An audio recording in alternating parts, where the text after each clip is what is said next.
Hello, everyone. I'm audible. Okay, fine, guys. So, good morning, good afternoon to everyone, and let's start with the class. Yes. So, yeah, don't worry. So, today I will try to end your session by 6 o'clock. So, those who would like to leave, so they can leave, and after that, so we can continue with our discussion. So, I think I have given you some problem statement in today's class. Today, again, I'll give you problem statement, right? So, my conceptual classes, I'll try to finish by 6 p.m. IST, and then you guys can leave. So those who are completely fine with the another kind of a discussions, don't worry, I will not extend anyhow my classes till 8 o'clock. So I have received many requests saying that we have some work after 6 p.m. and because of classes, so we are not able to we are not able to complete all of those things, and you are extending till 8 o'clock. So I'll just try to finish. Okay, fine, guys. So let's start so that you all will be able to take care. I know it's weekend, it's Sunday, so we all Saturday and Sunday, so we all have some sort of a work because of office work from Monday to Friday. We are not able to complete it. Yes, okay. So fine, not an issue, but we will try to discuss everything. Yesterday's session uploaded? Not at all. No, it's not uploaded. I was not able to get time. I'm really sorry for that. We have already uploaded those things in our system, but we have not updated those things in your system. Your system is a dashboard. But right after this class, I'll try to upload it. Okay. I have 3 classes on weekend. Please help a little bit whenever it's necessary. Yes, not an issue. Don't worry. Okay. So let's start.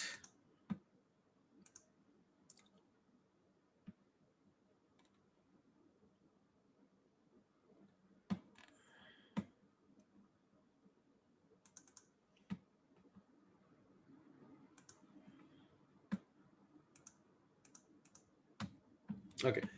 So we are going to start our object-oriented programming in today's class. So let's see how it goes. Jupyter Notebook. Yesterday I was facing some issue with the Jupyter Notebook as well. Today I have just fixed it. So in morning, so I was just looking into my issue. So there was some file update. There was some Anaconda update that was required. So I have already fixed my issue. So now it's working fine. At least for now, it will not give me an issue. So yesterday I was getting some sort of a issue. Yeah. Okay. So let's have a fun class, sir. Let's have a awesome class. Yeah. Okay, fine. And again, yes, guys. So I won't be available on this weekend, 24 and 25th. So yes, on next weekends I will be available 17, 18, but on 25th I won't be like 24, 25th I won't be available. I won't be available after 21st itself. So even if you are going to drop me a mail, so maybe you can expect a delay, a huge amount of delay till 26th, because from 21st till 26th I will be on leave because I'm getting married, and I think I should take a leave of at least 5 to 6 days. So I will be on leave for 6 days, right? So marriage is like it's a lifetime event, right? Hope you understand that. So I will be on leave for that particular period. Okay, just for like 6 days. After that and before that I will be available. So till 20th I will be available, and again from 27th I will be available as it is. So I will cancel your doubt clean session. I will cancel your live classes on 24, 25th. I think there will be a live classes, and on 21st so there will be a doubt clearing. So I'll cancel 3 classes, one doubt clearing, and Saturday, Sunday live classes. After and before, everything will be as it is. Okay, fine. So I'll drop you a message as well. Don't worry. So you will receive a notification, but just in advance. So I'm telling you. So 10 days before, so that you will not get some sort of a surprise. Yeah. So okay, fine. Thank you. Thanks, everyone. Okay. So in today's class, I will be talking about object-oriented programming language. Oops, right? And let me tell you one thing that oops, right? So when you will see a code, and let's suppose if you are very new, and even if you are experienced person in programming, Python programming, right? But when we see this oops concept, right, so many of us say that, okay, fine, so maybe oops, I think it's very hard, it's too tough for me to do an implementation, or like a scripting was way easier as compared to oops implementations that we are trying to do. And we used to get this kind of a thoughts. Let me tell you one thing, oops is not tough at all, right? It's just your state of mind, and we will try to learn oops in such a way that we will be able to complete, or we will be able to write our code in oops, object oriented programming languages. So it's a way of writing a program. So far so forth, what we have been doing, so we have been writing one line of a code, right? It's called as a scripting. So Python supports scripting, and as well as Python supports oops. So if I'll talk about a language like a Java, if I'll talk about language like a Scala, if I'll talk about language like a C Sharp, so these are the programming languages where, unless and until you are not going to create an object, you are not going to create a classes, you will not be able to write your code, even a single line of a code. So your code is supposed to start from class and object itself. Those who are not aware about class and object, forget about it. I'll give you a definition, and I'll even show you. So if I'll talk about any other programming languages, right? So these are purely object oriented programming language, you can say. But if I'll talk about Python, so Python allows you to write your code as a object oriented, like a way, so in a way of in a way of like a oops, or you can try to write your complete Python code whatever you want without even using oops. But there will be some pros and cons that you will be able to see, and I'll talk about that. There will be some pros and cons that you will be able to see, and we'll be talking about it.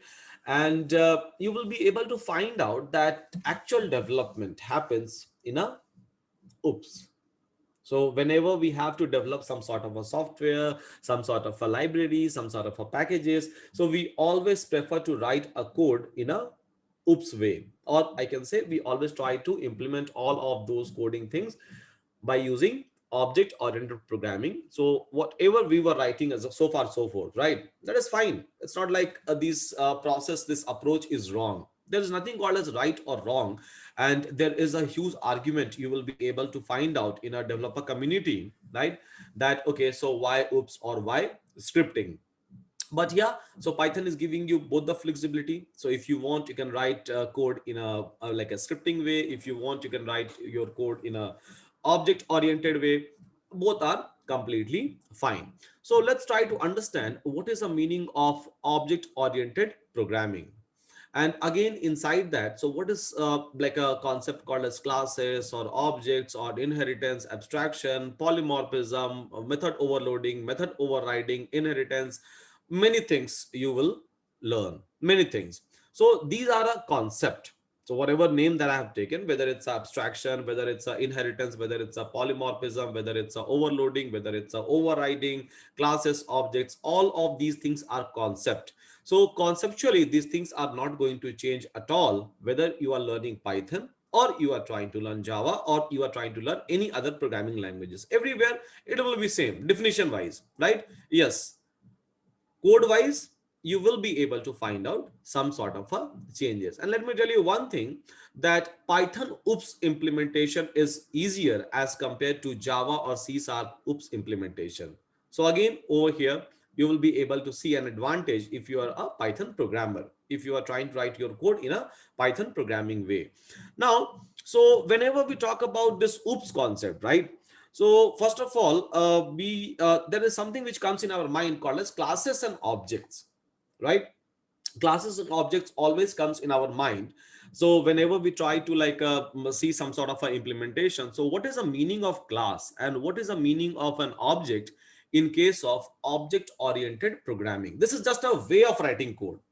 I'm not saying that you are supposed to write. No, if you are like if you are good with the scripting, so you can go ahead with that. No one is going to stop you. But whenever you will try to develop a big things, a big system, right? Over there, code maintenance will be tough. Over there, modular, like making your code modular will be tough. Over there, so interdependency creation will be tough.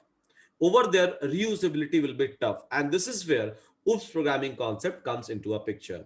right? So that with the help of oops programming concept, you will be able to implement each and everything, reusability, by using inheritance, by using method overriding, method overloading. So there are many concepts that polymorphism, there are many concepts that you will be able to find out, which will help you out a lot when you will start developing a code for a bigger system. And that is a reason.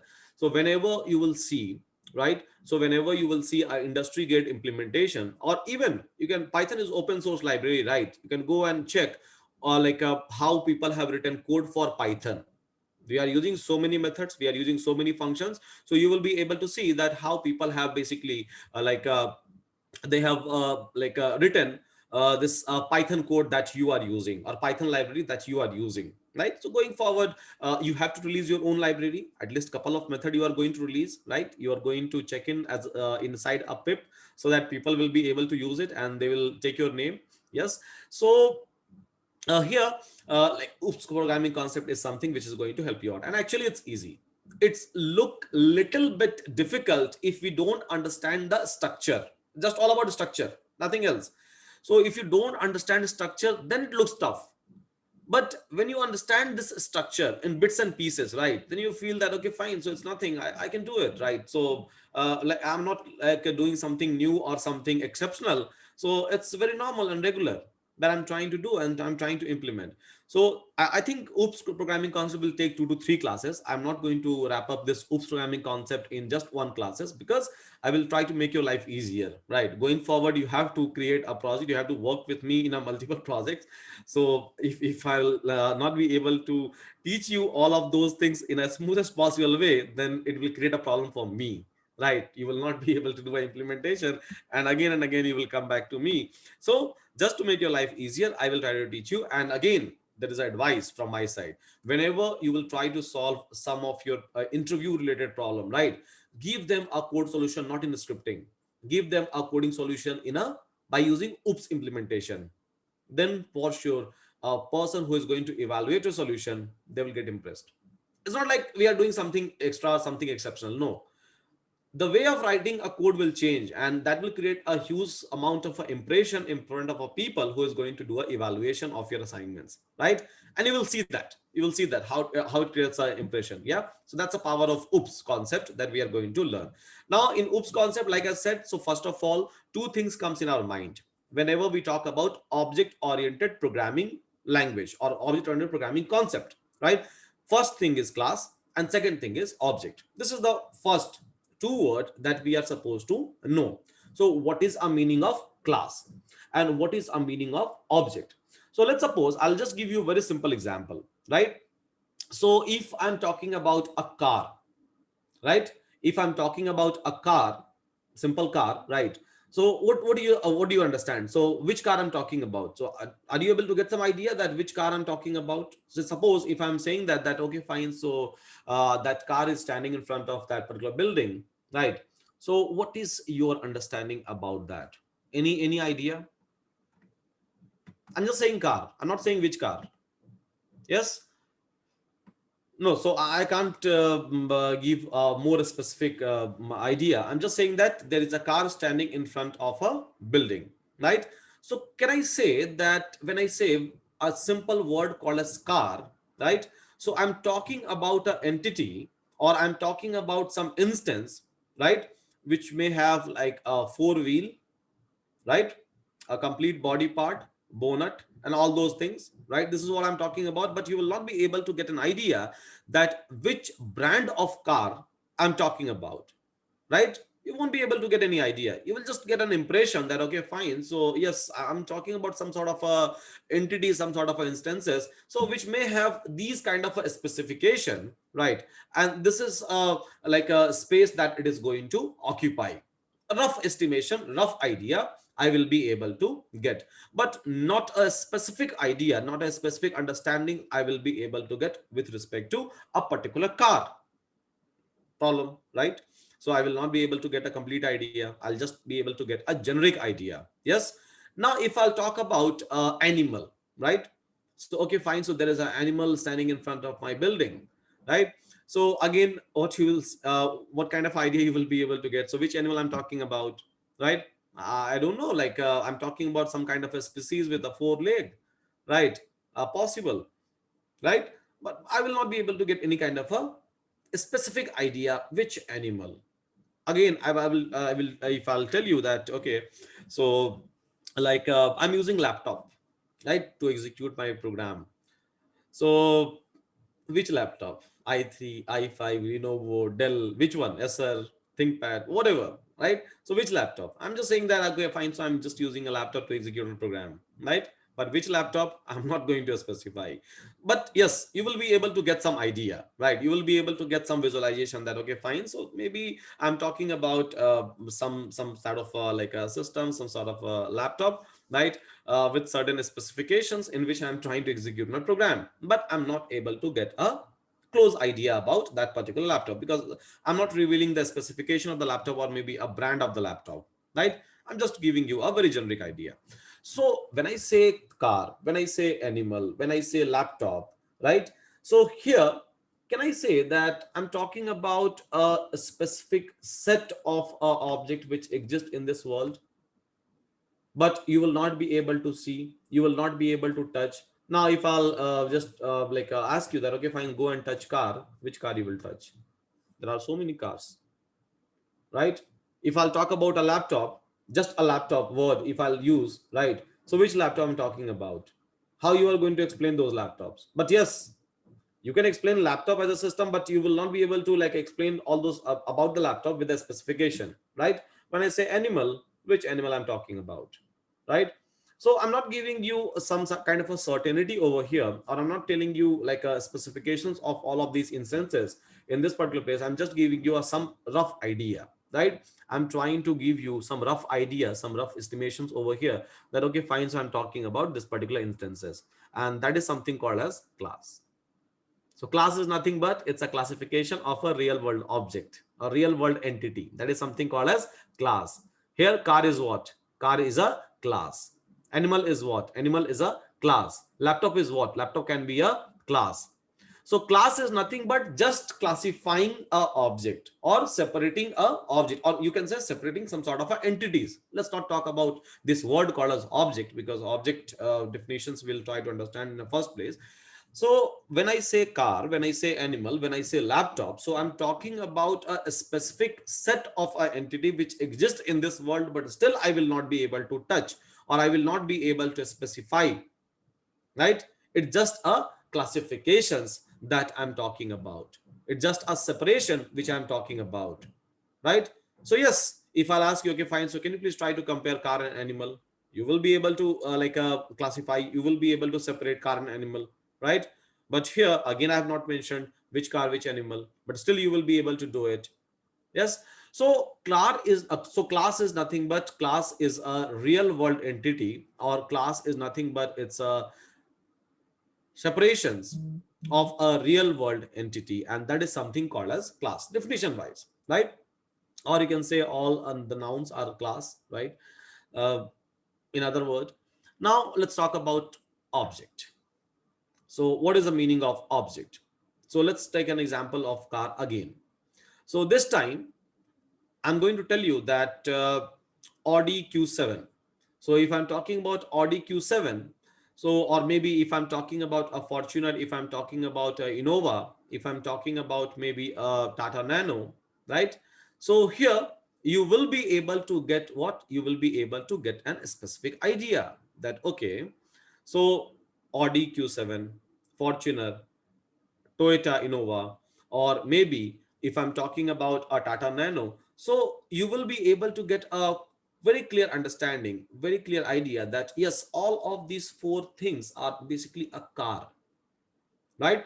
It belongs to a specification, or it belongs to a class called as car class, because all of these objects, or all of these instances entities is having a similar kind of a specification, or similar kind of a nature in terms of like a four wheel body, seats, like a engine, and then I can say like the mileage and all those things. Everything is like available in all of these cars, but still you will be able to separate, but still you will be able to distinguish in between a separate object or separate car. Still, you will be able to separate Audi Q7. Unfortunately, you will be able to do a comparison. And Audi Q7 exists. Tata Nano exists. Car doesn't exist. So car is nothing but it's just a classifications of a real world object.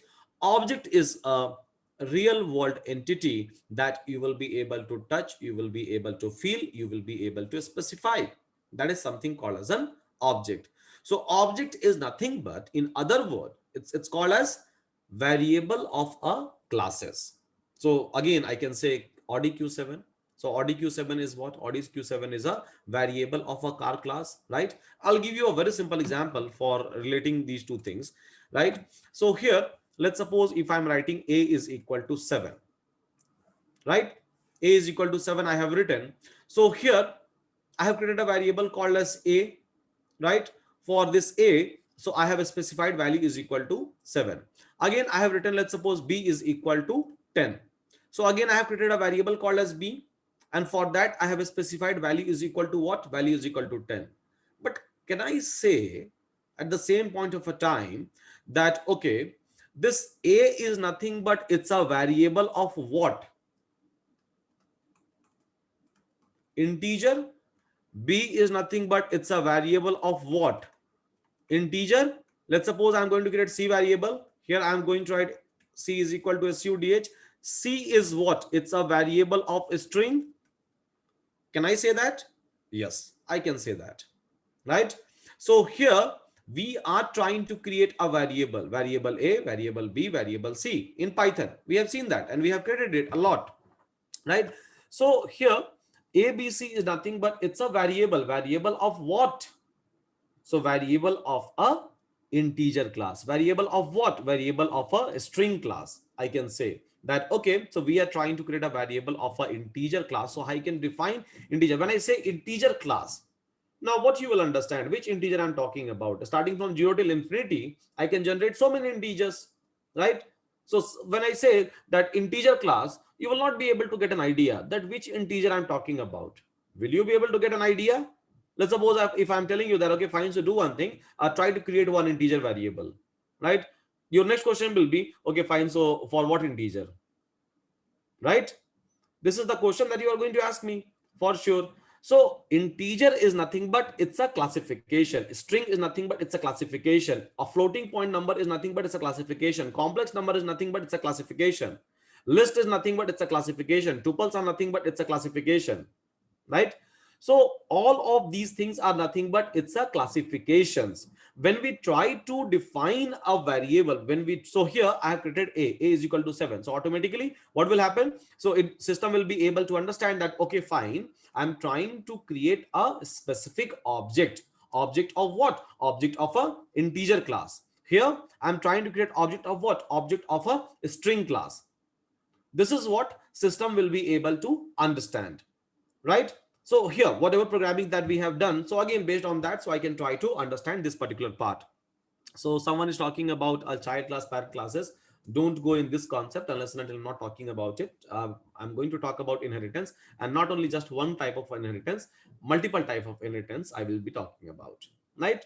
Hope you are aware about it. If not, I'll discuss. So here, when I say object-oriented programming means I'll complete the I said like 2 to 3 classes it is going to take. So we are going to spend a very good amount of time, I think, right? So here, right? So here I will say that okay, this A is what? A is basically a variable. Variable of what? Integer class. C is what? A variable of a integer. C is a variable of a string class, right? And here, so now if I'll ask you that, okay, fine, so can you please tell me the value of C, right? Is it possible to take a value of C? Now you will say yes, it is possible, right? So C is nothing but it's a variable of a string classes. In other word, I can see that C is nothing but it's a object of what? Object of a string class. C is basically a variable, or I can say in other words. So it's nothing new we are trying to discuss, right? Just a terms had changed. So we were trying to represent something as a variable. Now I'm trying to say that it's an object, right? So object is nothing but it's a variable of a class. It's the exact same thing. Wordings had changed. Just try to understand in this particular way, right? In the similar, so here for this object I will be able to get a specific value. Let's suppose if I'm talking about a list, right? So L is equal to this one. Now if I'll ask you that, okay fine, create a list, now you will tell me, you will ask me a question again saying that, okay fine, so what kind of a list? List with all the integer, list with all the like a string, list with a mixture of the data, list with a list, or list with like a how many number of the elements? Many questions you can ask, right? But let's suppose if I have created list 1 comma 2 comma 3 comma 4 comma 6, right? Now you will say, okay fine, so yes, this is a list and this is the data which is available inside this one. So list L is what? L is nothing but it's a variable. Variable of what? It's a variable of a list class, or in other word, it's a object of a list class, you can say. This is how you can say, this is how you can correlate all of those things that we have studied, right? So actually we were using classes and object concept when we were trying to do a scripting, but we were not aware about it. But now we can try to correlate in the similar way. When I say ODQ7, so basically ODQ7 is what? It's a variable of a car class, right? It's a variable of a car class. When I say Tata Nano, so it's variable of a car class. When I talk about maybe a lion, so it may be a variable of an animal class, right? When I talk about maybe like MSI laptop, so it's a variable of a laptop class, you can say. I'm not promoting MSI, I just use it, so that's the reason I've taken a name. So it's a variable of these class, right? So objects are nothing but it's a real world representation of an entity which we can touch, which we can see, which we can do a manipulations, right? Or in other way, it's called as a variable. So objects are nothing but it's just a variable of a particular class that we are going to create, and we have been creating a variable since the very first day, right? We all have created an integer variable or like a floating variable, complex variables, right? List variable, tuples variables, right? So we can do that. Now a variable of a particular class, let's suppose if I have written a is equal to 7 and b is equal to 10, so can I say that someone has written an specifications of a integer class? That okay fine, so if you are going to define something as an integer, I will be able to understand something as an integer if value is equal to 0 1 2 3 4 5 6 7 8 9 10 and so on, right? Someone has a specified someone has given this instruction to a system, but on top of that, can I say that I will be able to create as many variable as I want for an integer? Again, same thing goes for a list. So any number of variable I will be able to create for a integer classes, any number of variable I will be able to create for a string classes, any number of variable I will be able to create for the list classes. It simply means that any number of objects I will be able to create. It just depends upon us. I will be able to create it, right? So variable wise, object wise, I will be able to create any number of variable, any number of object which belongs to a particular classes. So again, I'm just going to reiterate my definition. Class is nothing but it's just a classification of a real world entity. Objects are nothing but it's a variable of a class by which you will be able to do a real-time representation of a data or maybe an entity. This is something that we are supposed to understand. No one is going to ask you a definition of classes and objects, not even as a fresher, right? You won't get this kind of a questions at all. You will get some like a question related to a implementation. You just have to implement it, that's it, right? So mm, no one, even as a fresher, so like no one will ask you this question, so don't worry. Yeah, that whether someone is going to ask these questions to me or not. So I think you should not worry, think about it. Yeah. So here, right? So Zansu, when we already have these variables, string, floating point, list, dictionary, then what is the main purpose of using oops concept here? Okay, like I said, so main purpose of using oops concept is to create a modular code, increasing a reusability, implementing an abstraction over there, right? So write once, utilize multiple times just after the call. So there are many advantages that you will be able to get. That's the reason. So inside oops concept, you will be able to see, or you will be able to find out many different kind of things, right? So here, let's try to understand how we can try to create a class. Definition wise, I think we are done, right? Definition wise, we will try to understand more and more. We will try to get involved into this more and more, right? And here, so in case of oops concept, I will introduce you with a full-fledged IDE as well called as PyCharm. So first couple of line of things. Today I will be using this Jupyter notebook. From next class onwards, maybe I'll start talking about PyCharm or VS Code, whatever you like. You can pick and choose. I generally like a PyCharm, so I do coding in PyCharm. So again, according to your like taste, right? Like as a like a person who is going to develop, so you can try to use it. Okay, so fine. Here, let's try to start with the class and object concept first of all, right? With your Jupyter notebook itself, and like I said, it's very easy. So let's suppose if I'm going to create a class called as car, right? I'm going to create a class called as car. So here in Python, so whenever you will start, you are supposed to use a keyword called as car. No, sorry, keyword called as class. Class is a keyword which is available. Now, car is what? So car is nothing but it's a name of the class which I'm giving. Like whenever we create a function, right? So we try to write def and then function name. In the similar way here, right, in the similar way over here in this particular place, I'm trying to write car. Car is just a name. I can give my name, your name, doesn't matter. And class is nothing but just a keyword. So let's suppose I'm trying to create a car class over here, and I will try to give some specifications of a car class, and maybe I can try to create some variable of a car class. Let's see how it goes. As of now, we are not aware about it, right? So here I can try to create a class called as car, and let's suppose if I'm going to execute it, I'll get an issue. I have just created a car class, right? But I have not specified what this car class is going to do. I have not specified at all. So here, if I have not specified anything about a car classes, so yes, it will expect some sort of a definition. And because of that, it is giving me an issue. But let's suppose as of now, I'm not in mood to specify like a definition of this car class, right? I can write a keyword called as pass. Pass means, okay, fine. So execute it, but don't expect a body of this particular entity. I think we all know we were using it in a function, if else statement everywhere. We were using it. Yes. So, so here I have created a class called as car, but I have not specified anything, right? I just written a keyword called as pass. So I'm saying that no, maybe in a later stage I'll give you definition, but as of now I'll not give you a definition. Fine. So once I will be able to create a car classes, so in car you will be able to see like a wheel, you will be able to see maybe a bonnet, you will be able to see interiors, you will be able to see a seat, a steering, brake pad, gray, like a clutch, many things you will be able to find out, right? Lights and all those things you will be able to find out. So let's try to do one thing, right? And these things are common, these things are pretty much common in each and every car, right? So we can try to do one thing. So why can't we try to utilize this car class, right, to write all of or to create all of these variables so that I can try to utilize it maybe into a later stage, right? So let's try to do it. So here, to do that, or let's try to create one specific car, right? So let's try to give a specification about one particular car object over here.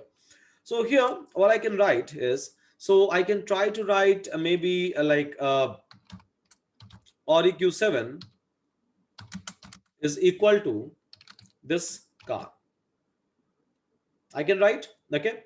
So now in this way, what I'm trying to say or what I'm trying to create. So in this way, actually, I'm trying to create what I'm trying to create a variable of what? Variable of a car class I'm trying to create. And let's execute. Now, if I'll try to call maybe this Audi Q7 over here, right? So you will be able to see. So if I'm going to call this one, so you will be able to see that it belongs to whom? It belongs to a car class.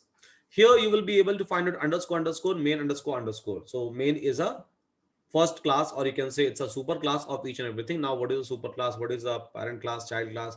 We'll be able to understand. But as of now, just try to focus that Audi Q7 is nothing but, so it's a object or it's a variable.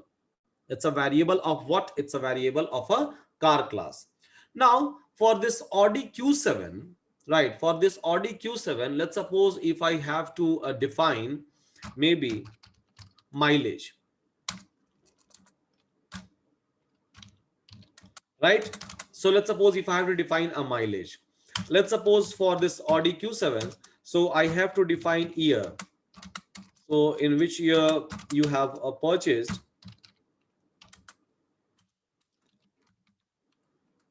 or EQ7, let's suppose I have to define a make. For this one, let's suppose I have to define model, right? So let's suppose if I have to define all of those things, so yes, I will be able to define all of those things. These are nothing but it's a variable that we have created. Yes, so we have created a class called as car, right? I have not written anything over there. Then I have just created a variable of a car class, and here, so I'm trying to like create a variable called as mileage, right? It's same as writing a is equal to 7, you can say. So here a is nothing but it's a variable that we use to create, and automatically system will be able to understand that it's a object of, or it's a variable of a integer class, right? By the time I will try to assign a value, by the time I will try to use this assignment operator for this particular values. But here, so as we are trying to create our own class, maybe I can try to create maybe something called as integer one, integer one. So let's suppose I would like to introduce some new data type, right? A string, right? Or your name and a string kind of a data type. If I would like to introduce, yes, I can do that. I can introduce those things, right? That is possible. Those things are possible with the help of these one. So here, what I'm trying to do is, so I'm trying to create a class called as car, just like an integer class someone has created for us. And then for this particular class, so I'm trying to define a variable, right? So whenever we have to define a variable, so it's not like I can try to directly write a variable called as mileage, year, make, and model, right? I'm trying to create a variable for whom? For a specific class. So I'm supposed to associate. And how I will be able to associate? So I will be able to associate with this one. Now, what is this one? This is nothing but it's a variable of a class. So class variable dot new variable. Again, class variable dot new variable, class variable dot new variable, class variable dot new variable. So in this way, it will be able to understand that we are trying to bind these things, right? With whom? With a car. Again, we are trying to bind these things with whom? With car. So we are binding this year with this specification, and this specifications we have already binded with the car class. So here we are just trying to create a variable of a car class, nothing else. I can try to give a value of these variables. So let me give like a mileage is equal to, let's suppose 10, and then year is equal to 2020, and then make is equal to something, and then model is equal to some specification I can try to give, and then execute, right? Okay, so I have created one particular class, and then I have defined what I have defined, basically a variable, or I have created a variable of these particular classes. Now let's suppose, right, let's suppose I will ask you a question that, okay, fine, so this for Audi Q7, right?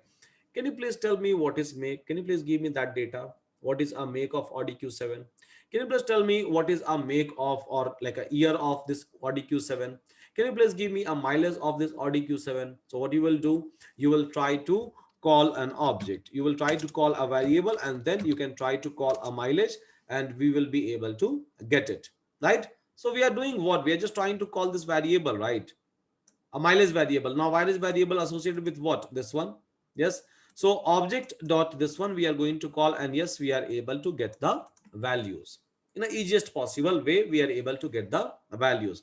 Let's suppose if I'm just going to call a mileage, so will I be able to get it? Mileage, right? So here mileage. Now I will not be able to get a mileage variable, because mileage variable is associated with a class variable called as Audi Q7. So mileage is actually associated with Audi Q7. So unless and until you are not going to call a complete variable name, you will not be able to get it. So the complete variable name is this one, which is associated with my car class. And because of that, so we are able to access it over here. But here, if I'll try to access the same thing, a mileage, I will not be able to access. So whenever I have to access something for a class task, so I will be able to access it. Now let's suppose, now I will ask you that, okay, fine, so you have created this Audi Q7 and you have given some specifications, right? Now at any point of a time, if I want, I will be able to fetch those specification, whether it's a mileage, whether it's a year, whether it's a make, whether it's a model. True. But let's suppose at the same point of a time, if I'll ask you to create a some other variable of a car class, right? Some other variable of a car class. Let's suppose for a nano, right? If I'll ask you to like do a same thing, so for nano, define mileage, year, make, and model, right? So you will not be able to define directly. What you have to do, you have to create a nano variable and associate it with the car class. So this nano is nothing but it's a class variable that we are trying to create, which belongs to a car class, right? Car class. And then I'm going to write like a nano dot mileage is equal to, let's suppose 20, and then nano dot year is equal to let's suppose 20, and then nano dot make is equal to nothing but some number. Nano dot model is nothing but, so let's suppose something. Yes. So now I'm able to create another variable. Now I'm able to create what? I'm able to create another variable of a same class, car class itself. But here, so again, for this particular variable, for this particular object, again, I'm trying to create another variable like a mileage, year, make, and model. Let's suppose this time I would like to create maybe a 5 variable. So nano dot, I can say engine number, right? Fine. So here we can try to specify in this particular way. So here I have created some extra variable, right? Because some car might can have like extra specifications possible, right? As compared to some other car, that is possible. So here we have created like a 4 variable of a Audi object again. So Audi Q7 is itself is a variable of a car class. Again, here we have created a nano, which is variable of a car class, and for that, so we have created these many again parameters, or you can say variables, right? So mileage, year, make, model, and engine number. And again, so if I have to fetch a data, now if I'll ask you a question that okay, give me year of Audi and give me year of nano, we know that both belongs to whom? Both belongs to a car class, right? But you will be able to access a specific data. You will be able to access what? You will be able to specific data with respect to a specific variable by using a particular objects. So if I'm talking about nano, so for sure you are supposed to call nano object. If I'm talking about Audi, so you are supposed to call Audi object. It's not like you will just mix up. Although both belongs to whom? Both belongs to a car classes. So here it's a very simple concept that we are trying to implement, that we are trying to create our own class, right? And we are trying to associate these variables, Audi and nano variables of my car class, to this one, right? So in this way, I can try to associate maybe thousands of variable, 2000 or 10,000 of variable, doesn't matter at all. So I can try to create any number of instances of these classes, and yes, that will be fine. And I will be able to access all of those things. So if someone will tell me that, okay, fine, so try to print a mileage and mileage of like a nano as well as mileage of Audi, I will be able to print, right? So nano dot mileage, and then like Audi dot mileage, and execute. So yes, nano mileage is equal to 20, Audi mileage is equal to 10. We are able to print it. We are able to access our data. There is no issue. So here ultimately we are trying to store our data. Just try to think in this way. When we create A is equal to something, right?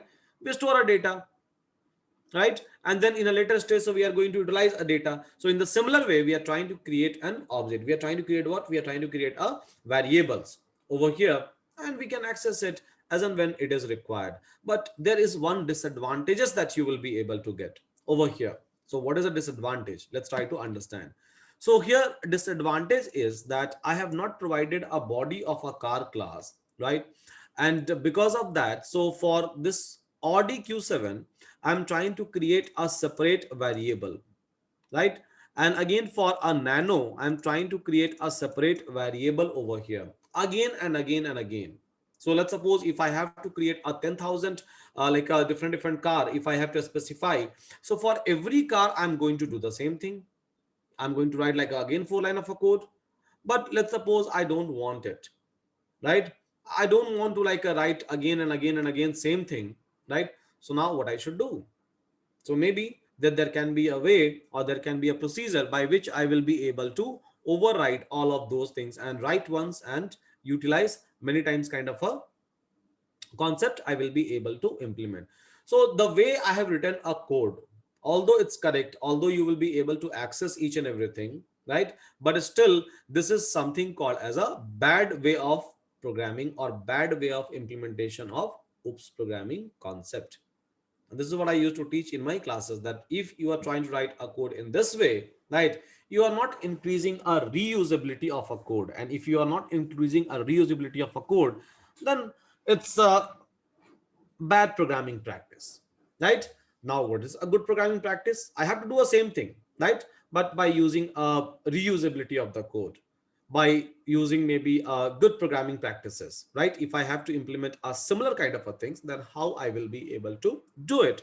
Let's try to understand.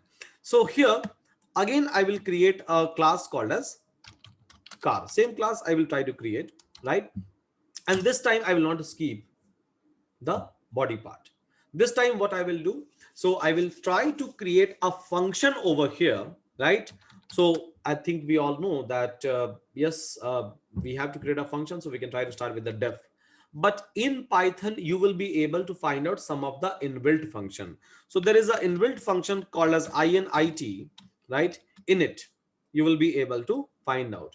Now these are the functions which belongs to a class. I'll be talking about it. So there is a concept of a constructor. You will be able to find out in any other programming languages how you can try to relate a concept of a constructor over here, because in Python you will not be able to find out a concept of a constructor. Those who are coming from those programming backgrounds, so just for them, let me tell you.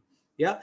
So here what we have done, class car we have created, and we are trying to create a function over here, def, and then init. So init is a inbuilt function. So wherever you will be able to find out any function starting with underscore underscore, ending with underscore underscore, to underscore, right? And again, make sure that don't make this mistake. Many people used to make this kind of a mistake, like there will be a space they are going to put in between and all those things. So this is our bad practices, I will say. So here I'm trying to create one function called as init. Init is nothing but it's an inbuilt function which has been used for a initialization of a data. How? Let's understand, right? So here I'm trying to create a car class, and then you will be able to understand the differences. So same implementation, the implementation which I have done. So same implementation I'm trying to do in other way, right? Because that is a bad programming practice. So here I'm trying to create a def and then init, underscore underscore init. And in this particular place, so I can try to like create maybe a variable, right? Maybe I can try to create a variable over here, self, self, self, self, okay.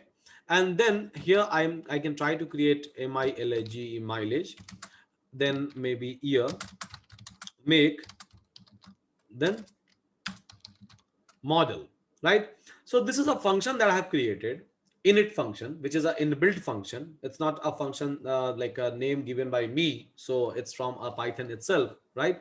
So init function, and inside this function what I will do, right? So I can try to do one thing. So I can try to write code in this way, self, self dot mileage is equal to mileage, self dot year is equal to year, self dot make is equal to make, self dot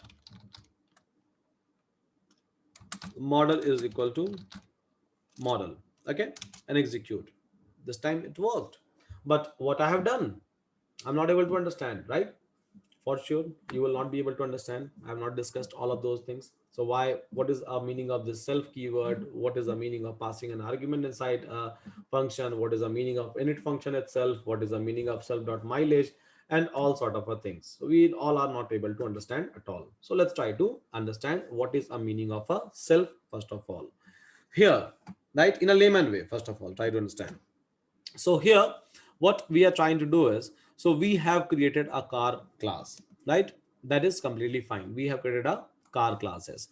Now we have created a function called as init, right? And inside this function, so I'm trying to define one word called as self. Again, self is not a keyword. I'll tell you, like you can try to use any kind of a variable, any kind of a name over here, and that is going to work. So self is not at all a keyword, right? It's just a parameter or kind of a references we are trying to pass from our side, which can be used to point out to the classes. How and when, we'll discuss here. So we had to create mileage, year, make, and model. So yes, mileage, year, make, and model variable we have defined in this particular place.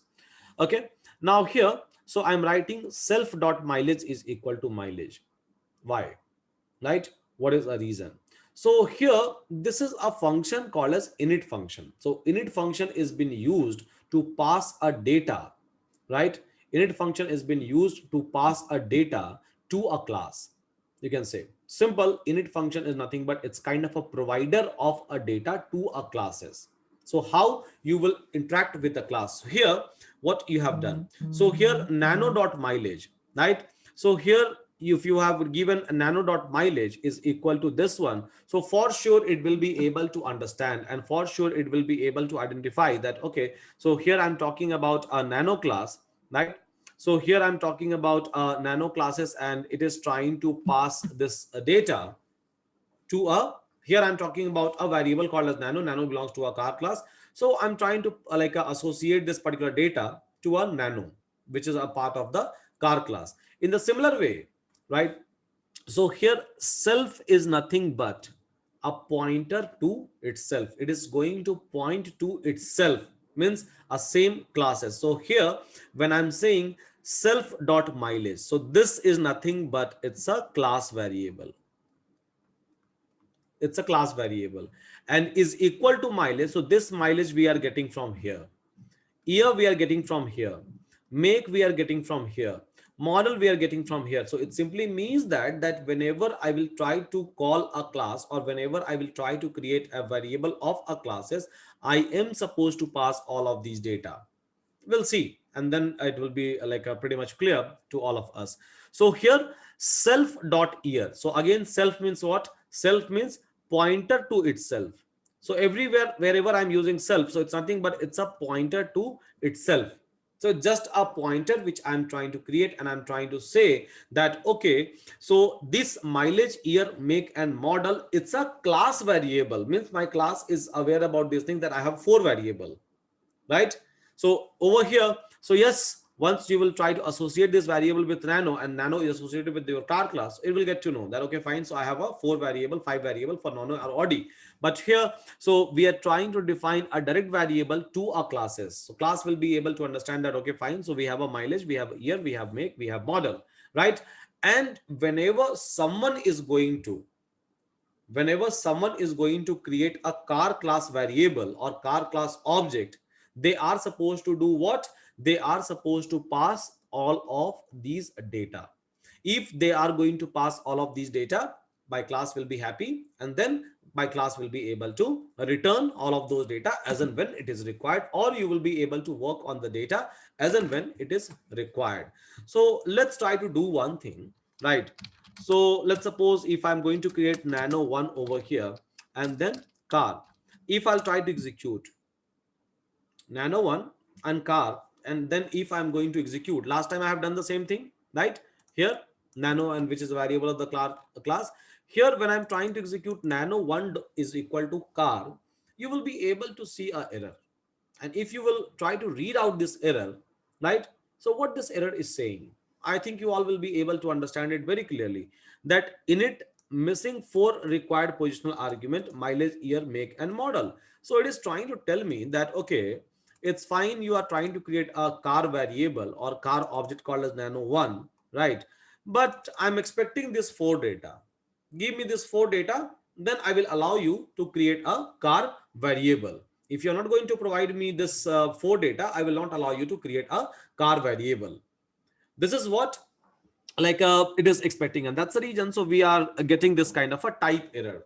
right? Again, it's a compile time error itself that we are receiving. I think we all understand what is the difference between compile time error and runtime error. We have seen that yesterday. So here it's trying to create basically a kind of a error. It's kind of a mistake from our side. So we have created a classes, but we are not defining, or we are not sending our data. Let's suppose I'm going to send a data, right? So let's suppose mileage is equal to 20, and then year is equal to 2020, and then make is equal to maybe some number, and then model is nothing but some string we are going to define. Okay, now it's happy. Now it is able to take this data, and now it is able to ingest this data to a classes, right? For a nano variable, right? Let's suppose in the similar way, if I have to create maybe Audi Q71, right, variable of a car class, I will have to do the same thing. So maybe I can try to provide a data over here, right? And then it's fine. Now, if I have to create maybe a variable of the same car class, right, another 10 variable of the car classes, yes, I will be able to create another 10 variable of a car classes. That is completely fine. I will be able to do that. But here you will be able to find out that just like a method, we are trying to treat our classes as what? A kind of a method, kind of a function.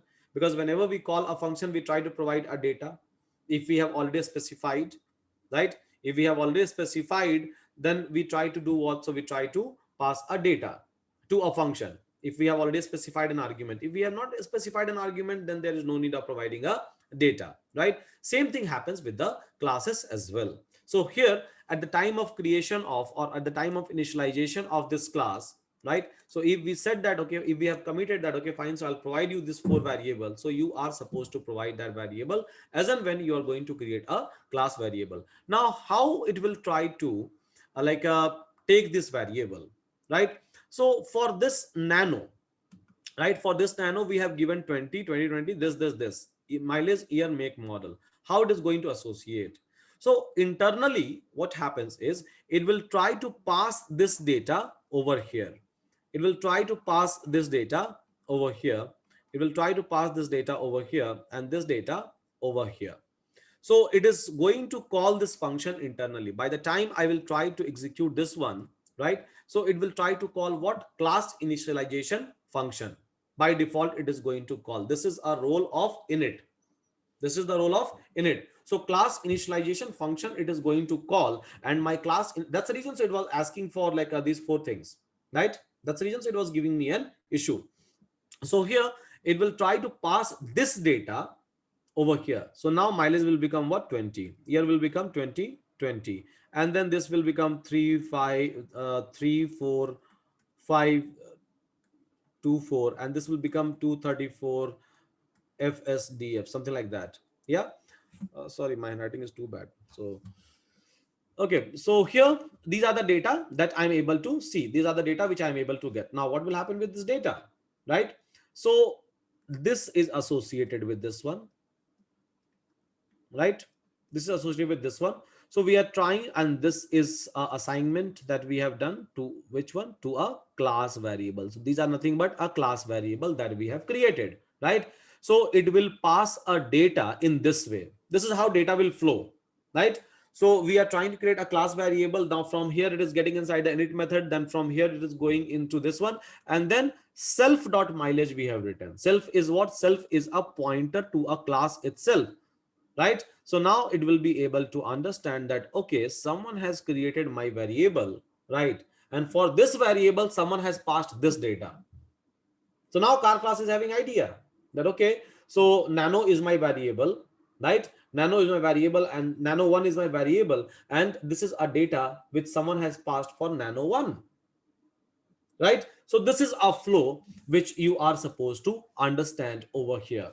Now let's suppose if I would like to access, right? Let's suppose if I would like to access maybe a mileage of, I'm telling you that, okay, fine, so give me mileage of nano. What you will do, you will try to take, you will try to take this variable.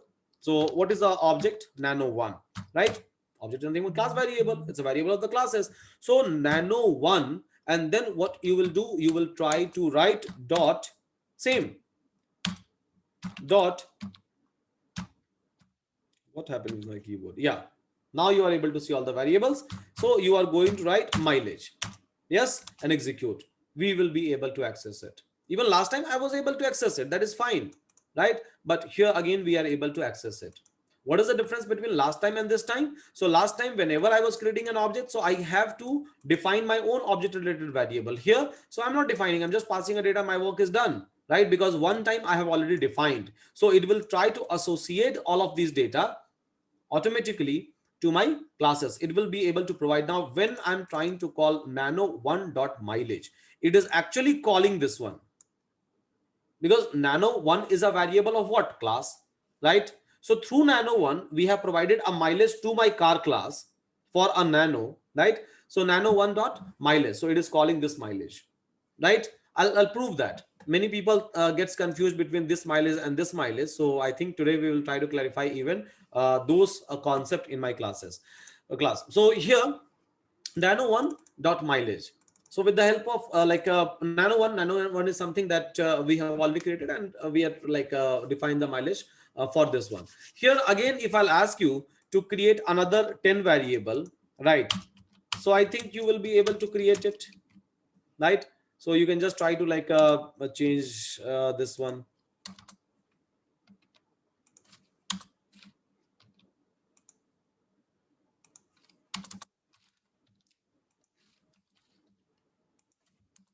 So any number of variable we can try to create, right? Any number of variable of the classes we will be able to create now. There is not at all a big deal at all, right? If I have followed this previous approach, so for every time whenever I'll create a variable, so I will have to call, or I will have to define a variable for the particular object which will try to associate itself to a classes. But here, so yes, any number of variable, and every time it will happen in the same way. So with the help of this variable, it will try to call what? Initialization method. Initialization nothing but I'm looking for a data. Provide me a data. So whenever you are going to call my classes, do one thing, provide me a data. I will try to associate your data set to the class, and then as and when it is required, you can access your data. I don't have any kind of a issue. This is where init comes into a picture. Again, people who belongs from other programming background, so you might have heard of constructor concept. Constructor does the same thing. What constructor does? Provides the data, right? So in the similar way, we are providing a data to our classes, and in this way. Okay, that is fine. So when we are trying to call nano1 dot mileage, are we calling this one or are we calling this one? Any idea, guys? Whom we are calling?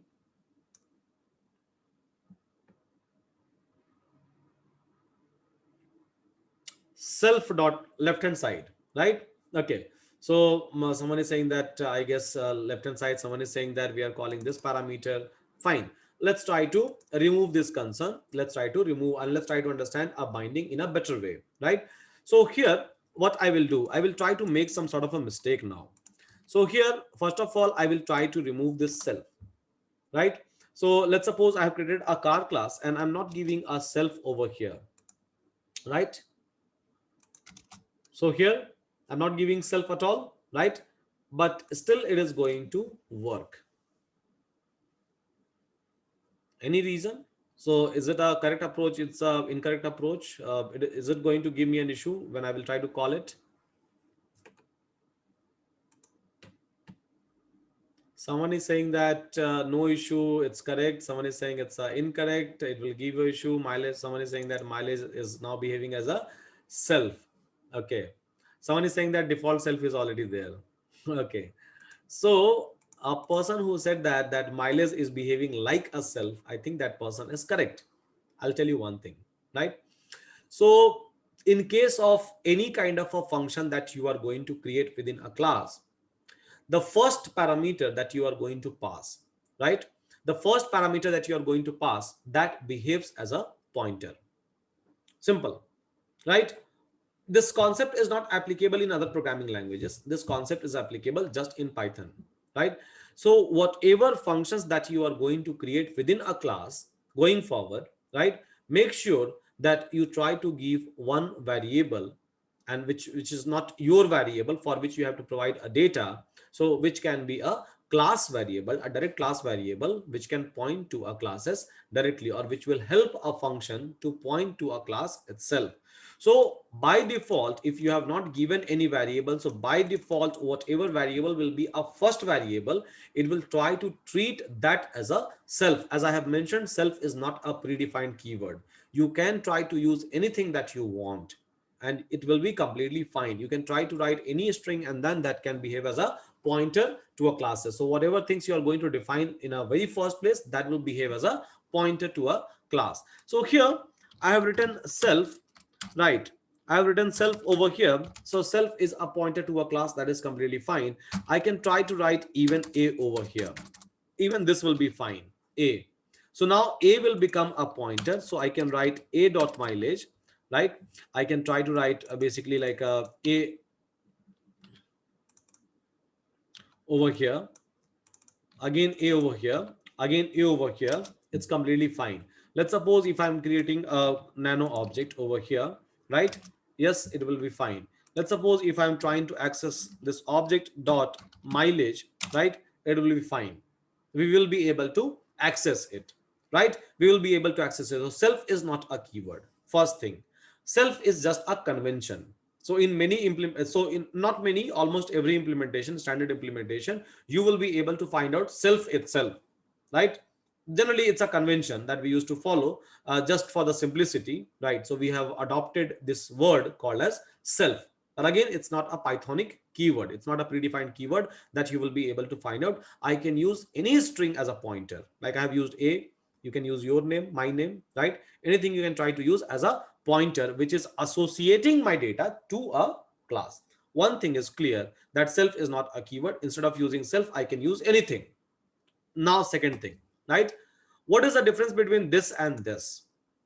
So let's suppose here, mileage wise, I will just take M, year wise Y, make wise A, and model wise MO, right? Okay. So I have just taken this one over here, right? So now this is a argument of a function. I think we have already studied function, right? These are the argument of the function. It simply means that when I call function, right? When I will call function, I'm supposed to provide this data.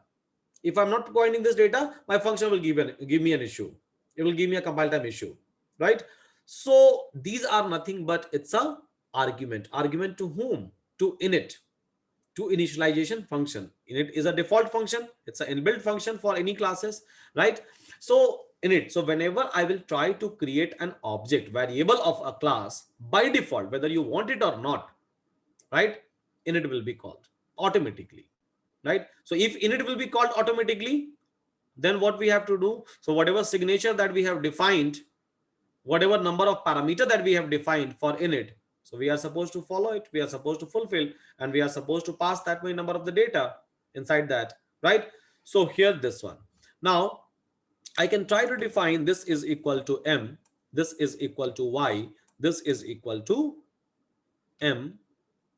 Okay, I think MA I can write over here just to keep it separate. Yeah. So my. So here my function is taking a data. What it will do with this data? My function is taking a data. When I will try to create a class variable, class object, right? So it will be able to create this class object called as nano. I'm providing a data. What it will do with this data? So it will try to pass this data to my class. Now my class will know that, okay, fine. So for this variable, this is my variable, and for this variable, this is the data that I have. Then only whenever I'm going to call, it is going to give me a data. Otherwise, how it will give me a data? There is no possibility, right? So that is a reason I said that these are nothing but a data that we are going to pass, and this is nothing but it's a class variable. I can write any kind of a class variable, any name I can write over here. So this is nothing but class variable with the help of a, which is nothing but a pointer. So it is associating itself with the car classes. It is trying to bind itself with the car classes. So I think we are supposed to understand this particular things. So it's not like if I have taken mileage over here, I'm supposed to take mileage over here. Generally you will be able to find out in a code that they used to take like a same variable, and it's confuses us that okay, fine, as a beginner for sure. So today after today's class, it will not confuse you for sure, right? But generally it confuses us that, okay, fine, so which mileage, like is it like a class or is it like a data that we are trying to pass? So we are passing our data, like I said, if you will try to understand a flow from here to here, from here data is coming over here, and in this way it will go to the classes. This is the flow it uses to maintain, as simple as that. Okay, so here let's suppose I have created an object, I have already passed a data. Now I'm trying to call nano.m.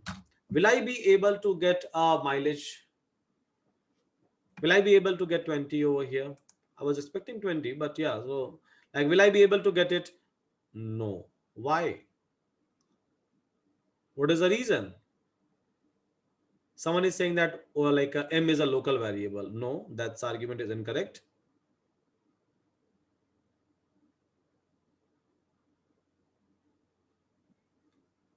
Because m is a method argument, it's not a variable, it's not a class variable. Okay, yeah.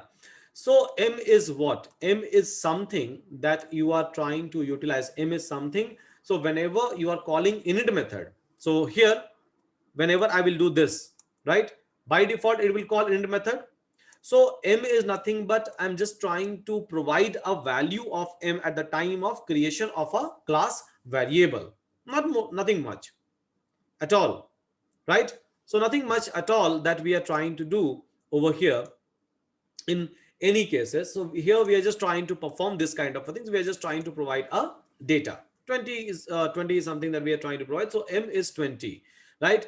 So if I'll try to execute this line, it will say car object has no attribute called as m. So car object means this car object means, which is nothing but nano, right? So it is not even able to understand that there is some variable called as m which exists. It is not aware about it, right? And why it should be aware about it? Because it's not a variable which is associated, right? So the actual variable which is associated with a class is mileage, right?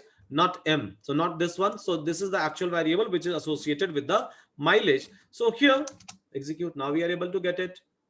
Yes. So this is a variable which associate itself with a class. So whenever, if I have to access a data, so this data, this data, this data, this data, so yes, I'm supposed to call a class variable, and yes, with the help of that I will be able to get my data, right? I will be able to get my data in a easiest possible way. So here we are able to understand two things: a meaning of this one, meaning of a pointer, meaning of init, how to create a car, how to provide a variable or a data inside a car class. This is what I think we all are able to understand. Again, so now we are able to understand that like if we are trying to create maybe some sort of classes, and we are what is the meaning of classes? I think we all are able to understand. What is the meaning of objects? I think we all are able to understand, right? How to pass a data, right? How to pass a data to my classes, I think we all are able to understand, right? So we all are able to understand all of those things. Let's suppose, right, let's suppose I'm trying to tell you that, okay, so can you please write one method, right? Can you please try to write one method and try to give me a age of a car? Can you please try to write one method, class method, right, which will be able to give me age of the car? Okay, so fine, what I can do, so let's create one function. Let's create one function. So I think we all know how to create a function, right? And function called as age. Again, so we can try to define a pointer called as self, because you are trying to create a function within a class, right? Within a class you're trying to create a point like a function. So here pointer is equal to self, and then here I can try to pass current year, current underscore year as a variable. So here we are already receiving. Here we are already receiving from where? Whenever I'll create an object, so I will try to pass year by default. So maybe I can try to utilize this one, right? And then whenever I'll call this function, so I will try to pass current year, and then this. It should return. It should return what? RETURN. It should return what? It should return current year, right? Minus what? Minus this year. Now within a class, inside a class I have created this function. So within a class, if I have to access a class variable within a class, right, if I have to access a class variable, then what I should do? Pointer dot that particular variable. So let's suppose if I'm writing a dot year, right, and then execute. So everything is fine so far, right? Execute.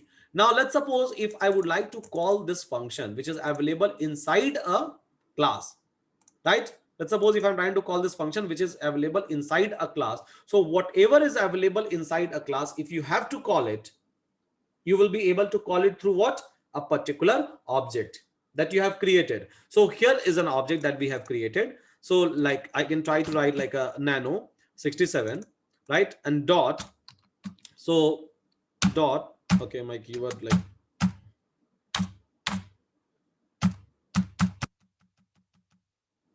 I don't know what has happened. So like I'm not able to print dot. I think it's gone.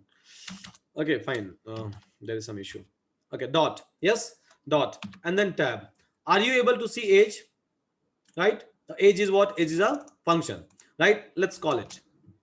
So yes, bound method car dot age. So there is a bounded method that we have created, right, for this car class, which is called as age. It's a bounded method, means age is associated with whom? It's a function of a car class, right? It's a function of the car class. Okay, so it's clearly specified over here. Let's suppose if I have to call it, right, execute. Now there is an issue. Why there is an issue? Because whenever I'm going to call age, so at least I'm supposed to fulfill nomenclature of the function. This is what we have studied in our previous classes, right? So we are supposed to pass a current year 2021, not self. Self is just a pointer, right? So execute. Again, there is a issue, right? So again, there is a issue. And why we are getting this issue? Any idea, guys?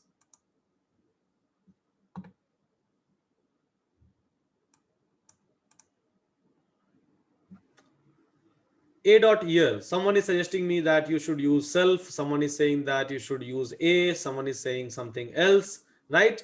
So here I have just used a. Why I have used a? So that I will be able to make my function understood that, okay, fine. So this is the pointer.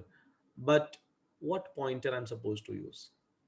So shall I replace a over here and then here, and or else I can try to like use self over here. Now let's try to understand. Yes, one more things over here. Here you can try to use a local.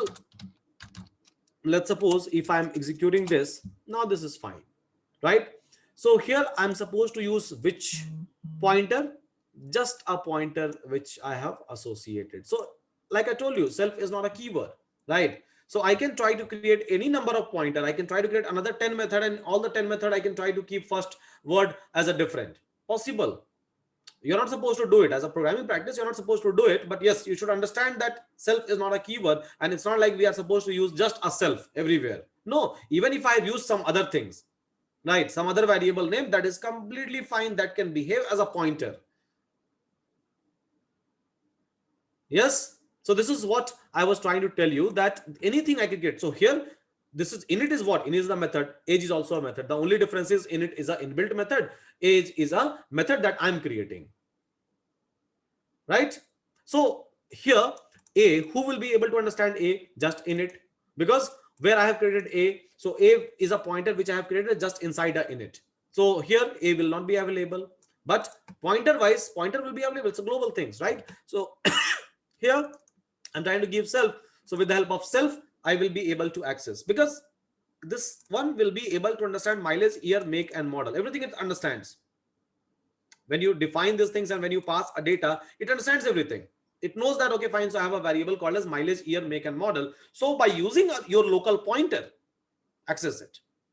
Now, what is the local pointer over here for me? Self, because I have defined this one. Maybe I can define B, and again it will fail. Right? See, again it has failed. So what is the local pointer? Local pointer is B. So maybe I can try to use B over here, and it will never fail.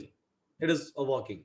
So just a local pointer that I'm creating, and with the help of local pointer, I'm trying to access a data from my classes, because my class is aware about it. My class knows that what is the value of mileage, year, make, and model, right? So here I'm trying to define my own custom function. Likewise, I can try to define any kind of a custom function. I can try to call it, but whenever I have to call my functions, I'm supposed to use a class variable, and with the help of that, I will be able to call it. So I can create any number of functions that I want, right? Just like regular functions that we used to create.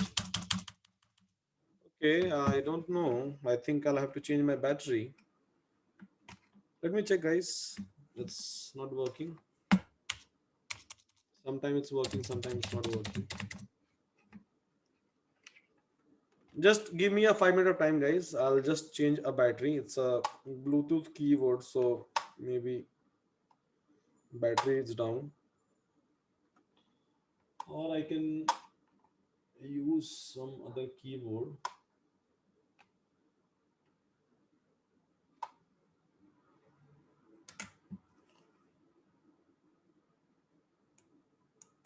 Okay, just give me a 5 minute, guys. So I'll just change my keyboard and then I will start. Yeah. Time to use TVS Gold Classic keyboard. No, I think Dell is fine. After so many years, it is giving me issue.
Okay, so I think it's fine now. Yeah, I've just changed my battery.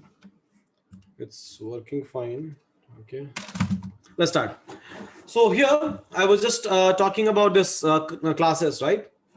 So I was talking about this classes, I was talking about function, I was talking about pointer.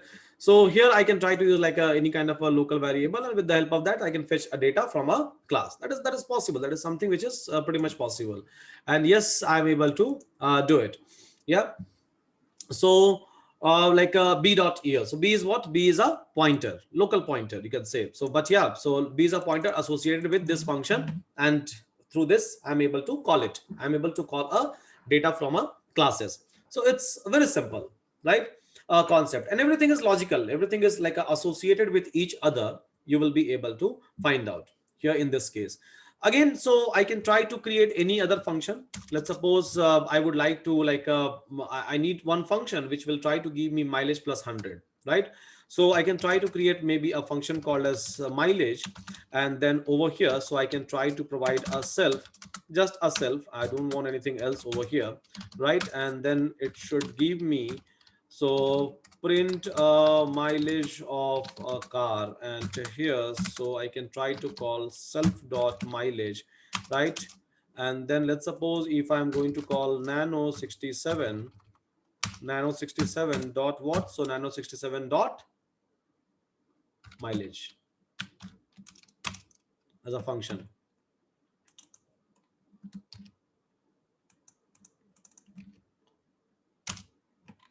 So here int object is not callable.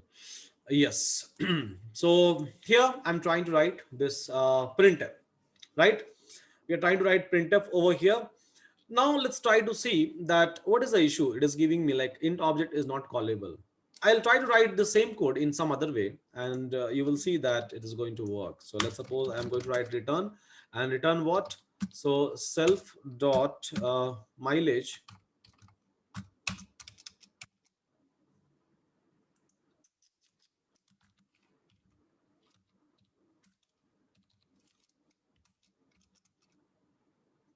Where is this int object?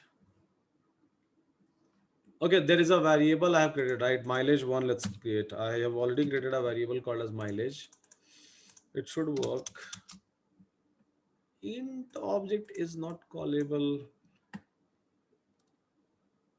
Mileage is m, and this is a mileage.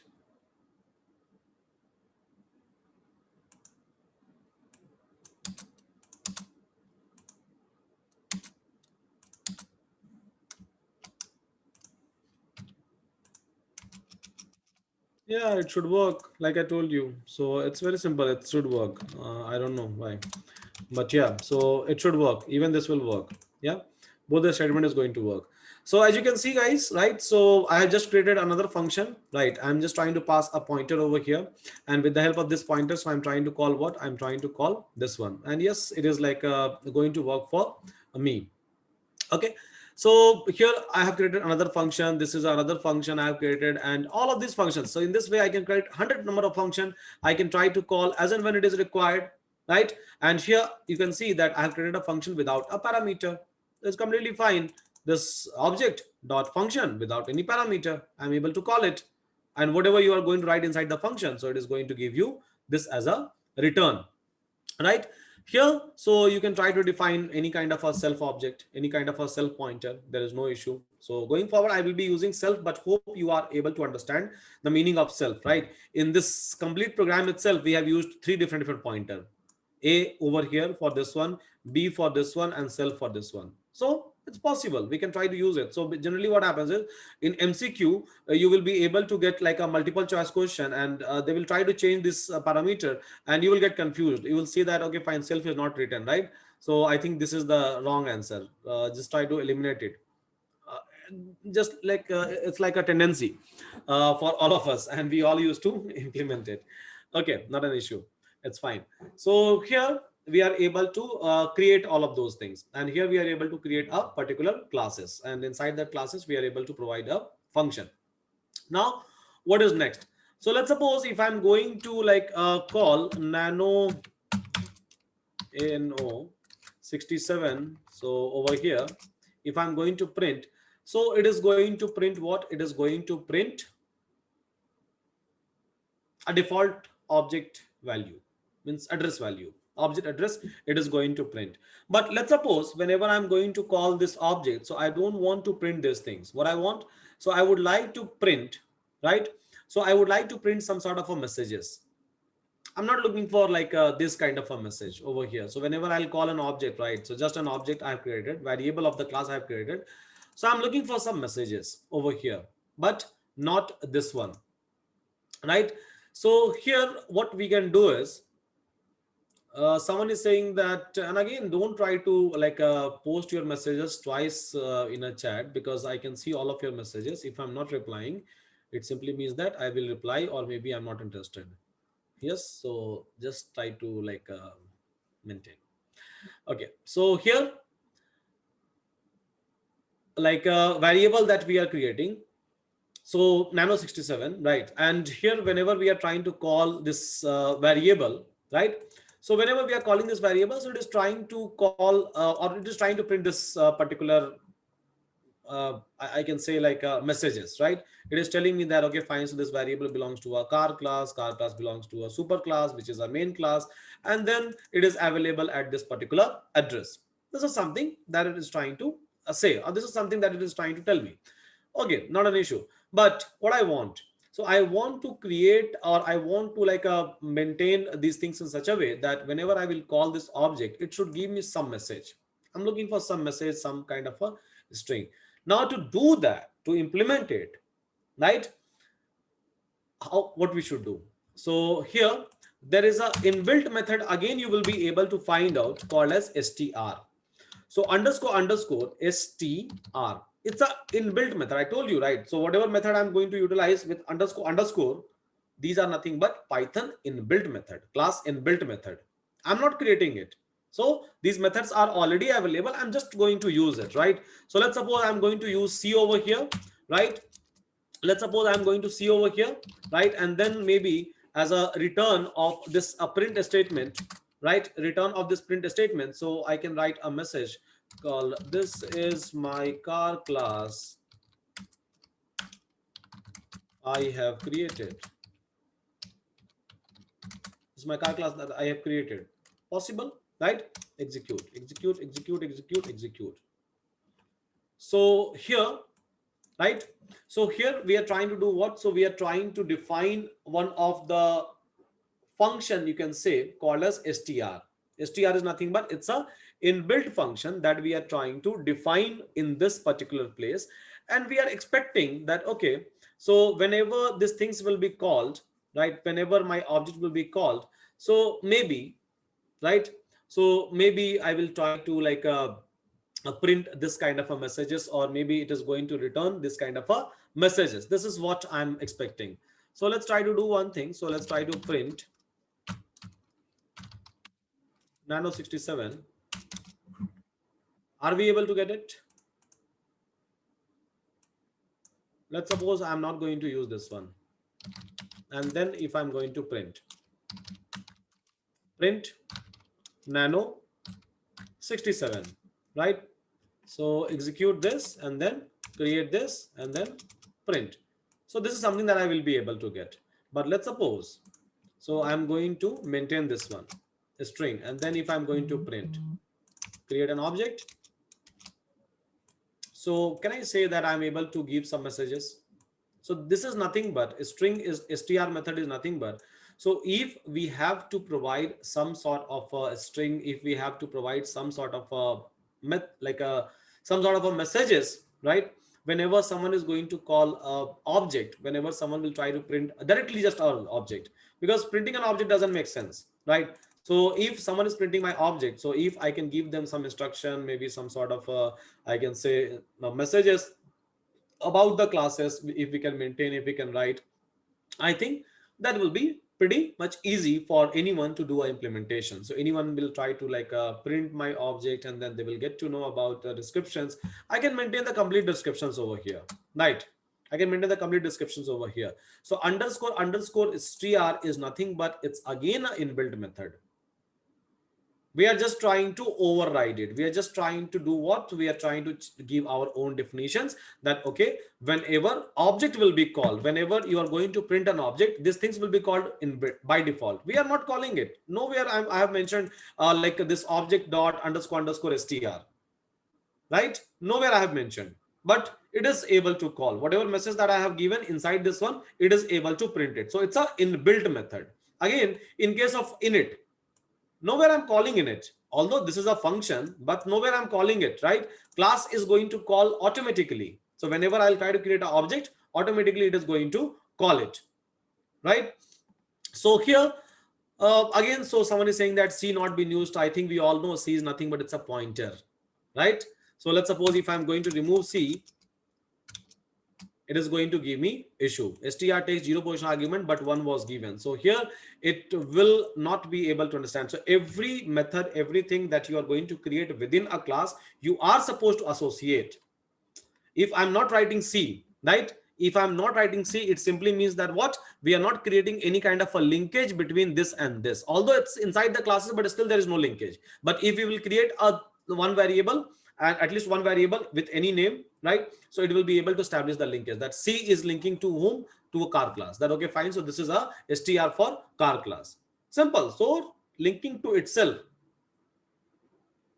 I'm not using self keyword. It's completely fine. Self is not a word that I'm using. I'm just trying to show you that I can use A, B, C, D, whatever I want, so that you will not get confused.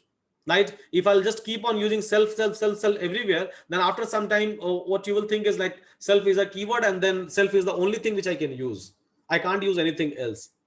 So that's the reason. So I'm just using a different like my pointer variable in every places. Yeah, but yeah, going forward when I will write a standard code, so in that I will be using just a self. But I think by that time you all will be able to understand. So I think we all are able to understand that what is the meaning of init, what is the meaning of this function, what is the meaning of this function, what is the meaning of str. Right, guys? Everyone, can I get yes for this? Yes, it's pretty easy, right? If you will try to understand the entire like hierarchy of this classes, so I think we all can like understand. We all can understand that. Okay, fine. So how to create a classes, how to create its objects, how to create its variables, how to create functions, and then how to create rest of the things. Okay, so here what we can do is, so we can try to maybe like create this class, right? There are other way as well by which I will be able to create a classes, by which I will be able to like pass a data. But what I have to do is, so I have to create maybe I can say like a kind of a system, right? A very small system I have to create, where I will be able to store your phone number, email ID, each and everything. Let's suppose phone number, email ID, your messages, each and everything I will be able to store. So I have to create such kind of a classes where I will be able to store each and everything. So fine, let's try to do it, right? So I will try to create maybe a class called as student. Let's create a class called as student, right? Okay, so just like your car classes we have created over here, so we are creating what, we are creating class called as student, right? Now let's try to initialize with some of the variable. So init I can try to use, and then underscore underscore this one, and then self. I think we all understand what is the meaning of self. So name you are supposed to pass when you will create an object, or maybe like roll number you are supposed to pass, joining date you are supposed to pass, right? As well as you can try to pass a current topic which is going on inside the classes. So these are the data which I'm expecting from your side. So whenever you will try to like create an object, so you are supposed to pass this data. I can write what, so self dot name is equal to name. Again I can write what, so I can write self dot roll number is equal to what, roll number, right? And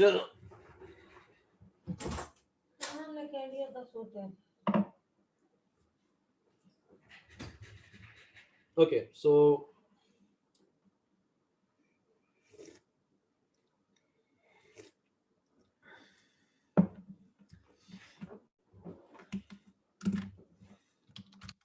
self dot joining date is equal to what, so joining date I can try to create, and here just type it, guys. Just try to increase your typing speed. Current topic is equal to current topic, right? So fine, these are the things that I have created, and here, so what I'm trying to do, so maybe I'm trying to like create these functions, and yes, that is fine. Now here, right, so I'm going to create a function, right? I'm going to create a function, so which will be able to maybe which will be able to store some informations in some of the text file, or maybe I can try to create some sort of functions, right, which will be able to maybe like do some sort of a calculations based on your joining date and all sort of things. Yes, so okay, def, and then maybe I can try to like write a function, so which will be able to take current topics, and then it will try to maybe like print a message that this is the current topic which is going on. So crt topic topic, here I can try to use a self, and here, so it is going to print what, so it is going to print current topic, this current topic class is, right? So what that is, self dot current topic.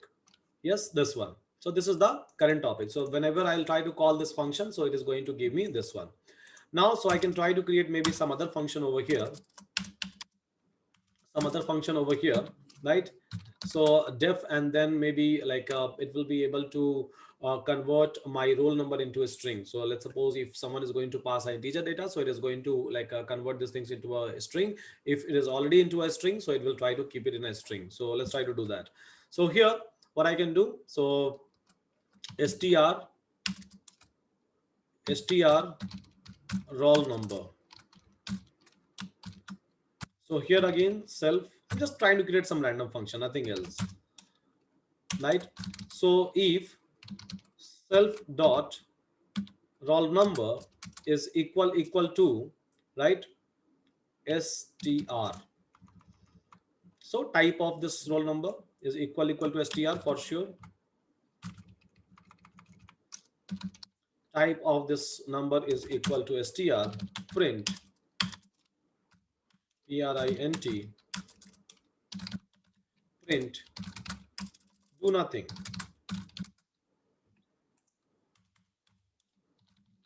Else, try to do what? So else return str of roll number.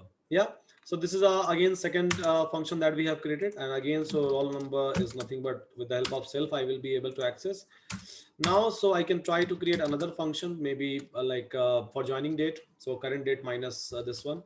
So duration, to print a duration of my students in my classes. So here I can try to do what? So I can try to write like duration. So here I can create one variable, current date. Okay, so I will be expecting that one. So print duration of a student in my class is what? So it's nothing but current date minus self dot joining date. So join date, right? So this is something that it is going to print. Maybe whenever I'll try to call my object, so it is supposed to do what? So it is supposed to give me some messages about this class. So I can try to create what? I can try to create an inbuilt method, str underscore, right? So let's suppose if I am passing this variable called as self, and then this one, and then maybe I am looking for a return, or maybe print.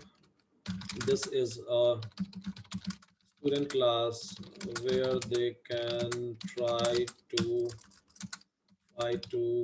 input their own data, and they can try to fetch it.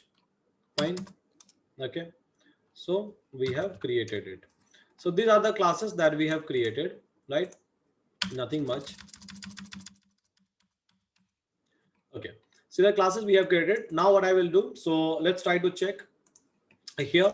So these are just some basic functions with some if else statement that we have created. That is completely fine, right? So here I will try to execute this one. There is no issue, right? For now I will try to pick my student name. So let's suppose I'm going to pick a name of Srini, right? Srini's message I can see in my chat box. Srini, right? So Srini, and let's suppose Srini is what? So Srini is my student, right? So student. So Srini is my object. Srini will be my variable, right? And I'm just trying to call this student class, and I will try to like execute this one. I'll get an error because I'm supposed to provide these kind of things. So what will be his name? So his name will be Srini. Let's suppose Srini, right? And what is his roll number? So maybe I can try to define some roll number for him. And what will be his joining date? So let's suppose I'm giving like a 2021, right? And what is the current topic which is going on? Oops, right? Execute. Created. Now, if I would like to know that, okay, fine. So what is duration, since like a Srini is attending a classes? So what I can do, I can try to call Srini's variable dot duration I can try to call. Now inside a duration, so what we are supposed to pass a current date. So let's suppose if I'm passing current date is equal to 2021. I'm not going after date, just I'm trying to pass year. So yes, duration of student in my classes is equal to 0, right? So I'm able to print this particular messages. Now if I'm looking for his roll number, but not in a format of integer, I'm looking for his roll number in a format of string. I have already passed like a data in a form of integer. I'm looking for a string conversion. So what I can do, so Srini object dot, I can try to call this function. So I can try to call str roll number, right, and execute.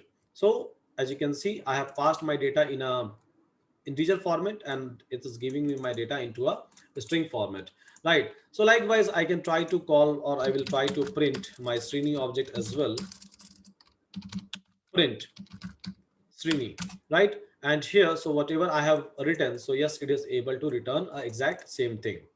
Yeah, so it is able to return exact same thing in this particular place. So like we were creating our functions, we were creating our methods, we were creating our variables, right? Now here, why class? So when I have implemented all of these things in a form of classes, right? So here, whenever you are looking for all of these functions, methods, and these kind of a things, you are supposed to do what? Just have to create this object. Let's suppose now I'll try to pick like my another student, Marur, I think Marur Srikanta, this is his name, right? So I'll try to pick Marur over here. Yes, and then I can try to create Marur as my object. Marur is a variable of a student. So here I can try to provide like his name and then like his roll number, something like this, some numbers or maybe some string, something over here, and something over here, right? Execute. So likewise, all this data about a Marur will be provided to our classes. Now let's suppose going forward we are going to learn databases, right? So let's suppose if I have to dump all of these data, all of these things into our databases, I can try to call that as well inside the init, maybe, or maybe I can try to define another function. So by the time I'll pass this data, right, it will try to insert all of those data into a databases, or maybe we can fetch a data from the database. There are so many things we are going to learn, right? There are so many concepts we are going to learn over here. So with the help of these classes, in a easiest possible way, hundreds of data, we will be able to dump thousands of data. Again, my code is modular, right? If anyone is going to utilize this entire functions or my classes, they're not supposed to rewrite anything. Just they're supposed to create the object variable of the class, right? We don't know how system is trying to interpret your integer variable. You don't know about it, right? You just know that, okay, fine, so there is like a integer kind of a variable which exists. There is a certain range of the data it will be able to consider. That's the only thing that we know. Apart from that, I don't think that we any one of us knows that what happens when we try to pass an integer variable inside my system, right? So this is something which I was talking about. So modularity of a program, you will be able to increase if you can try to create a classes and objects, and it's not tough, right? So it's the same thing that we are writing. Now if I'll ask you, yesterday I told you that, okay, so whenever you are writing something, you are supposed to create, or you are supposed to use try catch exceptions. So here I created a function, right? So I'll try to put this entire functions into a try block, right, inside a try block, and then here except, and maybe I can try to print exceptions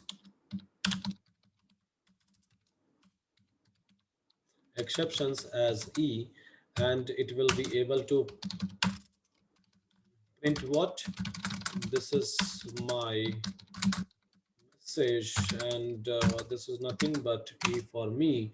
And let's suppose if I'm not providing a string or not providing something, let's suppose if I'm going to provide what roll number as this,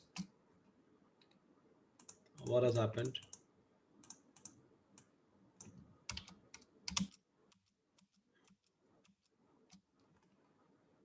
Yeah, it's coming to it's a string basically. So let's suppose if you are there will be some exceptions over here, right? So in case of exceptions, so yes, it will try to come over here in this particular place. So try and exceptions we are able to create in this particular place. Let's suppose if I would like to call my logger, I will be able to call my logger as over here. Let's suppose here, So name wise, let's suppose there is a classes, there is a things where you are supposed to provide a name of multiple student as a list, roll number of multiple student as a list, joining date of the multiple student as a list, right? Let's do it. So here, so instead of providing a Marur, let me create some other object. So maybe this time I'll pick Pawan. Yeah, so Pawan is again his message I can see over here. So Pawan and then student, right? And here, so I can try to create Pawan object, and then I can try to provide a multiple student name. I can see Naveen a message over here. He is messaging me again and again, unnecessary messages. Sometime there is a message from Jay. I can see there is a message from Himanshu. I can see there is a message from Prakash, as I can see, right? So Naveen, Jay, Himanshu, and Prakash. So this is basically a variable I'm trying to provide for name. Let's suppose I'm going to provide a variable for a roll number, right? So now everyone has started pinging me hi. Okay, it's fine, guys. So here, for roll number I can take, and then maybe joining date is common for every one of you, 2021, and topic is common for all of you. Oops, right? See, we are able to provide the data. So it's not like we can provide just one data. It's just about like what data we are going to provide. So we have not defined whether it will be a list or a string or integer or what. I can provide anything, right? And then I can try to handle any kind of a data inside my function. Now I would like to write one function, right? So I would like to write one function that, okay, fine. So if number name is available in a form of list, so it is supposed to like give me all the name. It is supposed to print all the name. I'm looking for a function inside my class. Inside my class, I'm looking for one function, so which will be able to give me if name is provided in a form of list, right? So it is supposed to give me what individual names one by one. So here what I can write, so I can create one function, name parsing.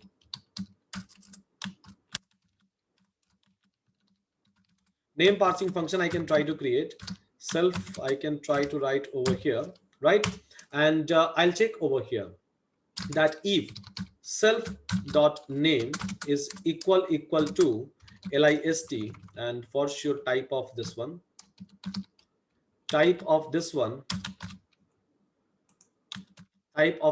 is a list, right? So do one thing for I in self dot name, right? print print I, name of student is equal to I, right? Else what we are supposed to do, print provided name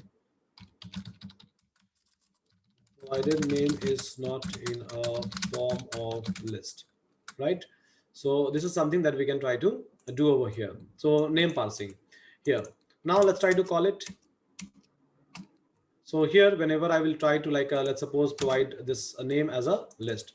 Now I'll try to call what, Pawan. So Pawan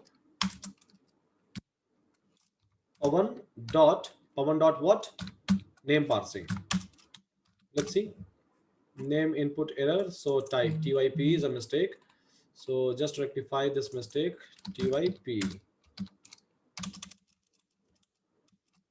Are we able to get it? So if it is a list, so Naveen, Jay, Himanshu, and Prakash, so yes, we are able to get it over here, right?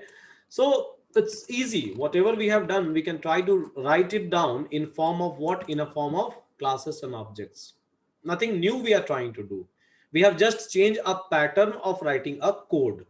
Previously, we were writing one by one, line by line, line by line, line by line script and all those things, right? The only thing is I'm just trying to write in a form of classes. I'm just trying to pass my data through objects, right? Ultimate thing is like all those things are same. Rest of the things is completely same, right? There is no changes that I have adopted over here. So is this things fine for everyone, guys? Are you able to understand? Is it complex? Whatever we have discussed, is OOPS programming concept is difficult? So far, I'll talk about like inheritance, polymorphism. So in the similar way, I will be talking about even those concepts, and you will be able to like understand. You will be able to do it. So many people are just afraid of OOPS concept. Whenever they will see a modular coding, right? Whenever they will see libraries, or I'll just show you, right? Let's see. Let me go through this one, and I'll just show you uh, TensorFlow Git, right?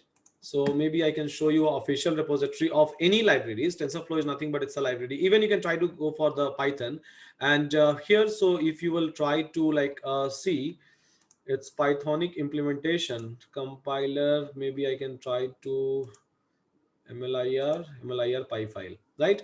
So here you will be able to find out that everything they are going to, no, this is just a supporting class. Let me show you some implementation. So third party TensorFlow, maybe Pythonic implementations, maybe for data we can try to check a kernel test bash test.py file. Yeah. So here you will be able to find classes is equal to batches. All the standard implementation in this world has been done inside OOPS concept itself. All the standard implementation, right? What is this? Nothing. So you all will be able to understand. You all will be able to read out. You all will be able to contribute, right? Now, if I'll ask you that, okay, fine. So can you please explain me this function which is written inside TensorFlow, right? I think once you will be able to read out, you will be able to understand the skeleton. Once you will learn TensorFlow, you will be able to write it, right? Anything new we are doing over here? Not at all. Yeah. And even doc string if you have to provide. So this is the doc string, right? So in my function, I think these are the pretty old thing that we have learned, right? This is nothing but doc string of a particular function. I think I did some mistake, maybe somewhere, indentation or something. Fine, I can just remove it. So I can try to provide these things, and then it will be fine. So all the standard coding implementations you will be able to find out that has been done in a form of what? In a object oriented programming itself, by using a pure OOPS concept, right? So let's suppose if you are going to contribute tomorrow in some open source library, it's good to contribute at least in some basic libraries. You can try to contribute. So unless and until you are not well versed with the OOPS concept, you will not be able to contribute. Plus, whenever you are providing solution going forward, if some, let's suppose if you have received some some problem statement, and when you are providing a solution, make sure that you provide a solution by using OOPS. You can provide it by using a scripting, and others 100 people will do the same thing, right? Then how you are different? At least you have to create some differences. So just try to do that. And there are many concepts like annotations and all those things, multiple different kind of annotations you will be able to find out. So I will be talking about it. I'll be talking about each and everything. I think this is a first class for OOPS programming concept, and we have discussed till this point, right? At least we have discussed, and we now know that OOPS is not a tough concept, right? It's the exact same thing that we were implementing. We have just changed our pattern of writing a code.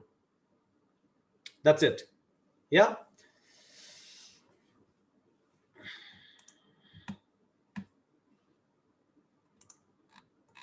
So fine, guys. This is a basic introduction of your OOPS. What is classes? What is object? What is init? How we can create a function? How we can try to call a function? How we can try to pass a data inside a function? And all those things. So we will take a break for 15 minutes. And after 15 minutes, so I'll give you one problem statement. You are supposed to write a code for that particular problem statement. And then we will move ahead in our OOPS programming concept itself. Yes. In between, so just try to like practice. Simple. Yeah. So go for a break, guys. Hope you are not feeling exhausted now. Can you please send me a code? I will just try to keep it here. I want you to write. I want you to type in your system. Even I'm typing, right? So you are supposed to type. Yes. I'll just keep my screen as it is. Fine. Just type it. No timer I'm going to place. 15-minute means it's 5:07, right? So 5:22 we are going to we are going to resume. Fine. Just type this one. It's there in front of you. Make a mistake, solve the error, right? Whatever error, it's very simple thing, right? Just like writing a story, you can write a code. So just keep on typing it. To do in breaks. Yeah, those who have not written, so for them this is a to do task. Can't see code. Look into your screen, you will be able to see it. Don't tell me that can't see code. I've just like a zoom in my like a screen so that you will be able to see a complete code. Otherwise, you will not be able to see a complete code. Yes. So don't tell me all those things. Do it, guys. Everyone.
Okay, so fine guys, I think you all are able to implement this one.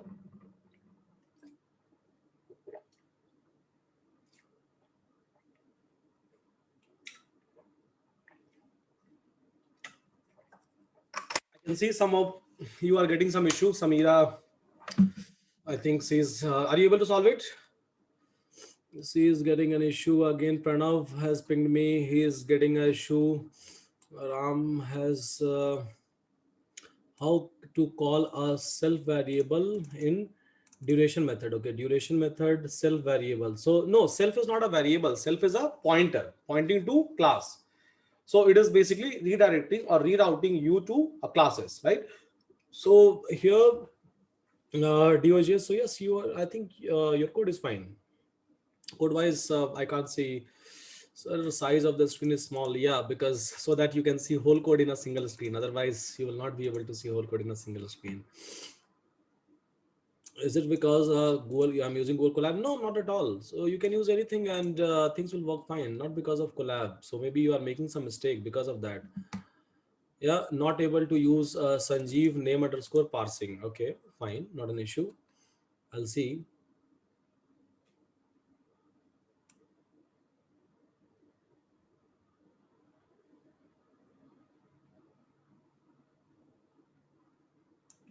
So Arunava is saying that data type we are not supposed to. Yes, yeah. So we can try to put a condition in a later stage. So if we would like to restrict our users, so in that case we can try to put a condition. So we can try to write a condition on top of that.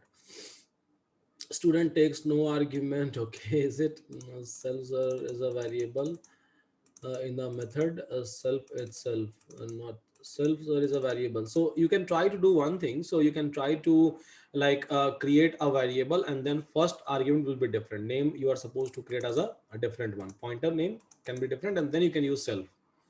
That is possible. Can I use more than one pointer? Why do you need more than one pointer? This concept is not available because you just need one like a pointer or one routing things which will be able to reroute yourself to a classes. So I think that is not required. Issue with def underscore underscore str self. What is the issue? Sridhar, so Sridhar, sorry. Are you able to see my messages, Nisant? Yes, I can see. Kangana Sharma has pinged me this code. Okay, so Kangna, I'm assuming that code is working fine for you. And then no problem, running fine. Okay, Ved.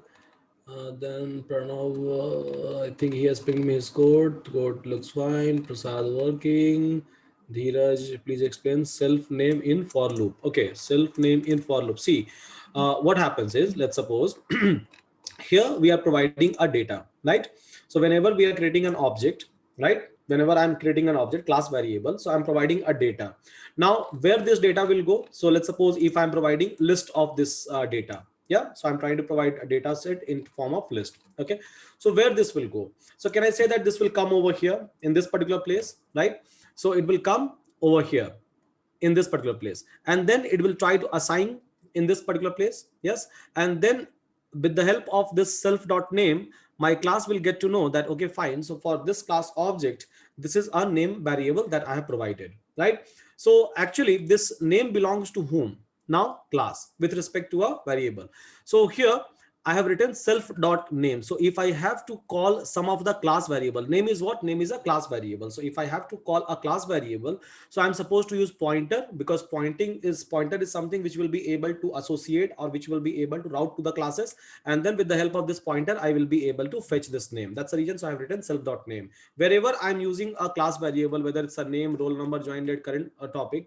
So everywhere, so I'm trying to do what? I'm trying to use a pointer dot that variable so that I will be able to fetch that data because data will come over here inside init. Data will come over here whenever you will try to provide a data at the time of object creation. So I think this is fine, right, Dheeraj? So self is a pointer. Then we do pointer manipulation in Python as well as like in a C++ and C. No, so here like a pointer is something which is just trying to work for you in terms of routing to a classes. So once you will try to implement your own main class, then you can try to do that thing because here a meaning of pointer is as per the skeleton of the Python. It's just a reference variable to a class. So don't try to understand these things in terms of malloc and calloc. So like there we try to do a pointer manipulation if I'm using C. No, you are not supposed to understand in that way. Student takes no argument. Jignesh, if you can ping me your complete code, so then it will be fine. Not able to use name parsing, Pranav. So if you can ping me a code, then I can understand why this error is occurring.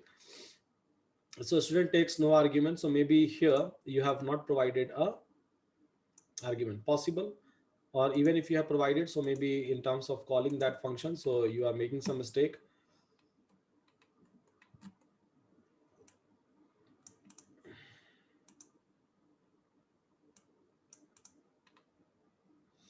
Not able to use str underscore roll number. Okay, so you have made a mistake. So see, code you have, if you have written a code, right, it should work and it will work. The only thing is you are making some mistake. That's it. It's not like there is no meaning of saying that my code is working or not working. Everything will work. We have to like take care of it. Current topic missing one required positional argument. So yeah, I think you have missed a pointer. That's the reason. Can you please explain parsing part once again? Name parsing. So as you can see, we are trying to take a name. We are providing a name right over here. When we are creating an object in this particular place, so we are providing a list of the names we are trying to provide. So it will come over here and then it will go to our classes. So now my class will know that, okay, for Pawan, this is our name data. This is the data for a name that we have provided for Pawan, right? Okay, so my class is aware about it. Now here, so whenever I will try to like call Pawan dot name parsing function, right? So it will try to take a data from where? From here, it will try to take a data from classes. It will try to take the data. That's the reason. So I have given self dot name, and it is trying to first of all check that, okay, fine. So whether name is available in a form of list or not. If name is available in a form of list, means I have provided a multiple names, right? So what I will do, I will try to iterate through it.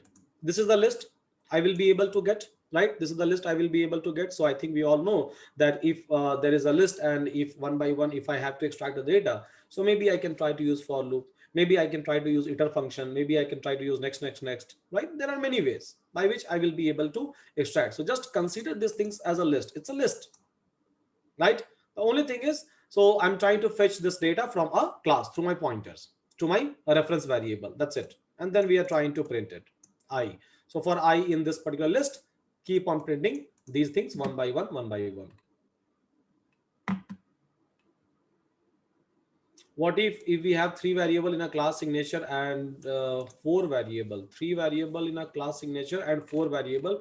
So if you are going to provide some extra variable over here, so even for that, it is going to give you an issue. See, and it takes 5 position argument, but 6 were given. So if you are going to provide some extra variable, so again, that will be an issue. Can we use args and keyword args? Yes, you can use it, right? So let's suppose if I have to provide a multiple variables, I can use it, right? So here maybe like here current date. So let's suppose current date I have to provide, but I would like to provide a multiple dates. I can try to like mention these things as a current date, a static of current date, right? In a key value pair, if I have to provide a data, I can mention in the same way, and all those things we have already learned, right? So every concept that we have learned, right, every concept we are going to utilize it. The only thing is everything we are trying to call through a object. That's it. That's the only differences we have made. We are not introducing anything new over here, right? Whatever things that we have learned, starting from a very first day, variable creation, right, till a data manipulation, for while, whatever, till yesterday's class, right? Everything I can try to convert in terms of classes and objects, and I can try to call it. Working, okay, Himanshu, this is working, no problem, running fine.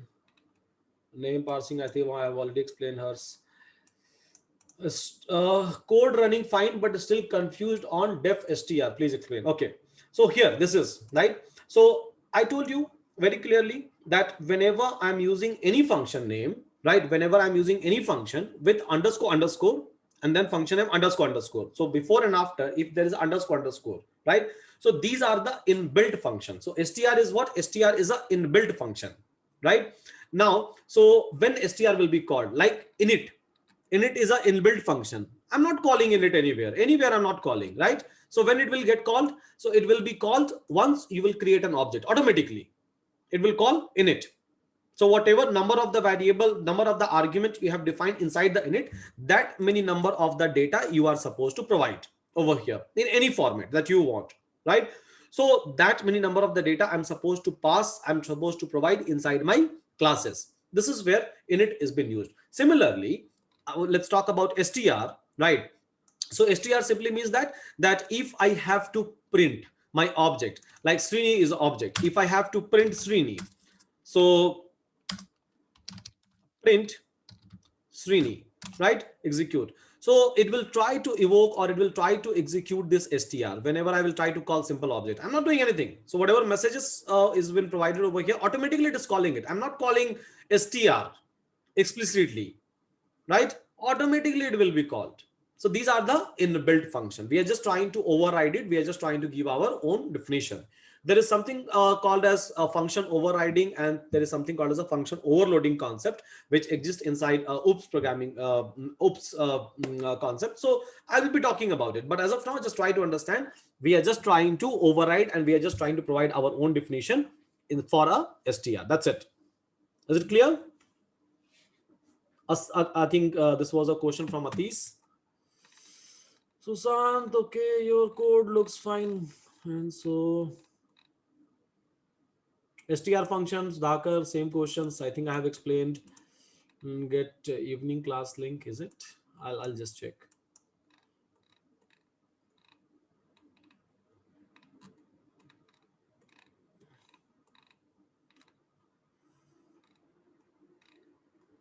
Working fine. Okay, so I'm assuming that most of your code is working fine, right? So I would like to give you some task, right? So you have to complete that particular task. I'll give you 15-20 minutes of time. This task is going to be a little bit lengthy, but you have to write all of those code in terms of a US programming concept. So whatever we have learned, right? So in terms of that, so you have to write a code.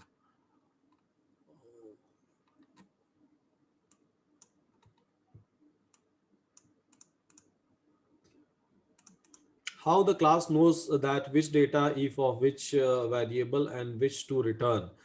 So here class will never know. We are trying to associate it, right? We are trying to bind it. So here data will come, it will be provided over here. From here, it will go inside the classes. So here we are trying to like provide a data. So I told you a very simple flow, right? So when you create an object, data will come over here, from here to here, and then here to here. And whenever I have to use this data, name data, so I'm supposed to call it. Yes. Inside a class. Outside the class, if I have to call, so within a class, if I have to call, I'm supposed to use self keyword. Outside of the class, if I have to use, if I would like to print name variable, right? If I have to print a name variable for Pawan, so what is a name data that I have provided? Pawan, right? So dot name, and yes, this is the data that we have provided. So outside the class, this is the call that we are trying to make outside the class. Outside the class, with the help of object, you will be able to fetch it, right? Inside the class, so with the help of self. This is generic code.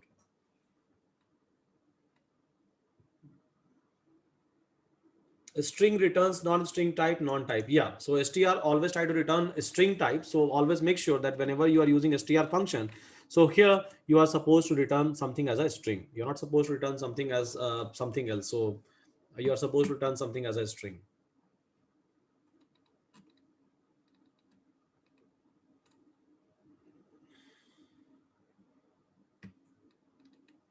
So, okay, I think I have explained every kind of a doubt I can see in my chat box.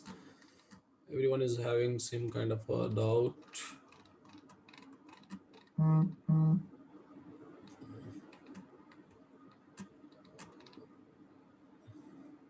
Lalit is asking name QA not defined. So maybe you are doing some mistake. I can see a last line. Okay. Fine, guys. So I'll just give you two tasks, right? One will be a easier one, and one will be a little bit like tough. Okay. So let's see how many of you will be able. You all can do. I know you all will be able to do it. Maybe in next doubt clean session you will be able to show me. But yes, what I believe is you all will be able to write a code for this one. I'm not looking for any scripting over here. I'm looking for a pure class and object based coding. Okay. Why are you writing like a self? I think I have already explained multiple times. So since a very first minute of my classes, I'm talking about self itself. Yeah. Okay. So here, what you have to create. So you have to create a class called as data. You have to create class called as data, right? Now, so you are supposed to provide. So whenever you will try to call or you will try to create, just try to understand this problem, guys. First of all, yes, problem statement. So here, right, things will be pretty much clear once we will solve a multiple instances, once we will solve a multiple like questions. So in this way things will be much more robust and it will be much more like a clear. So just try to understand in that way. So here you are supposed to create a class called as data, right? And then what you have to do, so you have to like create a init method, or you are supposed to create a class variable called as file name, right? You're supposed to call these things as a file name, and then maybe like a file type you are supposed to create. So this is the class variable, file underscore name, file underscore type is a class variable.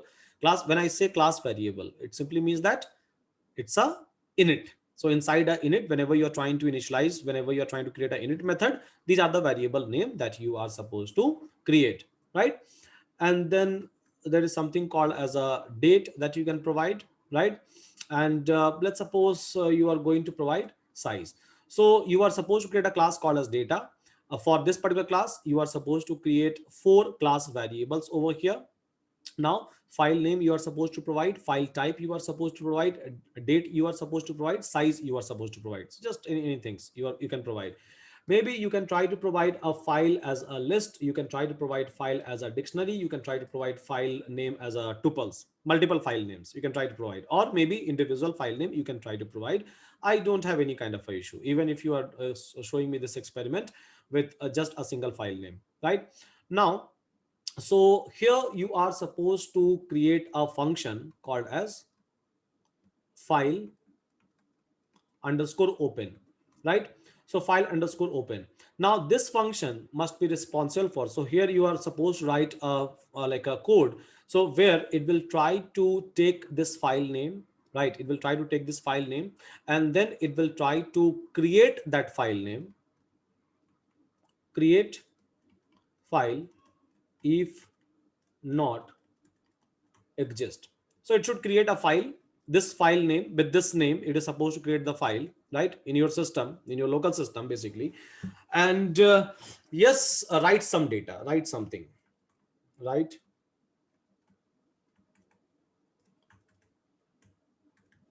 Write something in a file, right? Now, so there is another function that you are supposed to like create over here, file read, right? So again it should take like a file name and it is supposed to read, and then it is supposed to give me, so whenever I'll call this file read, so whatever data is available inside my file, it is supposed to give me that as a return. Simple. So through an object I'm supposed to call it. Now there is another function that you can try to create,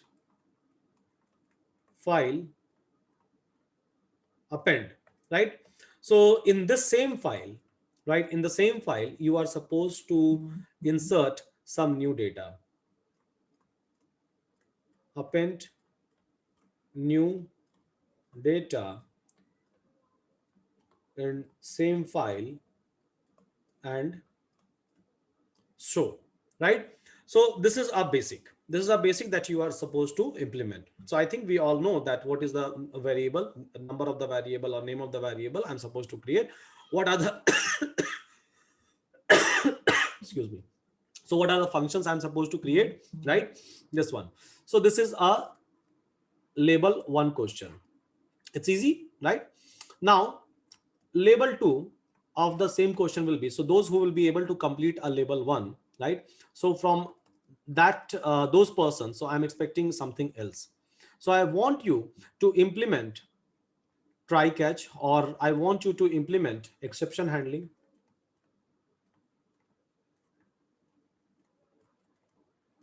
I want you to implement logger inside it.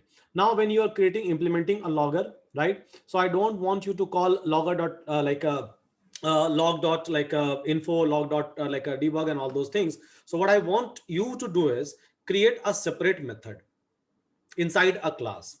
So you're not supposed to call log dot something again and again and again. I don't want you to do that, right? What I want you to do that, so I want you to create a separate function and call that function. So let's suppose you are supposed to create another function, right? Let's suppose log underscore or maybe log function you are supposed to create, and whenever you have to log something, let's suppose you have opened a file, you are closing a file, right? Again you are reading a file, again you are appending a file. So each and every information you are supposed to log, but not by directly calling a logger.log that you have been doing. I want you to write a function, call a function inside this one. So that should be a class function itself, that should be a part of this class data itself, and you are supposed to call that function, and through that you are supposed to maintain a login, not directly. Yes. So just try to implement it. Are you able to understand this problem statement, guys? Everyone, my handwriting is a little bit bad, but I think I have explained you. No, someone is saying. Abhin is saying like no. Okay, I'll explain you again. Create a class called as data, right? Inside that class variable, you are supposed to create file name, file type, data, and size, right? Label 1. Just try to attempt label 1 first of all. And then write a method, write a function, which will be able to open up a file and then write something inside it. So I think we all know how to deal with a file, because in our previous classes, just a day before, like I think last Saturday, Sunday, we have discussed about file and all everything, right? So here you are supposed to create a like a file, and then this method must be able to take this particular name, and with this name it is supposed to create the file, and then it is supposed to write some data, right? Here you are supposed to perform a read operations of the same file name, and here you are supposed to append as operations with the same file name that we have given. Yes. And then those who will be able to complete a label 1, right, implement label 2. Everywhere I'm expecting try and accept a statement. Everywhere I'm expecting a exception handling, first thing.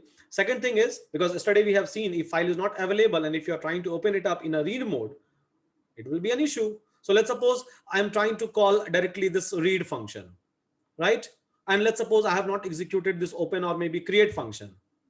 It will give me my code will go for the toss, right? So I want you to handle that one with the help of exception handling. Yes. Second, label 2, not for label 1. For label 1, just a basic task. And then logger you are supposed to implement. I'm not expecting logger to be implemented just the way you are implementing so far so forth, calling logger dot info, logger dot debug, logger dot I can say warnings and all those things. I want you to create a function within a class and then call this function inside this one.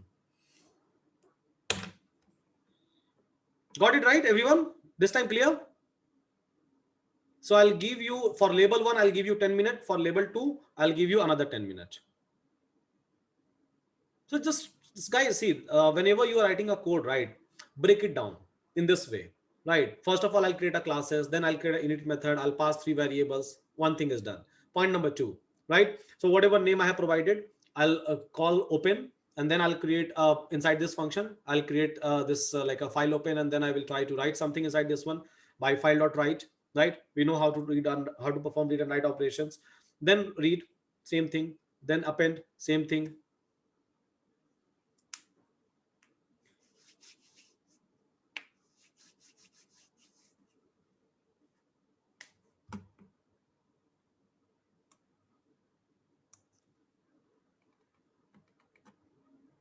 Okay, so Sivans has converted all of these statement in a form of write-ups.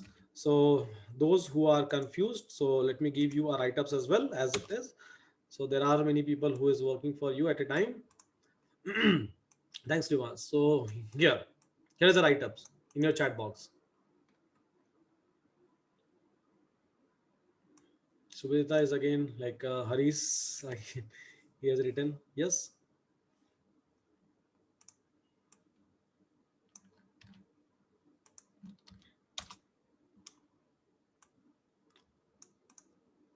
And don't try to search for this like a solution over the internet. There is no solution which you will be able to find out. It's just like something which comes in my mind and give it to you. Okay, Sandeep has pinged me a code. Your code says that. Let me check. It will be fun because whenever uh, doesn't matter how many things I will be able to explain you, but unless and until you are not doing it, you will not be able to understand. Once you will get an error, then you will solve it and then you will learn. Okay, now I think you can get some hint. So Sandeep, just do one thing. Try to pass a multiple file, list of the file, or maybe like a dictionary of the file, and try to parse it for you, and then try to implement level 2. Those who are able to implement level 1, right? I'm looking for level 2 from those guys.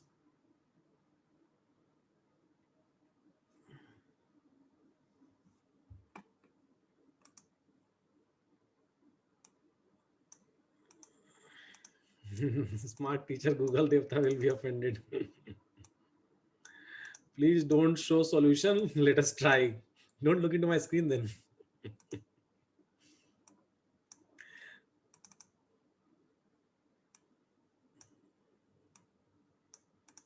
But we are using only the file underscore name. Yeah, that is fine. So I can try to, I was using just a name, but I was able to provide a multiple name. So you can try to provide a multiple file. You will try to open up multiple file, right? You will try to read multiple files. You will try to append data into a multiple files. Or maybe I have provided 4 file name and I will try to open maybe 3 file. I will try to do read operation of 4 file. I will try to do append operation in 2 files. Possible? Eyes are going there, human nature. Yeah, I know. It should be fun, right? So like we all are supposed to write code just like a story. So simple. Ram has pinged me his code. Supreet. Okay. Many people are pinging me code. That's great.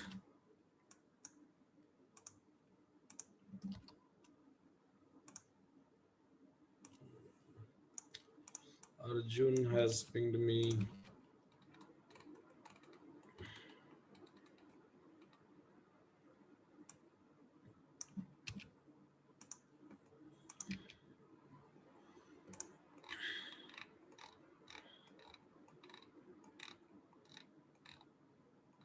Ankur. Okay. So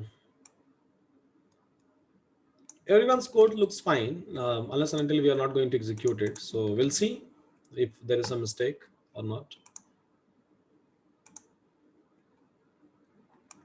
Aniket. Okay.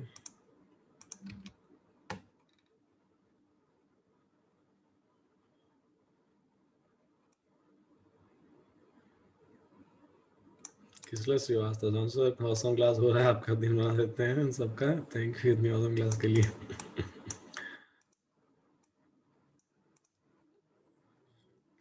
Gaurav is getting Srivani syntax error invalid syntax file name data size.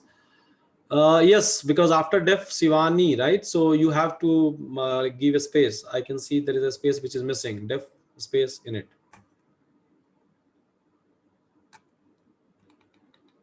Gaurav, yeah, your code looks fine. We'll see after execution. Vaibhav,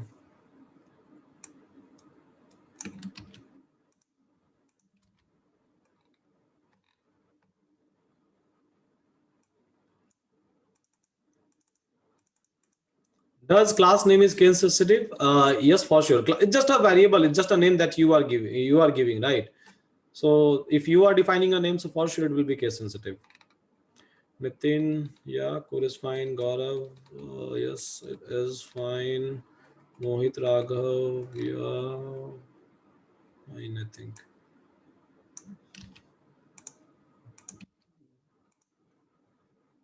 Umang. Hmm.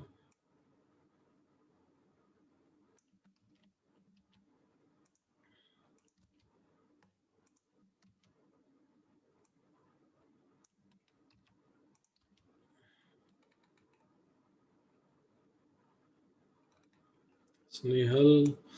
Space should be there. Yeah, space should be there. Yes. Vishal has pinged me his code.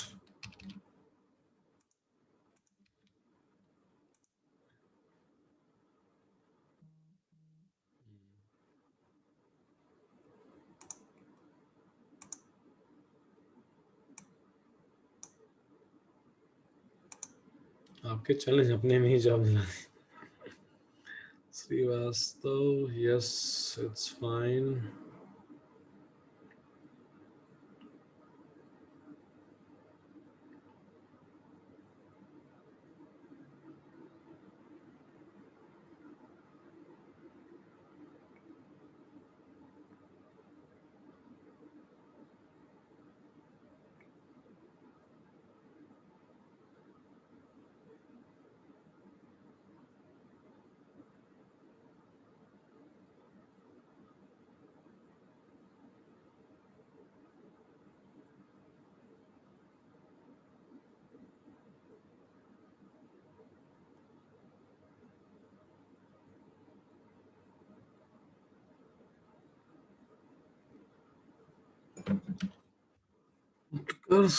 Then,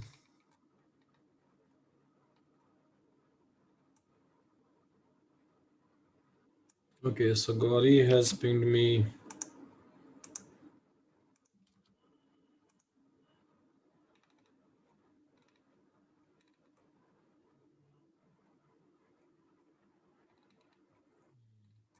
So, guys, I have received like a mini level one code. I'm expecting level two as well. So, Gauri has pinged me. Then Arup, I think his code is, yeah, it's a label two, but I can't see logger. Arup,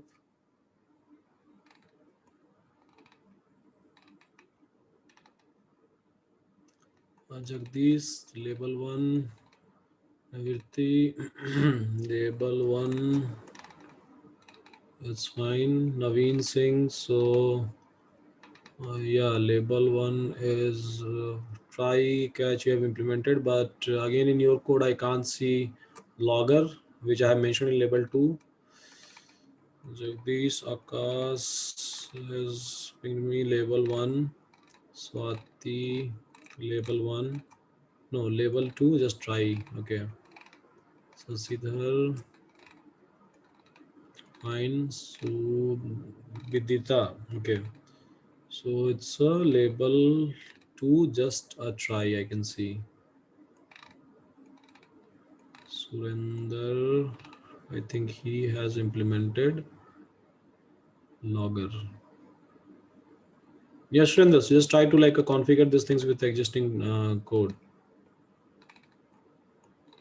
Label one from Rohit.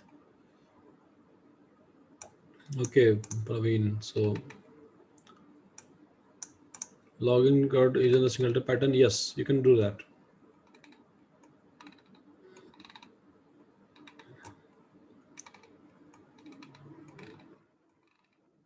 Label Subham Jain.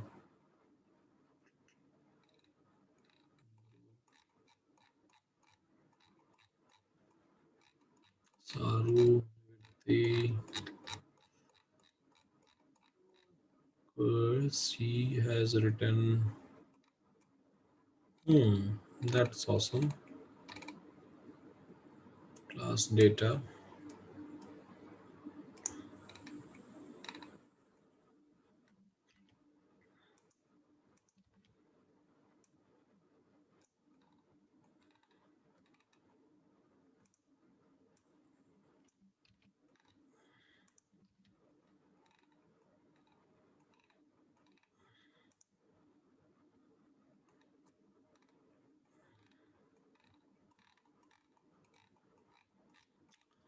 Okay, fine, guys. So now it's time to talk about a level one code. So whatever we have given, so level one. So I have not received a complete code for level two from any one of you.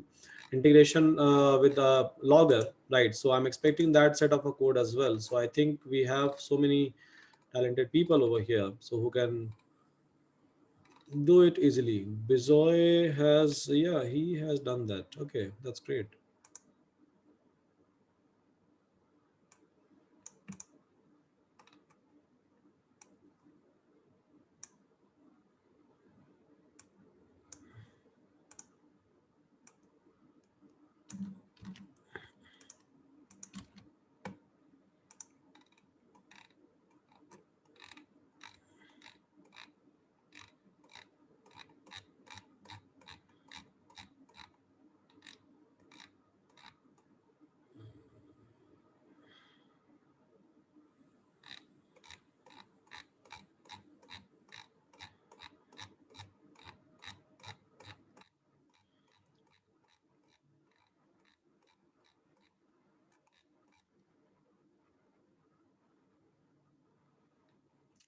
Uh, Ankan Datta has implemented again label 2.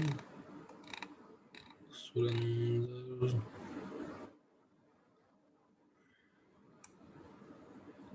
Yes, Surinder, that is fine. So you have already implemented with the GUI. So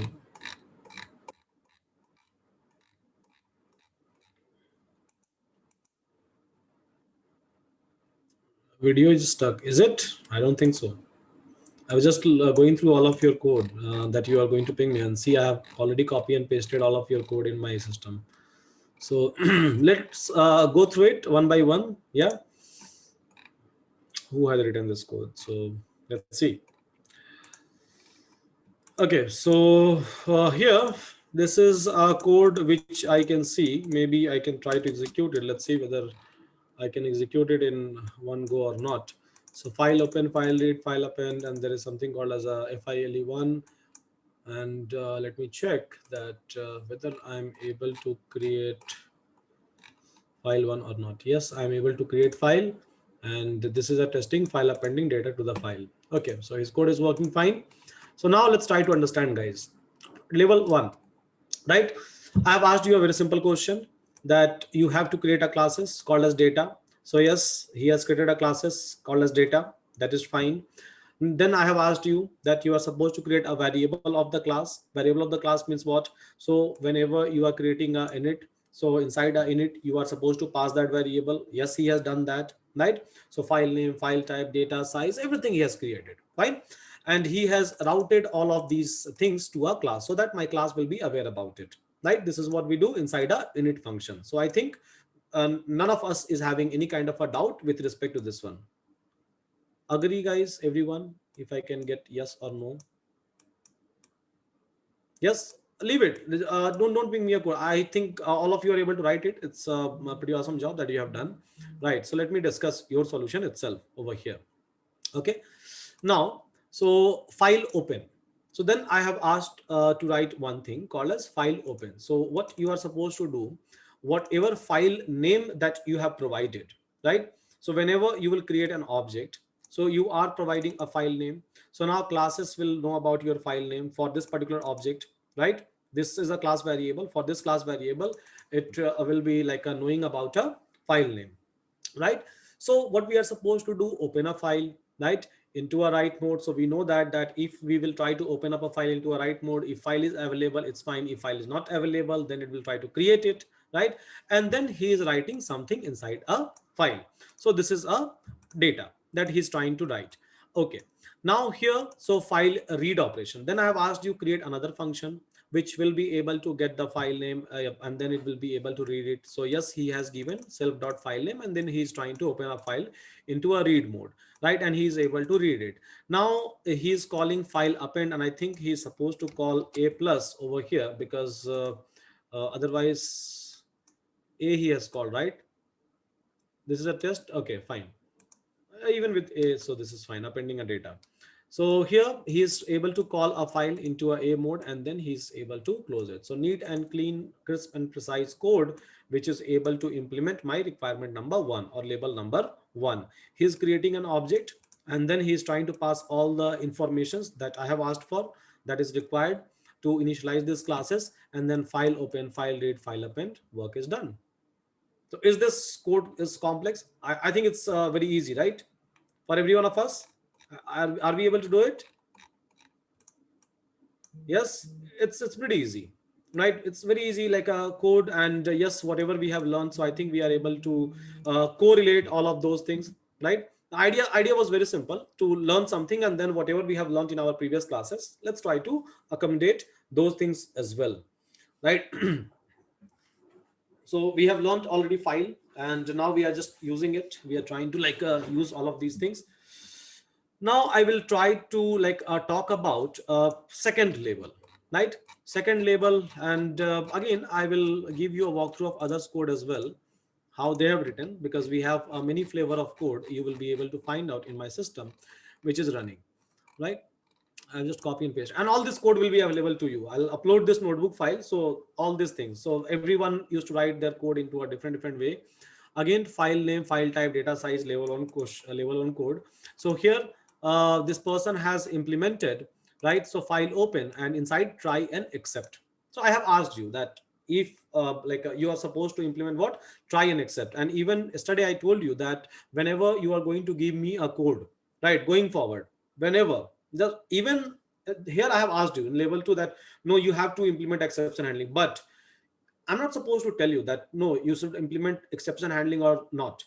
You are supposed to implement by default going forward, right? From today onwards you are supposed to implement it, even though if I'm not, even if I'm not telling you that no. So logging and exception handling is a default one which I'm looking for every time. Every time whenever you write a code, right, you are supposed to follow this convention every time, right? So in this way your code will look beautiful. And again another way, so whoever is going to like go through your code, so they will be able to understand that okay, fine, so this person knows how to write a production grade code, right? So this person is aware about it. And you will find out, you will feel that when you will whenever you will go and read out someone's else code, right, you will be able to understand each and everything, because everywhere we try to follow these things as a standard procedure. And if you're not doing it, so in that case maybe sometime code looks scary to us, but no, it's not actually. So line by line, so you can parse it here. So this person is written file open, so this person has used a different way. So instead of using a direct open, so this person has used with open this txt file, and this person is trying to call a file name as an argument over here. So both code is doing the same thing, right? But the way we have written a code is different, this pattern is different, and then this person is trying to write a code in case of exceptions, so he's handling the exceptions as well, right? So here is a code for file open, again for file read. So in the same way, person is trying to read a file, and then he is trying to write these things, file append. And he has implemented str as well by default. So whenever I will try to create an object, I will try to call each and everything, this things is going to work for us. Yeah, again this is a pretty simple code, right? So it is trying to open this file name, file type, fine. So he's creating a file name in this way, right? So file type, let's suppose .txt. So .txt file it will create, .json file it will create. So this person has written again a same code, but with a little bit of different flavor, you can say, right? So we are just looking into this is what happens when you see like a code from a multiple people, and when you will conclude, so you will get to know many things, right? Same problem statement, but different implementations from a different person. But I think we all are able to understand all of these implementations. Yeah. What is the significance with open in file? So which one? This one, open in file. So I'm just trying to open it up. So let's suppose file is not available, so it will try to create it at least. So here, file read. Again, so this is the code, simple code, w plus more r and a more, that is fine. File append. Then this is again same code, f dot write, that is fine. This is fine. This is again a simple code. This is again a simple code that you will be able to find out. Okay, so this person os.path is file. So this person is trying to check that whether there is a file which is available in this path or not, and then he is trying to open it up, right? And else, so just try to do this. So if it's not available in this particular path, right? So again, another flavor. So this person is trying to check first of all, and then this person is trying to open up a file. So again, amazing code. Now here, open, this is fine. F dot write, straightforward, and then return f dot read. Okay, Vaibhav has written this code, and the file name, file type, data type. Okay, so he has missed a date, I think, but it's fine.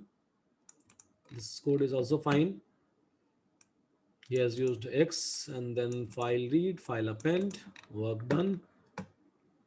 Now again here, so while true, so in a loop, right? So in a loop, input wanna write. Okay, so this person has written a code in a little bit different way.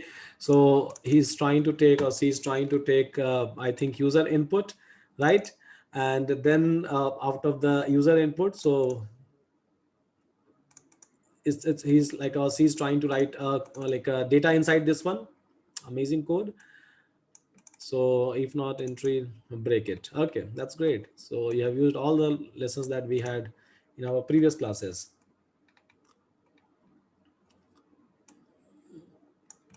This code is simple. Then try this f dot close, exception handling. This is fine.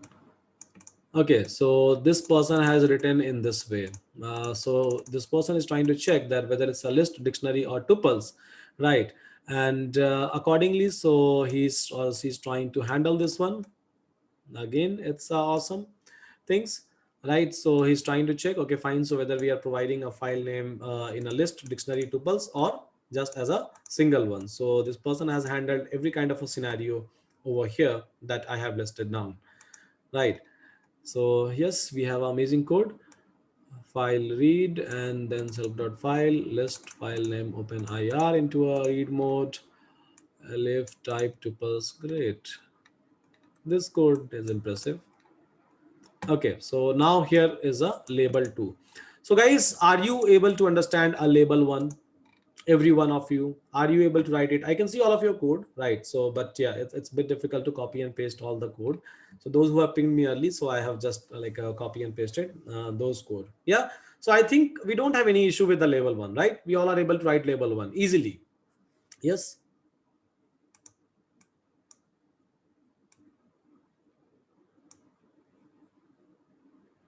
Label 2 I can't copy completely in a chat window. Yeah, so just copy and paste it twice. Half code. So label 1 is done. I'll just remove this one. I'll just remove this label 1 so that my system will be clean.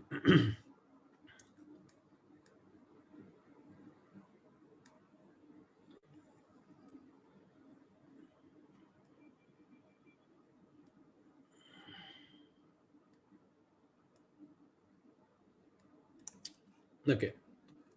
So label 2, let's try to see. I have code from some of you, right? For a label 2. So in label 2, I have asked you to implement a logger, right? Logging. So let's see what this person has done. So logging dot, and he's trying to create a alias, basic configuration, find label is equal to error. Many people have asked me this question, that what is the meaning of label?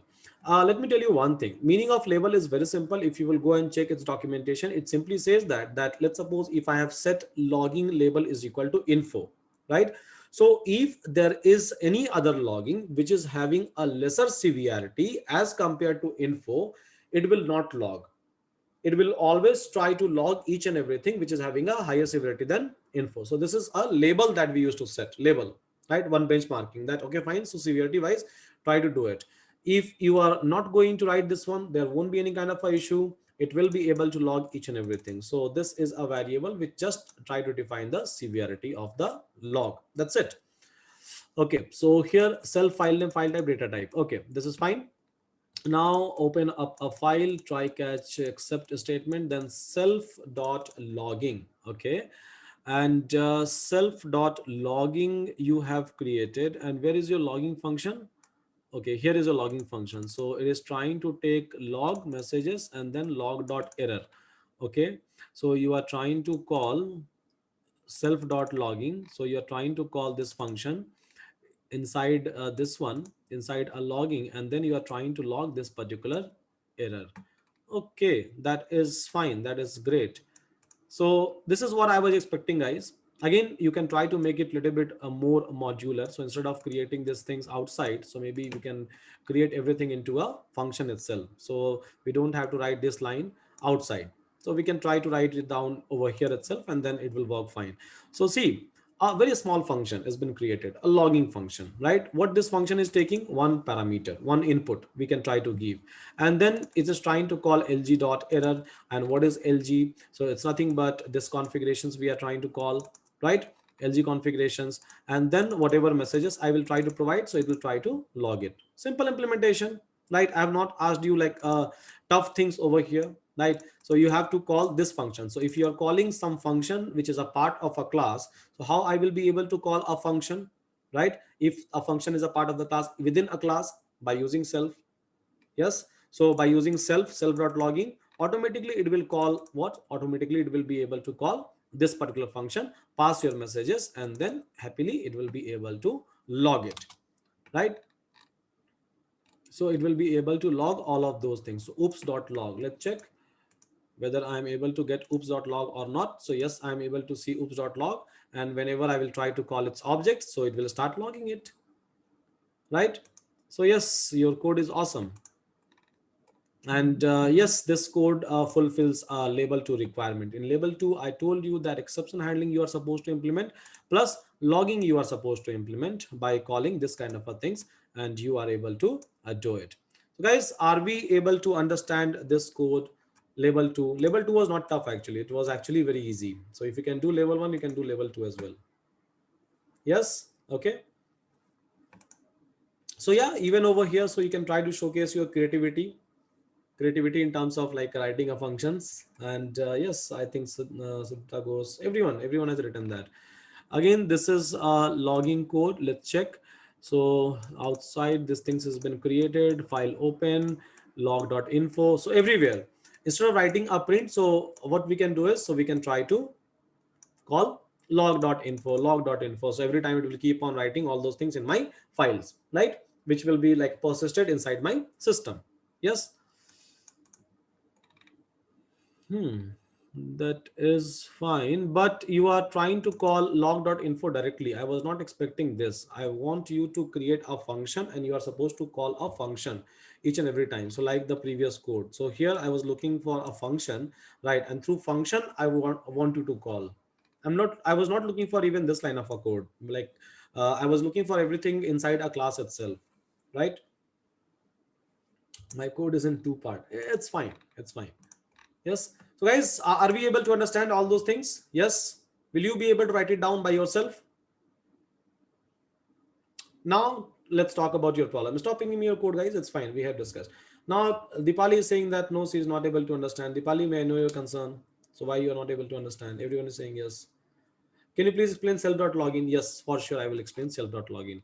See, it's a simple function that has been created, right? Inside a class. So along with other function, right? This is the function which has been created. This is the function which has been created. Now, so inside this function, what is the argument? Forget about name.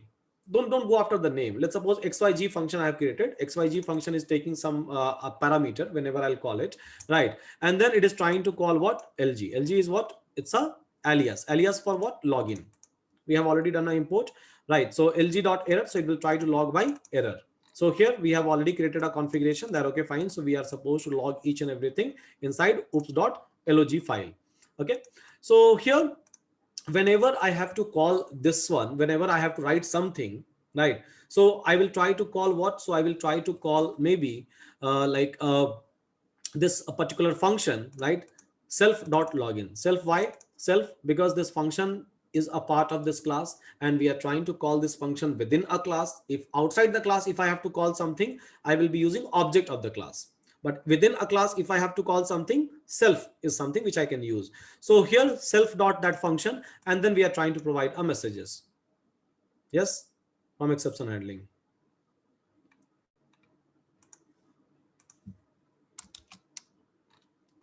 Someone is saying that self.login will not work. No, it will work.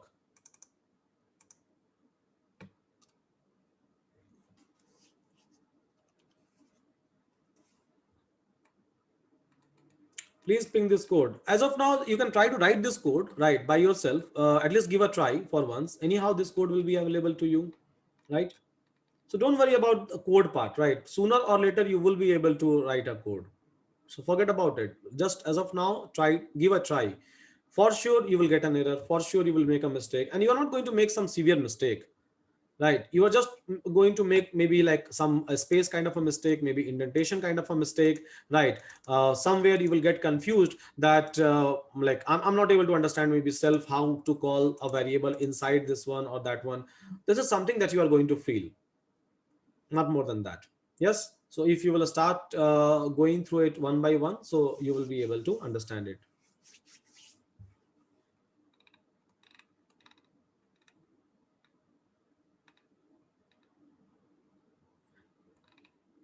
Now I can see many people have pinged me a code.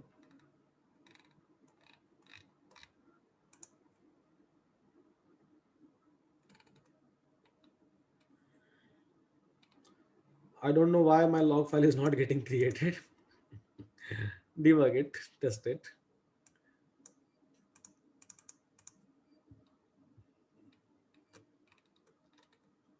Jignesh, no data, no argument. I'm getting this error. I think you have used single underscore in it. Maybe this is what I see. So single underscore is not going to work, guys. So you have to use underscore underscore, not a single underscore in it.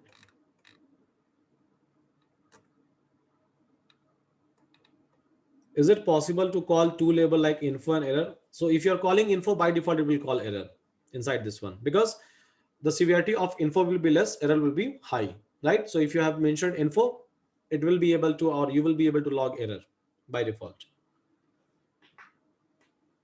Kernel restart will resolve. Yeah. Among your code is fine.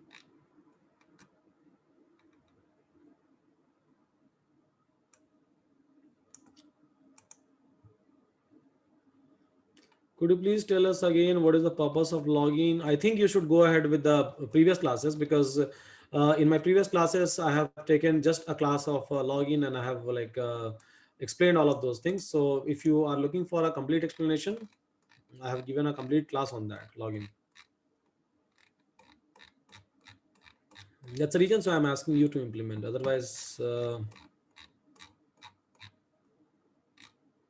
I'm getting self error. Resolve it, guys. See, so by the time you get an error, so generally what happens is like we get into a panic state, and then we start looking for a solution or someone to help us out. No, we should not do that. So we always, if I used to get error, even while I write a code in a classes, right? I get error. That is normal, right?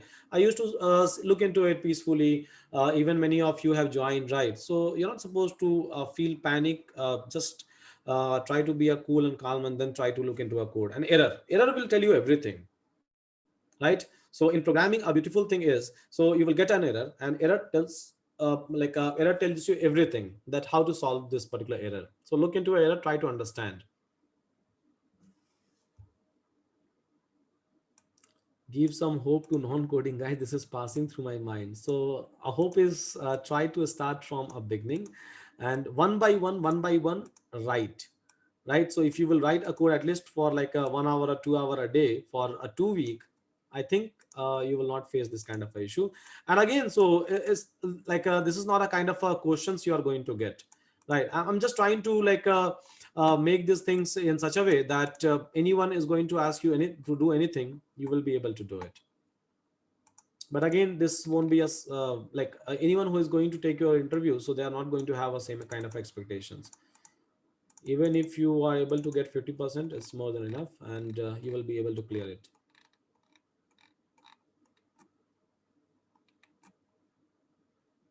Sir इस तरह code खुद से लिखकर बहुत confidence आता है. That's great. This is what I'm looking for. Can we call the function from any position? Yeah, you can call. There is no hierarchy that we used to maintain. Restarted my file and created. Next class onward we'll be using PyCharm, right? Yeah, probably we'll be using that. Don't worry. So you will get used to a PyCharm in one class itself. It just require a first 1 hour, and you all will be able to use it. Like we can't write a log in a recursive function. I'm always confused whether to give a log or not. In most of the places, I think I will. It will come by experience. Yes. Okay, so I think, guys, we have done with our today's discussion. So those who want to drop off, so they can try to drop off. Please help us for a VS Code. VS Code and PyCharm is what? It's just a ID. If you are using like this notebook, and then if you'll ask me that, can you please show me this code in like a collab? There is no point, right? Because we know that both the places we are using Jupyter Notebook, again Jupyter Lab. So now you can't ask me that, okay fine, show me a code in Jupyter Lab. It's the same thing, just ID. So in the similar way, PyCharm is ID, VS Code is ID. You can write code anywhere, right? Thanks for the class, it was amazing, thank you. So guys, hope you have enjoyed today's class. Yeah, now let's do one thing. So I think I have given you some problem statement in today's class. So just raise your hand. uh, so so I'm looking for like a someone who will be able to like explain it, who has already solved that particular problem. So maybe 2 or 3 person will be able to discuss. So I think Vinod is there, right? So Vinod, first of all, you can go.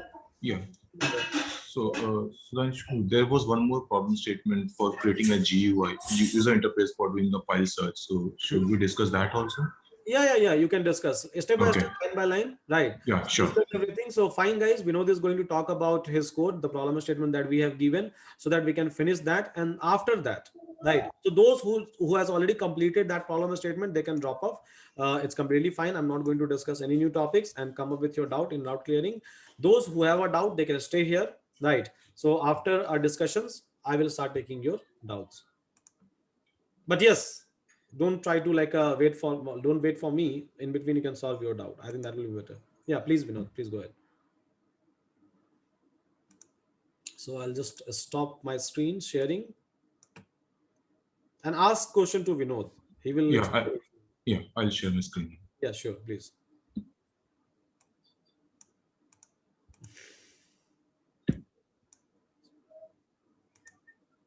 Please let me know once you're able to see my screen. Yeah, we can see your screen. Yes. Okay, first I'll execute the code and show it to you. Mm-hmm. So, this is the interface that I have created. So here we will give the file name that we want to search for, and here Yeah, we'll so get if the so if you can give us some context, right? Because it's been a long time since we have given this problem, right? And I okay. think most of you us are not able to recall the problem statement. So if you can talk about that and then solution. So Yeah. Yeah, the problem statement was that we have to create a user interface where the users will be able to enter a file name that they want to search for, and we have to search for that file name in all the drives in our desktop. So C drive, D drive, whatever drives are there. So in all the drives, we have to search for that and show the results. And then we also have to allow a functionality so that we should be able, out of those search results, if there are any .txt files, so we should be able to merge all those txt files into one single file. That was the problem statement. okay, okay. Okay. So here I have created this user interface using Tinker KT, and so I'll just give a small demo. If I don't enter anything, I just enter space in the search window, and I click on search, then it will give me an error. Enter a file to be searched. Okay, now let me search a file. So here I have given two functionalities. I can search for a file by giving an extension also. So if I give star.mp3 and if I click on search button, it will search all my directories, uh, all my drives for all the files which are having mp3 as extension.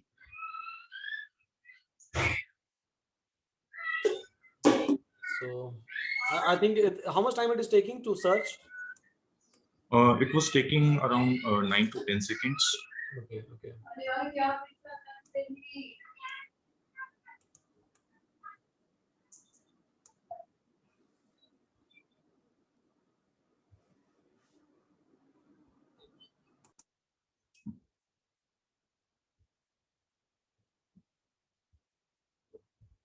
Yeah, so it has found 911 files, and I'm not able to implement the scroll bar here, but we can drag and see all the results.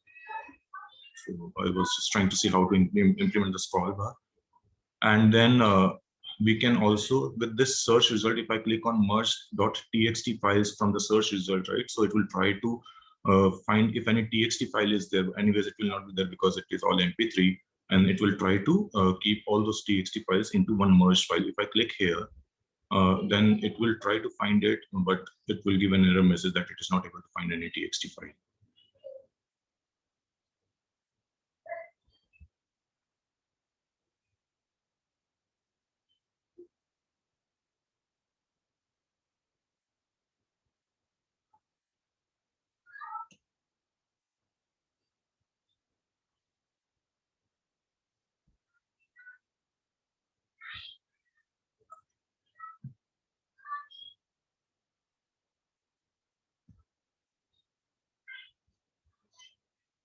Yeah, so node.txt files were found for merging. So this is the message which I'm getting. Now I'll show you one of the files which is having txt in it. So I'll search for test1.txt. It will search for it, and then I'll merge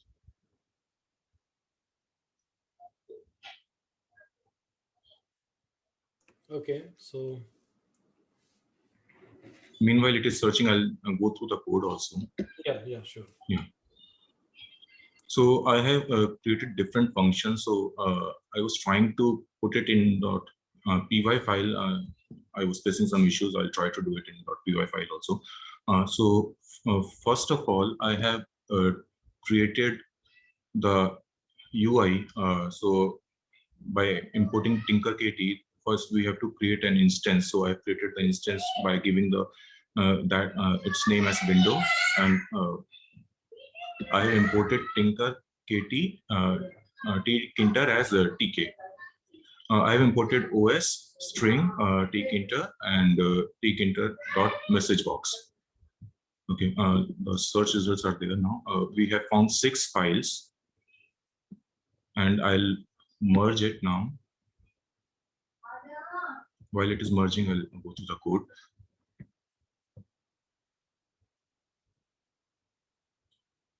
Yeah, so first thing is we have created an instance window. Now we are giving a title. So the title of the user interface is desktop search. So if you look here, right, the title is desktop search here. And then after that, I'm trying to give a label in the window. The first label is enter file to be searched, and in grid we have to give the position of the label. So I have given row 0, and if I'm not given the column, then it assumes that column will also be 0. So it will try to give enter file to be searched in first row, first column. So okay, now the merge has executed, and it has merged all these files into merged file.txt. Let me open that merge file.txt.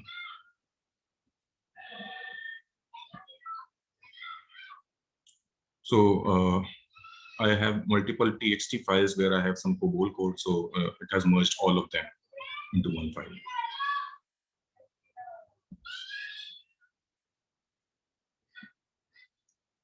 Okay, that's awesome. Yeah. Yeah, and I can click OK. And there is one more functionality to quit. So if I quit it, then it will just simply close this interface.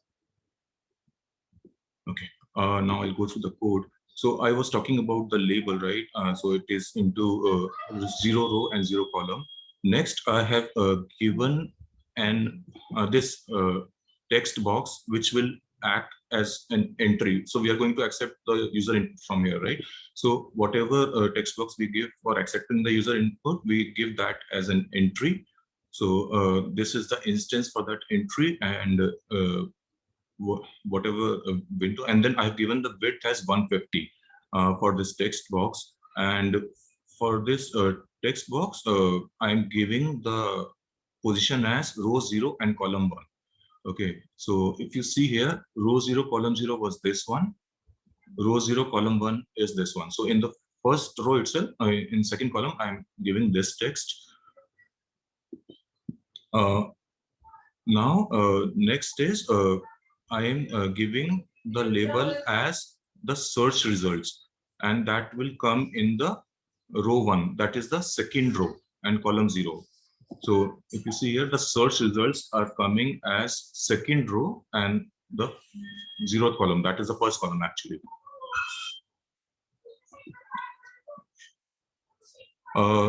Then there is a button which I have created, and the text on the button will be search. And as soon as somebody presses that button, so this function will be called. So we have to give command is equal to whatever function we want to call. So this validate contents function will be called whenever someone clicks that search button. And that search button will be placed at row 0, column 2. I'll show that. So this is row 0 and then column 2. This is the search button.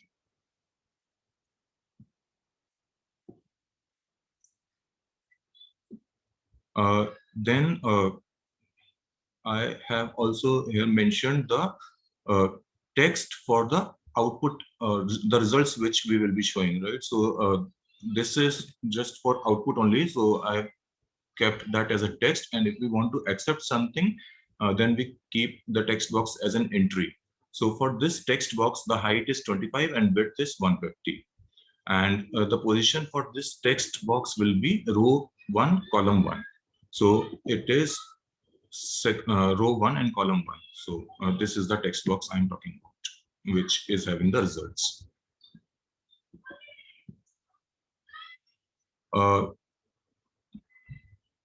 Then to make this text box as protected so that nobody should be able to type it, I have disabled this one. So I've changed the state of this text box as disabled so that it will become protected. So if I try to type anything, I will not be able to type here. That's how I have made it protected. Then the next button I have created is merge for merging. So the button, the text on the button is merge.txt files from the search results, and the button, the text color is blue. And whenever somebody will press on that button, the validate merge function will be triggered, and the position of that button is row 2, column 1. So if we look here, it is 0 row, row 1, row 2. So this is row 2, column 0, column 1. So this is column 1. And this text is appearing in blue color. And then the last button is the quit button. That is in red color. And so if somebody clicks on that quit button, then there is an inbuilt command to destroy this window. So command will be executing a window.destroy. So it will close this window. So this is an inbuilt function. I have not created this destroy function. And the position of this quit button is row 3, column 2. So row 0, row 1, row 2, and this is row 3. And this, so column 1, sorry, column 0, column 1, and column 2. So here you can see the quit button. Okay, so this is the interface which has been created. Now to trigger it, we have to execute this statement tk.main loop. Now, as soon as I trigger it, so it will show the interface. Now, I entered some text here and then I clicked on search button, right?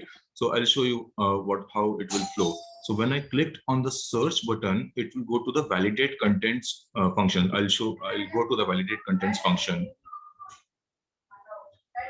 This is a validate content function. This function checks if user has entered data on search window. If user has entered the data, then calls search file to search for file in all the drives. Search results are displayed on the search window.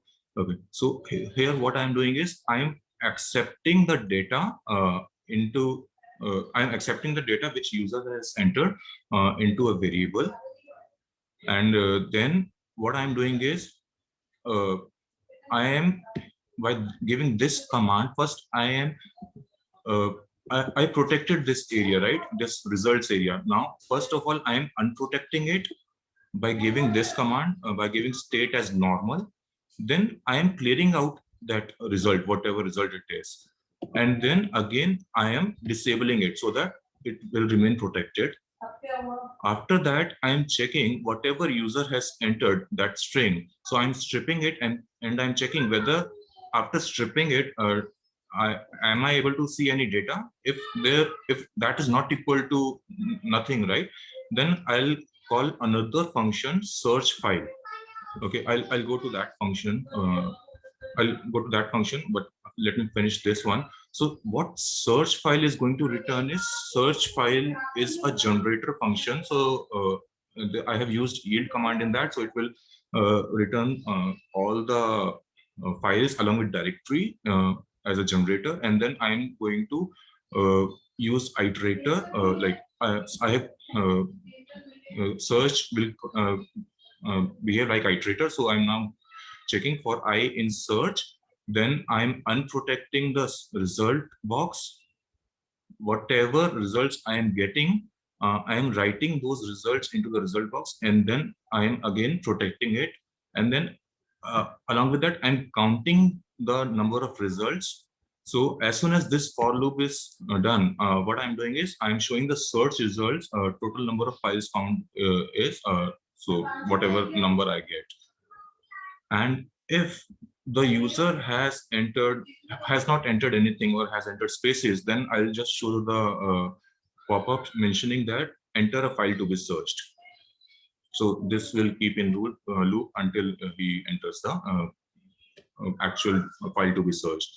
So now I'll go to the search file function.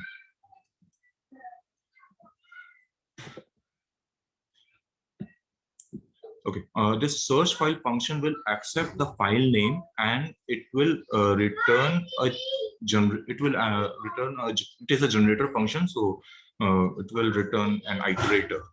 Okay, so this function will search on two criteria. Either it will search for a particular string in a file name. So suppose a user has passed ABC. So any file which has ABC within the file name, it will return those files. Or if any user has given star.mp3 or star.txt, right? So that will it will return the files with those extensions. So what I am doing here is, first of all, I have defaulted the search ext, means search extension, as false. I am assuming that we are not going to search based on extension. And whatever file name user has entered, I'm converting it into a lowercase so that we can compare irrespective of case. Now, what I'm doing is I'm checking whatever string user has entered, whether it is starting with asterisk dot. If it is starting with asterisk dot, then it is evident that he is looking for any extension based search like star.txt, star.docx, like that. And then what I'm doing is I'm saving the extension into the extension variable, and I am flipping this search underscore ext boolean value to true. And then within this function, I'm calling another function to get all the drives on my system. So I'll get back to this drives function. So now this all drives will have the list of drives which are there in my system. So what I'm doing here is for drive in all drives. So in my system, I have only C drive, so it will just execute one time. So it will look for C drive. Now here I am using one inbuilt function walk of the OS. So what walk will return is, it will return all the files in whatever directory we pass to this as an argument. Along with it, all the paths to those files. Okay, so so I have I'm iterating for path, dirs, and files in os.walk drive. So drive here, it is C drive for me. Now, what I'm doing is for file in files. So this will have the list of files which I have in the C drive. Now, what I'm doing here is I'm checking if I'm going if the user wanted to search based on extension, right? So this is the boolean which I had set above. So if he is looking for search based on extension, then what I'm doing is I am taking the file which this os.walk has returned, that file name, and I am changing it to lowercase, and then I'm checking if it is ending with the extension which user has provided. Or if the user is not searching for the file based on extension, then what I'm doing is whatever the file name user has given, I am checking if the file name is present in the list of file or in the file name which is present in my system. So like for example, I'll show here ABC in ABCD. So this is the ABC which user has entered, and ABCD file is in there in my system, right? So this will result in true. So this ABCD file will be returned in my search result. So this is what it is doing. File name in the file which is there in my system. Okay. So and then whatever results I'm getting, I'm yielding that with path and then the file name. So this is what my search file is doing. Now I'll show you the drives function also, which is getting all the drives from my system. So this part is clear, right? Guys, any question? Please try to like post a question in a chat box, and I think Vinod will try to explain you again. Anything. So I know like you have you must be having some issue with the function or like a Tinker implementation. So if you have any kind of issue, this code will be available inside your dashboard. But still, if you have any doubt, please ask Vinod. He will explain. Please explain yield again. So Vinod, I think you can see messages right in the chat box. Okay. Yeah, Mine also- yeah. yield. Yeah. So actually, what yield does is, so we have two options. So whatever results we have got, we can return those results as a part of list or as a part of tuple. But if we return all those results in a list and we start accumulating those results in a list, right? Then the size of list will start increasing, and then we will get those results only once all the iterations are complete and only at the end of the function. But what yield does is it doesn't store all the results in the memory. So uh, it is like an iterator. It returns the function as an iterator. So for example, when we give for let me show you one example. It will behave like a generator. It will keep on throwing a result into your console. So this is Yeah. what yield does. So instead of storing all of those results into a single variable or into a single list, because it can increase a burden of your memory. So that's the reason. So it will keep on throwing results into a console, and it will. So same discussion we have already done in our previous classes. So yes, just the same implementation. Yeah, right. Uh, so yeah, now I'll explain the drives function which has been created. So I just started to implement the try catch here, try and exceptions here, but I couldn't complete. So this is the only function where I have implemented the try and except here. So what I am doing here is in the variable drive, I am taking all the strings in the uppercase from Sky, and then I have created a list, an empty list. Now, what I'm checking is if whatever characters A to Z, so drive will have all the characters A to Z. Okay, so for all the characters, I'll check if os.path exists. So first, it will check if A drive is existing, right? If it exists, then I'll append that A drive into my this valid drive list. If it doesn't exist, then it will check for B, then it will check for C. So it will find C, right? So it will append the C drive in my valid drives list. and then I'm accept exception as E. If there is any exception, I'm printing it. So logging, I was not able to implement it. It was yesterday only, but this was I was working on earlier. No issue. Uh, and There are then some find. other question as well. So I think Abid is asking the line number 50. He's looking for explanation.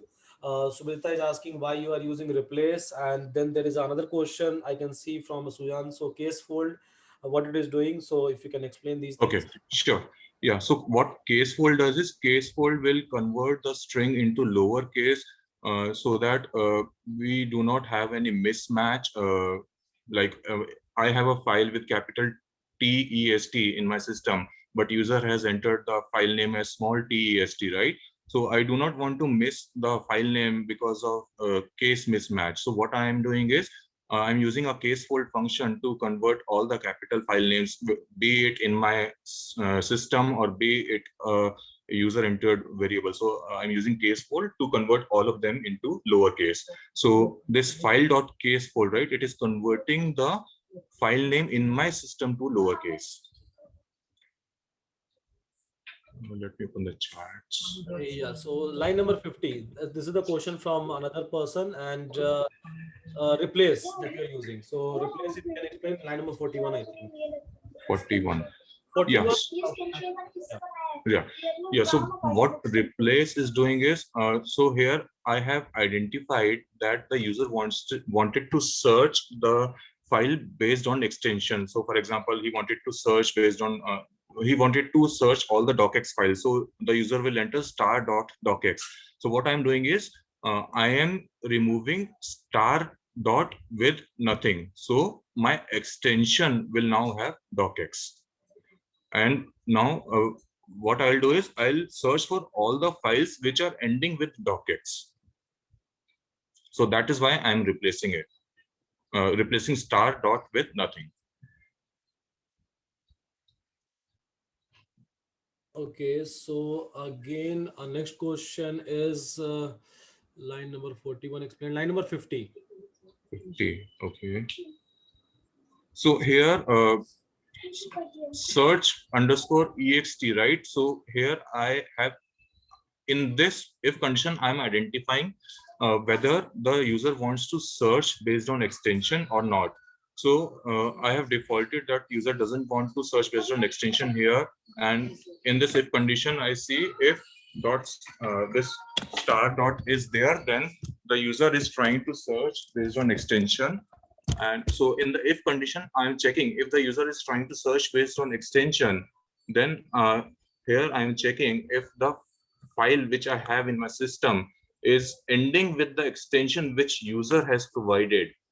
So this will result in true, and I will save that result in my yield. But if the user was not it doesn't want to search based on extension, right? Then this will become false, and then here I will check if the user doesn't want to search based on extension. Then what I'm doing is I'm searching for the string which user has entered in my file name. So file name in whatever the file is there in my directory. So, and if this combination results in true, then I'm saving that result in yield. Okay, so I think we are able to clarify line number 50 again. So Pranav is asking line number 48. So I think it's covered, Pranav. Mohit is asking question that how can I merge file other than .txt file? Yeah, so there are different types of files. So docx file we can also merge. There is a different library for docx file. I know only about txt and docx files, so I'm not tried to look into other extensions, but I can try to look into those. Okay, and there is another question which I can see. Mani is asking that is, let's suppose if I'm using a Linux system and I don't have a drive, so will drive function will be needed in this case? No, then the drive function won't be required. So drive function is just to identify what all drives I have, and then I'm passing all those drive names into my walk function. So for Linux, I guess it is root that you have to provide. I'm not very much sure about Linux, but so os.walk, and then whatever your base drive or base folder is, you have to pass that in this one, in this os.walk function. And Achilles is having question that os.walk search in all the drive of the system. Yes, it returns all the, it searches on in all the, it actually searches in whatever folder we mention here. So give if I give any drive, then it will search in all the drives, sorry, in all the directories of that drive. But if I give any particular directory, right, then it will search in that directory and all the subdirectories of that directory. Okay. So yeah, so we have to, I have given the C drive, so then it will search in the complete system.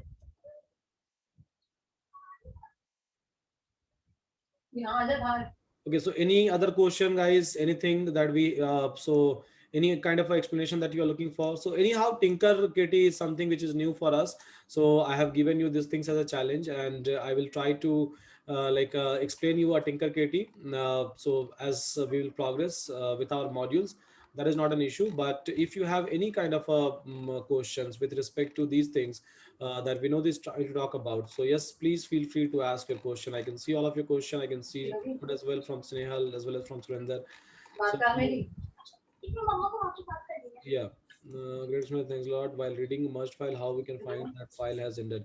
Okay, so Mohit is asking question that while reading a merged file, how we can find that file has ended? While reading the merged file, actually we are creating the merged file here. So we are reading all the text files and then writing it to a new merged file which I am creating. So okay, so actually whenever we read a file, right, first we open the file in read mode and then we read the file, right? So in one go, the read function will read the and all the contents of the file. So there is no need to check where the file has ended. Yeah, because merge file is a final file that you are creating, and you are not reading a merge file. You are just appending a new data. Right. Yeah. Yeah. And Jairam is saying that can you upload a notebook? Yes, for sure. This will be uploaded. So as soon as Vinod is going to share these things with me, I think previous core also I have uploaded in your dashboard. It's already available. So yes, it will be available. Don't worry. VKM is saying that can I ask about the challenge? This challenge, please. Yes, please go ahead. You can ask. Not familiar with Tinkercaddy, but can it be used to create an app like a Kiwi? Yes, yes, Sanket. So you can try to use a Tinkercaddy to create any kind of a app, right?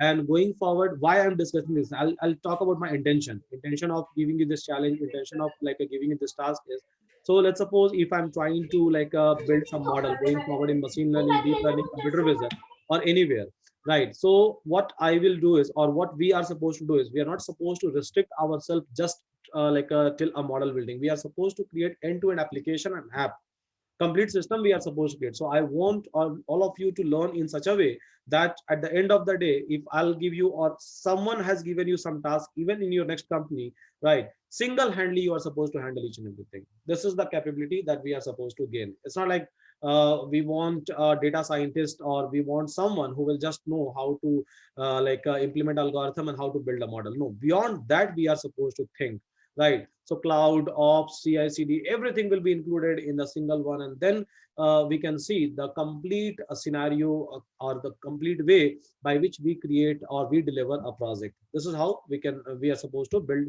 ourselves. That's a whole idea. We can also use PyML GUI. Yes, you can use it. There is no problem. Okay, so any other question, guys, that we can get from this one?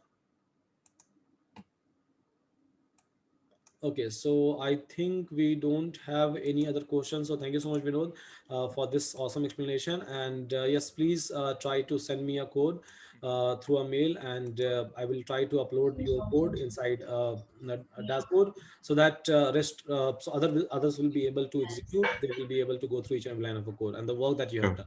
Yeah, sure. And just one last functionality is remaining, the merge functionality. Should I quickly go through that also? Yeah, sure. Please, Yeah. please. Okay, sure. So now we have searched the files, right? If the user clicks on this button, right, merge.txt files from search results, then this validate merge function will be triggered. I'll go to this validate merge function.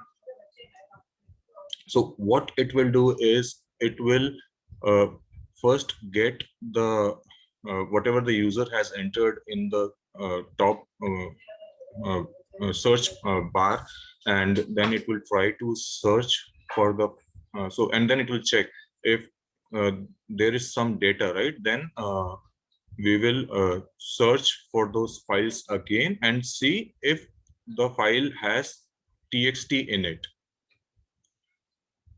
Okay, so if we have txt here, uh, then we will be merging the file. So this merge files function is going to do that. So what I'm doing is I have created a merge file function, and I am passing the iterator or the generator function, which is the search file, along with the extension which I want to merge, the txt extension. So I'll go to the merge files function.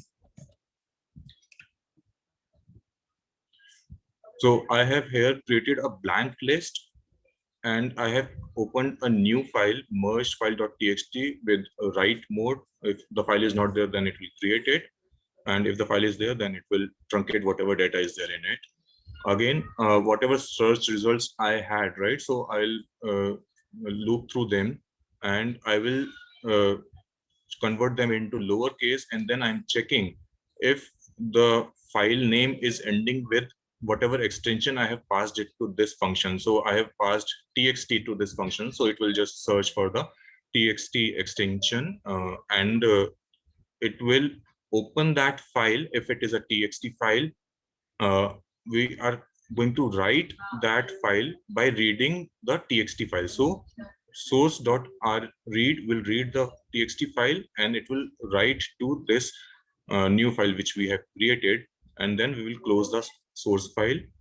Along with that, I am also passing the source file names into a list, so that we know what all files have been merged into the new merged file. And once this loop is done, I am closing the new merged file, and this function will return the list. The list will have the list of files which have been merged into a new file.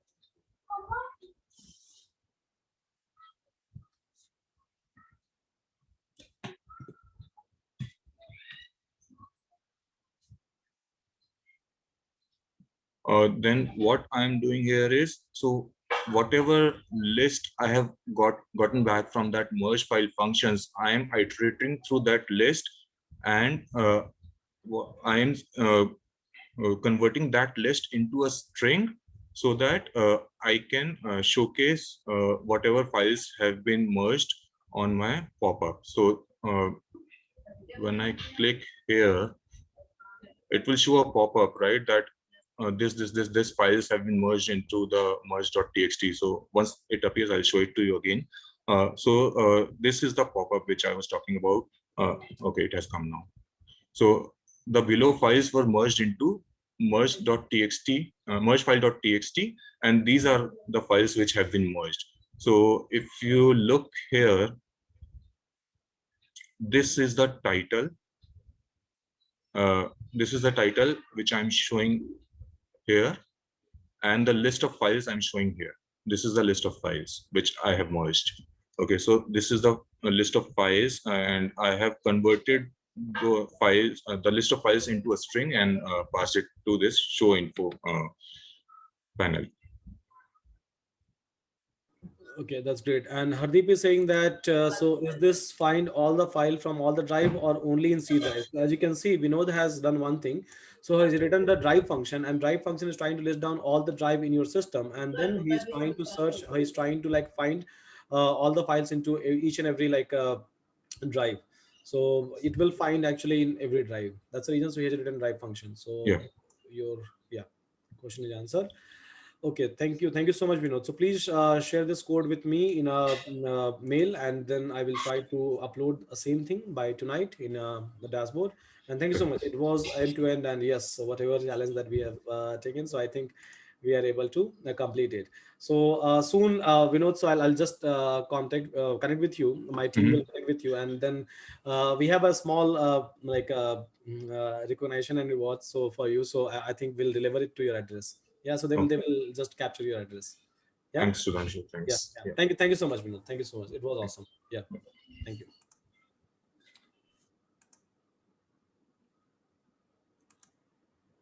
Okay, so now one by one, so we can start taking your question, guys. So Arjun, VKM, Vishal, Murli, Sasidhar, Surendra, Adevasi. So please go ahead with the question one by one. Sir, I Hi, wanna share my code of challenge. Okay, fine, go ahead. Okay, VKM, what is your question? actually, I just wanted to ask you about yesterday's task number two. Okay, What we had to do is Is my create screen visible? just wait, Arjun. Yeah, yeah, we uh, can. create another file where we are actually doing performing even numbers. I have done the code. However, I was struggling with the same problem of creating files. Mhm, Exactly like the task I've written over here. I create a folder named test. Then inside test, create module one. I've done all that. Inside module one, write a logic to mhm, print all even numbers. Then inside test, create IP a Jupyter file. Then while calling this module, take input from user. So the sixth and the seventh point is that try to handle all the edge cases, and the seventh one would be try to log all the errors using logging. mhm. So if sir, if possible, can you just demonstrate that, sir, for once? Yeah, so when I say like you have to handle all the edge cases, so it simply means that I'm asking you to maintain, I can say, exception handling over there in each and every set of the code. That is the meaning of edge, right? Okay. And question number seventh that you have asked. So here I'm just asking you to like create a logger, and then whatever messages that you are trying to print with the help of print function, right? So instead of using a print function, so log it inside the file. Maybe tomorrow, if I will be interested to look into your errors or maybe look into your information or anything, so that I can go through that file and I will be able to see it. So this is the meaning of that. So basically, the logging is the logging in Python that I have to use in order to uh, for you to gauge all the errors that I might have. Yes, Okay. yes, yeah. Okay. Okay. Because That see, what happens is if you are getting an error, so today you will execute and then you will be able to see in your notebook. But tomorrow, so if I'll directly ask you that, okay, fine, so show me all the errors, right? You will not be able to show me unless and until you are not going to execute it again, right? okay. So tomorrow, if I have to check, okay, fine. So what is the issue that you have you have received yesterday? Yes. So that's the reason. So logging is important. And if there is an error, so we are not supposed to stop rest part of the code. We are supposed to execute rest part of the code. Obviously, That is the yeah, reason yeah. exception handling is Yeah, required. exceptional. Yeah, exceptional. So that the program doesn't crash. Okay, Yes. sir. So I understand that with the given less amount of time, can I just do this code and show it to you on Wednesday during doubt session? Yeah. Yeah. Will that Sure. be? Sure. Yeah. Yeah. Every time, Yeah. like everyone is welcome. Yes. Yeah. Okay. So one more question I want to ask is, the challenge is this closed now or is it still open? No, no, no. You can solve it. See, whatever challenges, whatever discussions that we are doing. So it's Uh-huh. not like you are supposed to complete it in 1 day or 2 days. So let's suppose you are taking a little bit more amount of time, Yeah. another 1 week. It's completely fine, and let's have a discussion. Right? This is how we all will be able to grow. I Right. understand, So sir. it's completely fine. Anytime you are welcome. When was So, this challenge discussed, sir? If you uh, do remember that. there is I think Last week. last Last week week. Sunday, right? Last Sunday, Sunday, was it? Sunday Was or Yes, Saturday? I sir. don't. Sunday. Sunday. Sunday, yeah, Okay. Sunday. I think I have given. Yes, yes, yes. Okay. On April 4th. Okay, April 4th, to be very precise. Okay, all right. Okay, sir, thank you, and thanks, Vinod, as well, for this inspiring part. So thank you very much for the same. All right, sir. Yes, sir. Cheers. Yeah, Thank you. Sudhanshu, this is Murli here. Can I Yeah, share my yeah, screen Murli. now? Yeah. Is it Please, possible? please, like Arjun is sharing his screen. So after Arjun, so I Okay, think we can discuss. Yeah, Sir, this is perfect. Thank my you. Tinker app. yeah, So okay. if I have not written anything in search bar and it will not work. But if I write something and search, it will search in 2 seconds. Till then I explain my code. So here I am putting Tinker file dialog, Tinker.message box, docs, OS, logging. This is my logging configuration. Then root, creating Tinker root, and my file Tinker title is file explorer. So here is file explorer, geometry, and then minimum size, background white. So here I have output. This is my assignment output, and you can see that if whole name matches that assignment full name match, then it will be on top of the result. And now I also have merge option. Then I can text or docs. So I think here we have more docs file than text. I will go with doc. Assignmental docs has been created on desktop. So this is my assignment docs file.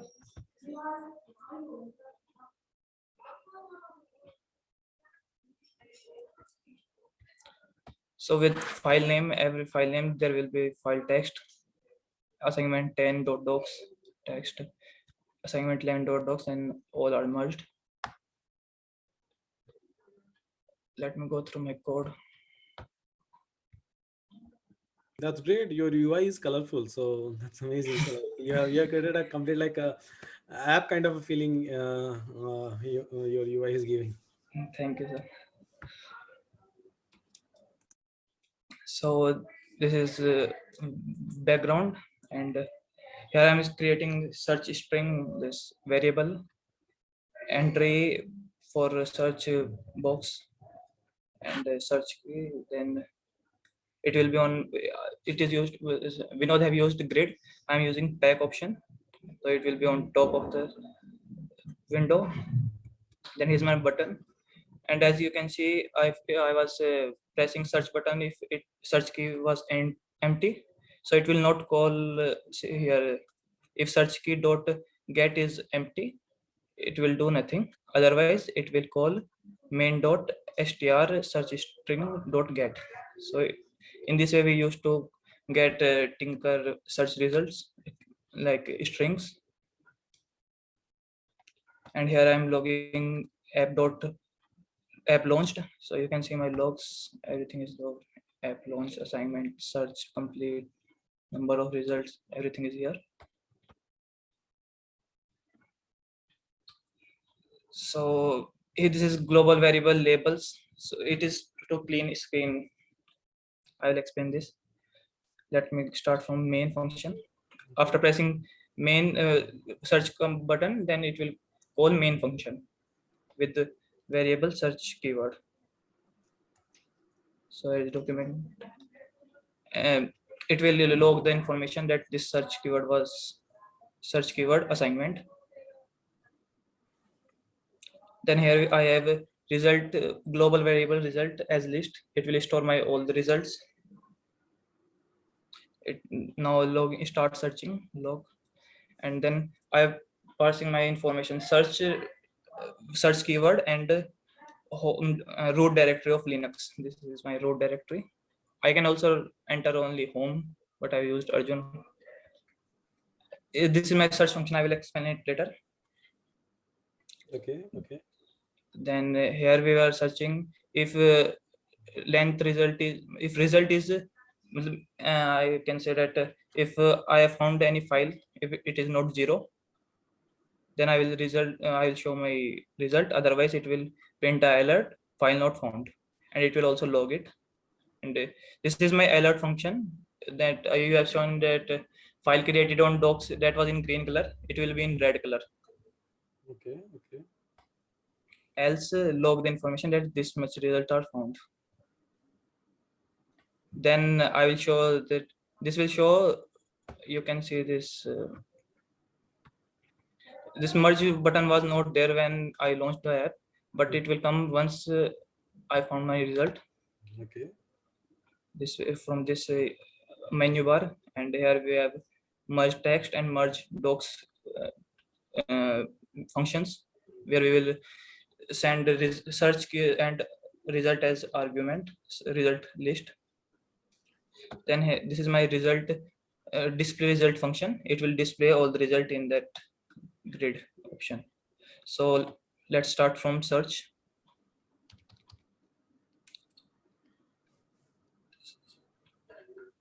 So search keyword will start with change directory to path. Path is my root that I have passed here.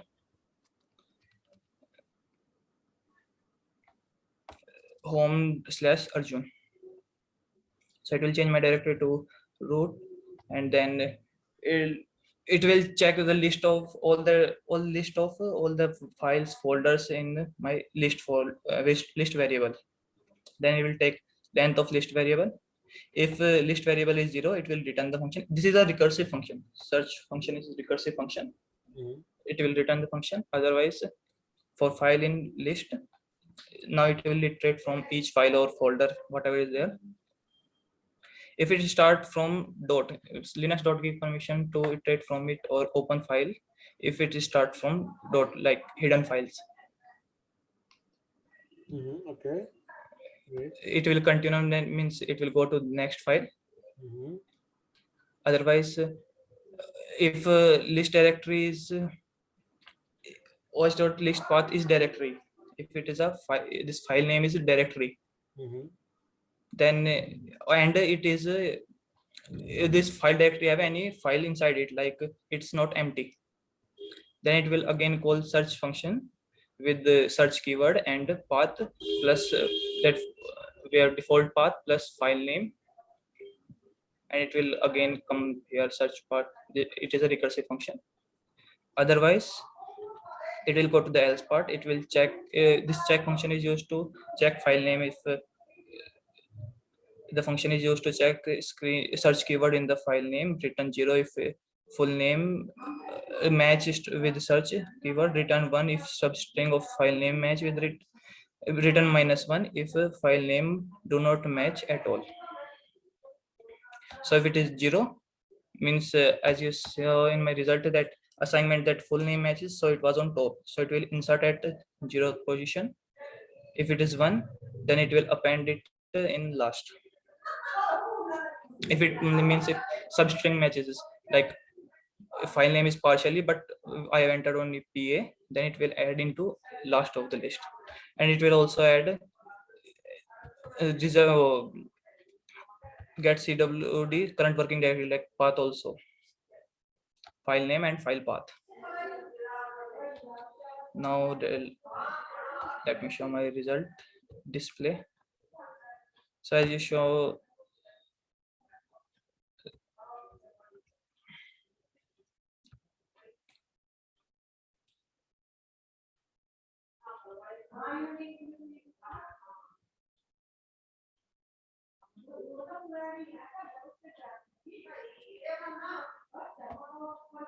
as it is in color, means one in yellow and other in pink, and file numbers, path, so it will all be there in my display function. First it will clean my screen if anything is there. This is my clean folder. A function I will show that. Then here I am variable to store file number to display. So first starting it is 1. For I in results, result is my list of results. It will create output, like there are nested result have a nested list with the name, file name and path, so it will append it with brackets row number, that result number 1, then bracket and everything. Then I will initialize color with light yellow. If row is divisible by 2, then it will color will change to light pink. Then I have created a label, tinker label. It will one by one it will print labels with file name and path. And labels dot append L, it will append this label list will append all the labels in it, so we can use it to clear the screen.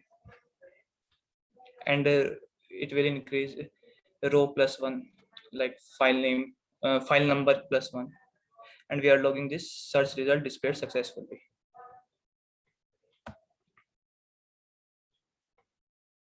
Let's straight through check function. Here I will get file name and search keyword. So if file name matches, I've used this index dot don't means only file name, we will remove extension from it. And if it is equal to search keyword, return 0. And then I have showed that if it is 0, then it will insert it at first position of list. except I've used this try pass because most of these were directories and the directory don't have extension, and sometimes there was some error, so I used try except pass if file name dot find search keyword is equal to -1. This is used to check for substring, so it will return 1, else it will return -1. This is my alert. Here I am accepting message color for background color. For by default it is red and black, but I can change it. First it will call clean function, then it will send a label with this font and background color b color, foreground color f color, padded and anchor center,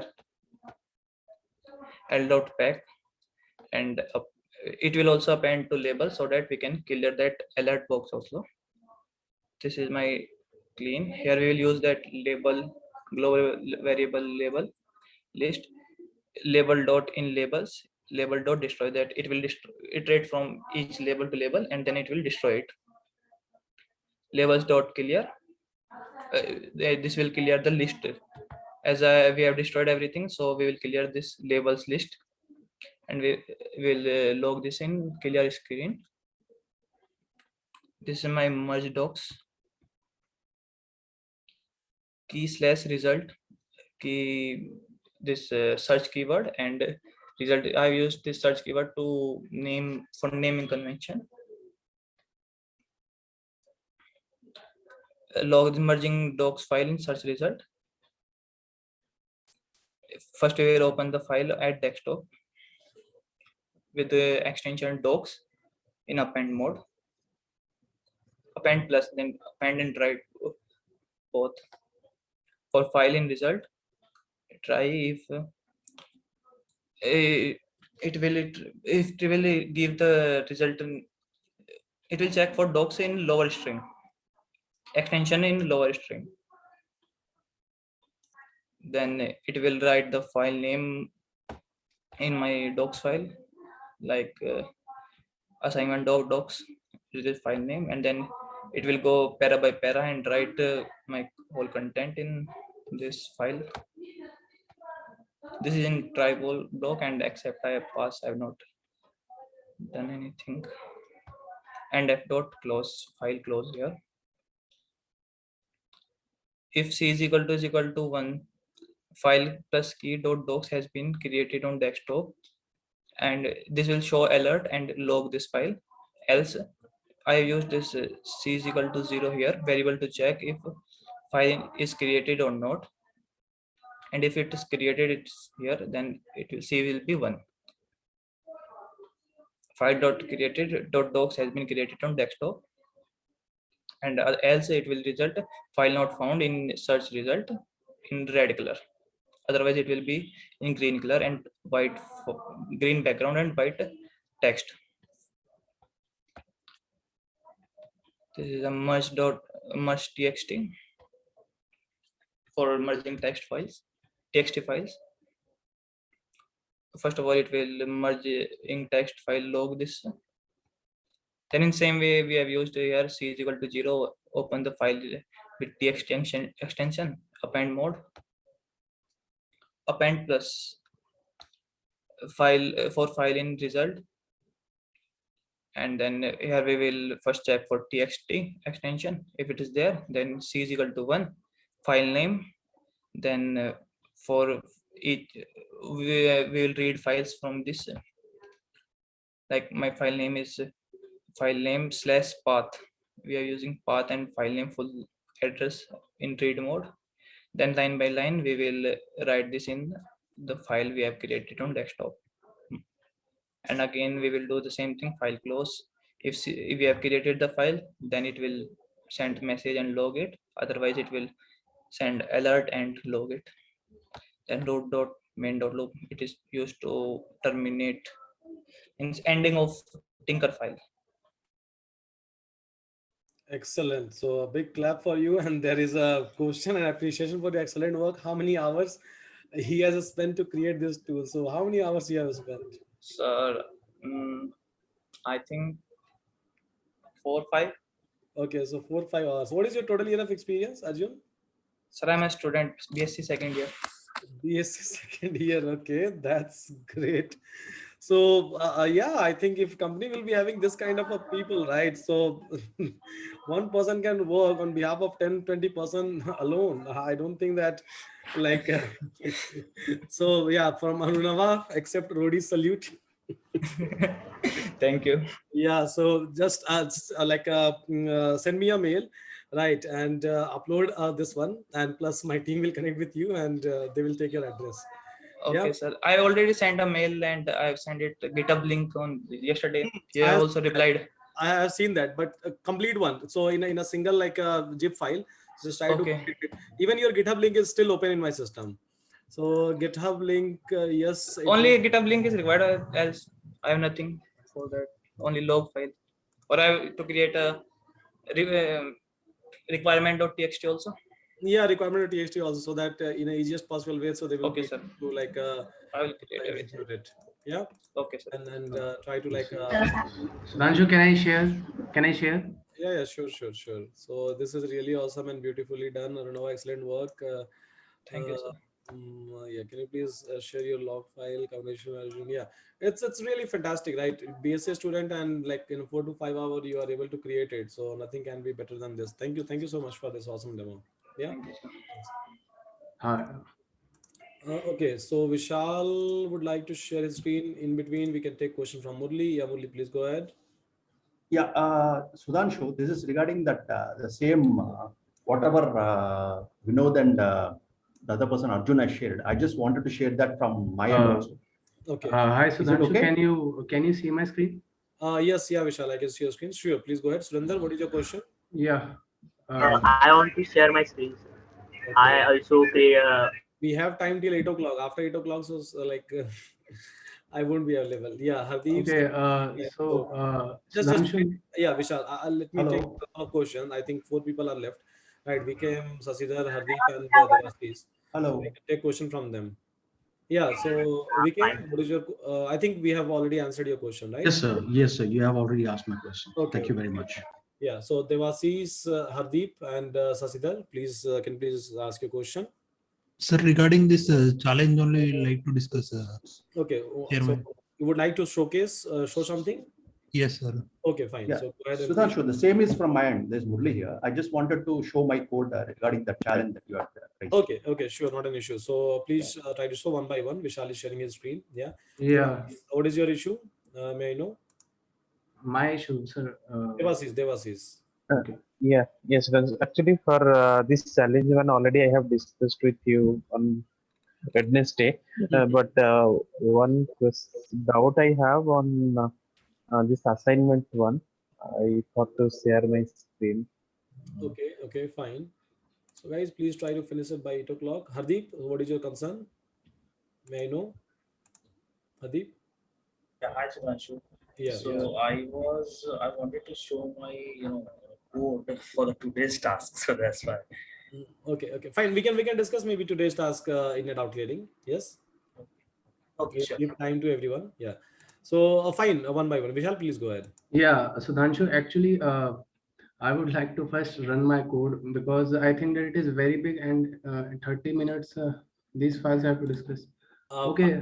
there are another 4 people as well in line. So Yeah, please. that's why I will explain in brief everything. Sure, Okay. sure, please. Yeah, please. So when I run my app, so I've added many features like this one, and we can write the file with or without extension. Like I have two files, demo files I have created here in folder 1 and folder 2 on the desktop. Mhm, So it has this written in this.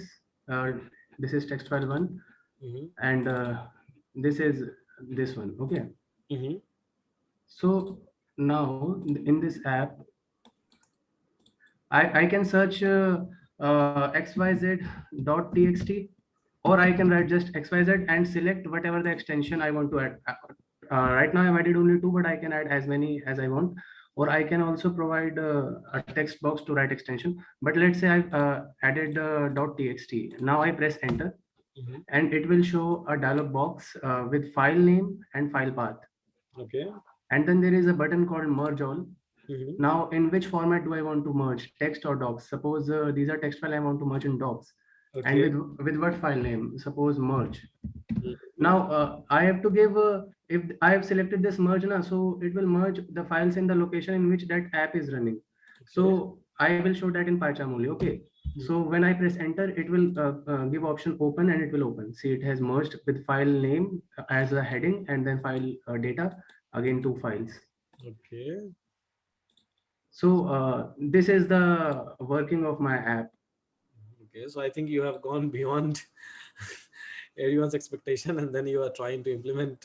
Yeah, I that have, yeah, that's why I said that there are so many files and I can't discuss at one go each one of them because is it possible to discuss in a doubt clearing, because we'll be having a sufficient time in doubt clearing? yeah, it can be possible there. Yeah, fine. So in between, so you can share a file so that everyone will be having this file, and if anyone will So face any sort of a issue, right? So in this very hard logic, for me it is very hard logic. That okay. yeah, see one more thing I want to show, Mhm.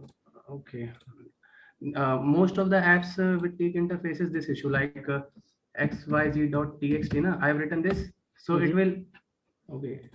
Some issue is there, but I have to select it and. So it is showing this. Now, Mhm. if I press enter, again it is showing this. Otherwise, you know what?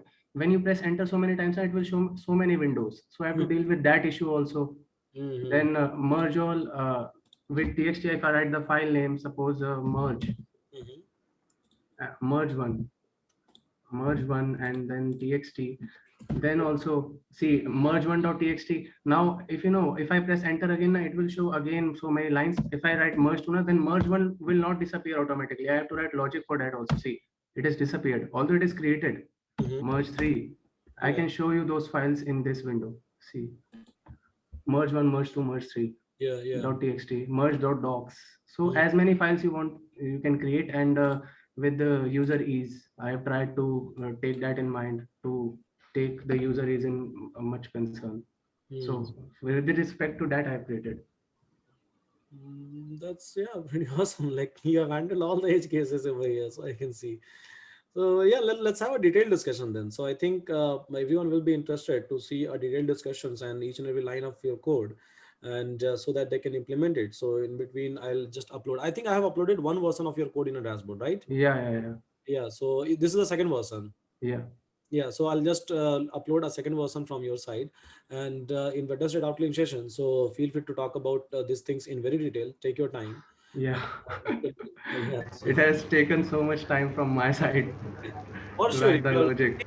creating a simple application doesn't take much time, but if you are trying to handle all the edge cases, everything right end to end, so in that case, yes, it always takes, and this is visible in your like application. So we can feel it, we can see it.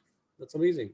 And one more thing, the question which you give today, na, like I have to write the logic logging function. So I have cleared that, but I could not post because of that issue I mentioned. Mhm. It can't post that long code in the chat window. So Mhm. Got it. see, that was the logic which I was trying. Do logging and self log true, Mhm. and use this. See, it is the function. Initially, it is set as false. Self.log is false, and Mhm. if it is false, Mhm. so till the time we call do logging, like I can show you the running here. Okay. It will not do a login. Yeah. Yeah. Now this was my code. Mhm. Now if I press enter, it will take no input and it has created the file with hello.txt. I Mhm. can show you here. Where is okay? See hello.txt and test.log is created Mhm. Mhm. automatically. It Yeah. was previous log and here it is the data. See, actually it has appended to the log. Mhm. So here, name hello.txt mode A encoding data. This data is appended to the file. This data is appended to the file. It every time when we are appending the data, it is logging that data. That Mhm. yes, at line 73 we have appended data. At line 68, the file is opened. This file, actually, this file with this mode A Mhm. is opened, and so everything I have tried to log, I can show you here. See here. Self.log. If self.log will be true only when we call do logging, Mhm. Got it. and Got it. only then it will log. So that's the logic I've applied. That's amazing. Yeah. I think so much improvement I'm like able to see because of this test and challenge. Yeah, that's amazing, and so many people I'm able to find out. So yeah, that's great. So let's have a discussion on your app. So on Wednesday, Hello. Yeah, you ping me this Yeah. code in a mail as well, right? This particular code. So this one. yeah, this one. So I'll try to like upload this code as well. Okay. Those who are interested, because it's a beautiful code, right? So if someone is interested to like look into it, if someone is interested to like write it down to understanding wise, yeah, everyone will be able to understand very easily, right? But yeah, so like we face a challenges in terms of like expectations, so they will be able to see that and they will be able to write it down. They will be able to use these things for a practice. Yes. Yeah. Okay. By the So way, how both Hello. both the code I have Hello, to post. Sudan. This one GUI as well as this one. mm-hmm. Okay. Yeah, both, yeah, both. By the way, how is the class? So is it like as per the expectation? As of now, we have not discussed much, according to me. So it's just a basic which is going on. Yeah, but the challenges you are giving, they are really taking energy. That's great. And I have realized this while doing your tasks. Yeah, so like sometime what happens is like we have a capability but we are not able to showcase, right? So if someone will ask like, Yeah. okay fine, And create that, so then we used to realize that okay fine, yeah, so I had this capability and maybe because of no one was asking, so I was not able to do it, I was not able to yeah. consider it, right? Okay, that's And all. I want to thank you to allow us to showcase our No, no, results. it's my pleasure, right? Because see, like if someone can show us, someone can teach us, someone can guide us with a beautiful code, someone can set us a new benchmark for all of us. I think what can be better than that, right? So this is something that we will keep on doing. Although we are starting everything from a basic, from ABCD of everything, right? After some time, you guys will feel that okay, fine. So like there is nothing for me, at least in Python. After some time, right? Yeah. Then machine learning will start again, will start from the basic, then there will be a new learning, then computer vision will start, deep learning will start, NLP will start everywhere. So we will keep on increasing the complexity and then we will keep on solving challenges, and this is how we'll build and we'll grow. And if we are able to do this, who can stop us to like get a job? Like in an interview, what people will be able to ask, right? As of now, we just know a Python basic, and if we are able to do this much, right, just out of the basics, so just imagine if we know statistics, machine learning, deep learning, computer vision. So again, like no one can stop us, and we will be able to build a complete application, and this is what we do in our classes. Yeah. So fine, thank you so much. Yeah. Yeah. Yeah. Hi, Thanks. Sudhanshu. This is Murli here. Yeah, please Murli, yeah, please go ahead. Yeah. Shall I Can I stop share my sharing? screen? Yeah, Yeah. sure, yeah. Yeah.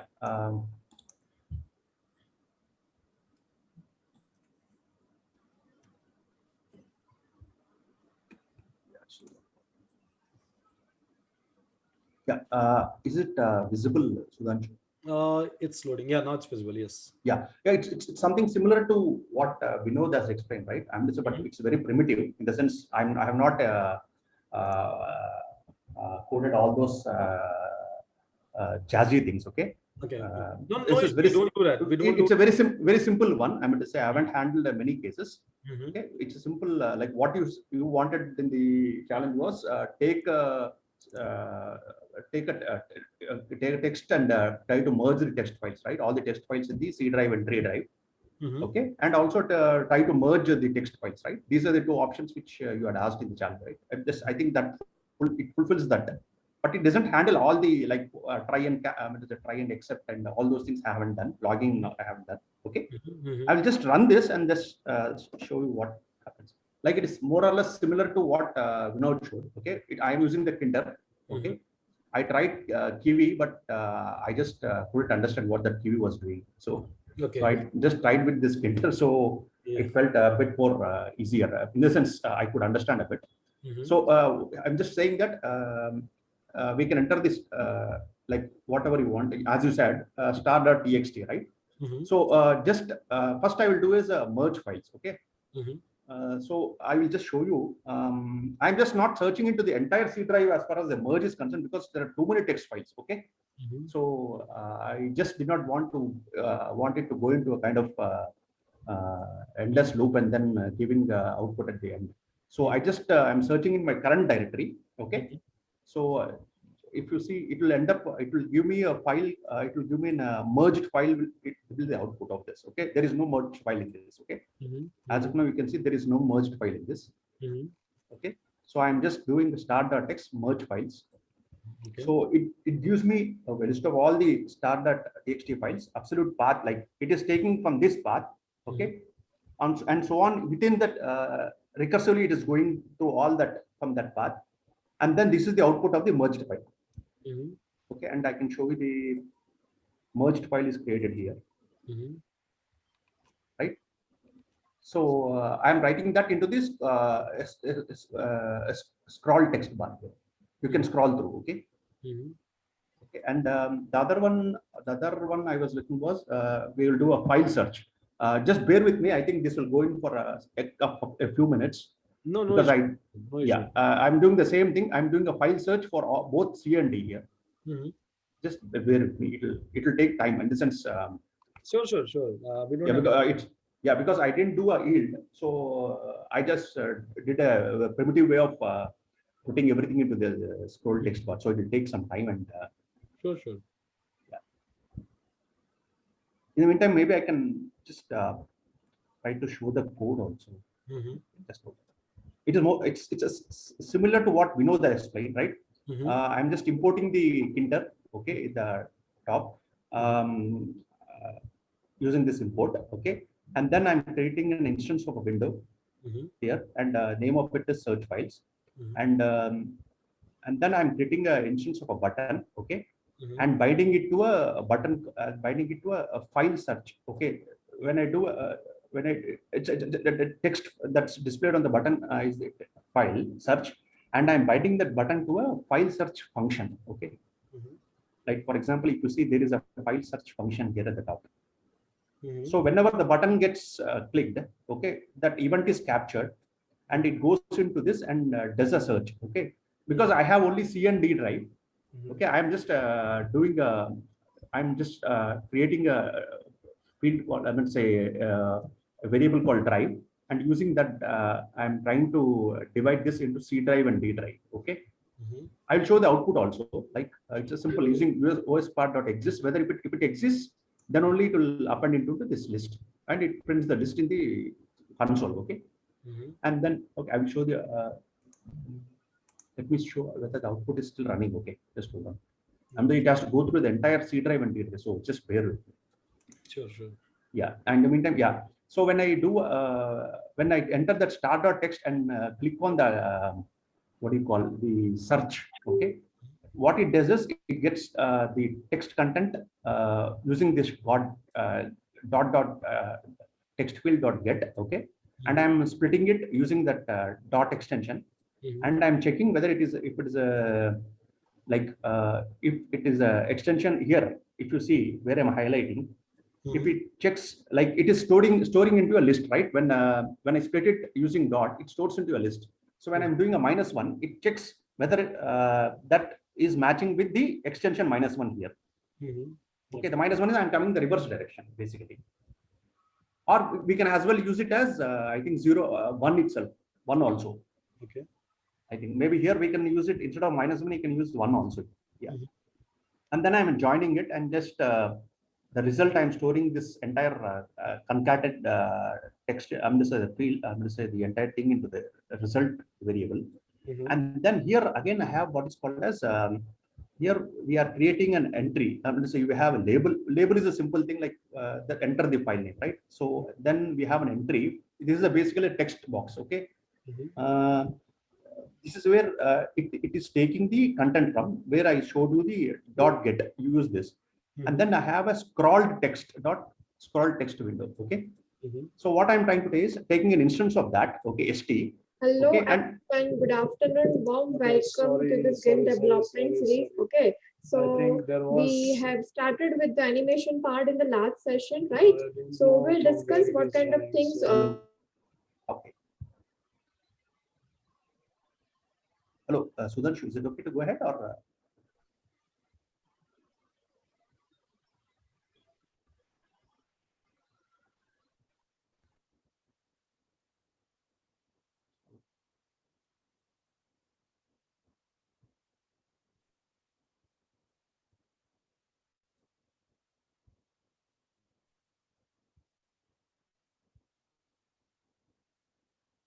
Yeah, please go ahead. There is another Yeah, like yeah. a discussion which is going on for kids actually. So Yeah, yeah. I'll just finish. I'm gonna say it. I'm just yeah, finishing. no, no, it's Yeah, fine. Take your time. Yeah, take your time. yeah. So I just created an instance of a scroll text, okay, window in the window, and here I'm trying to do is what I'm trying to do is I'm trying to insert into that scroll text. Okay, so whenever and here I'm trying to open the files and writing into it.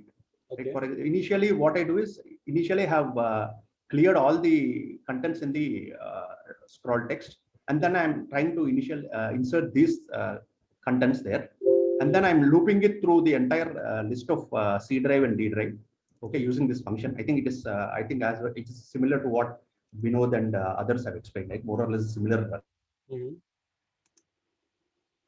Yeah, so this is like a great, but still you're able to do it, right? That's amazing. So this is something which is like a motivate us.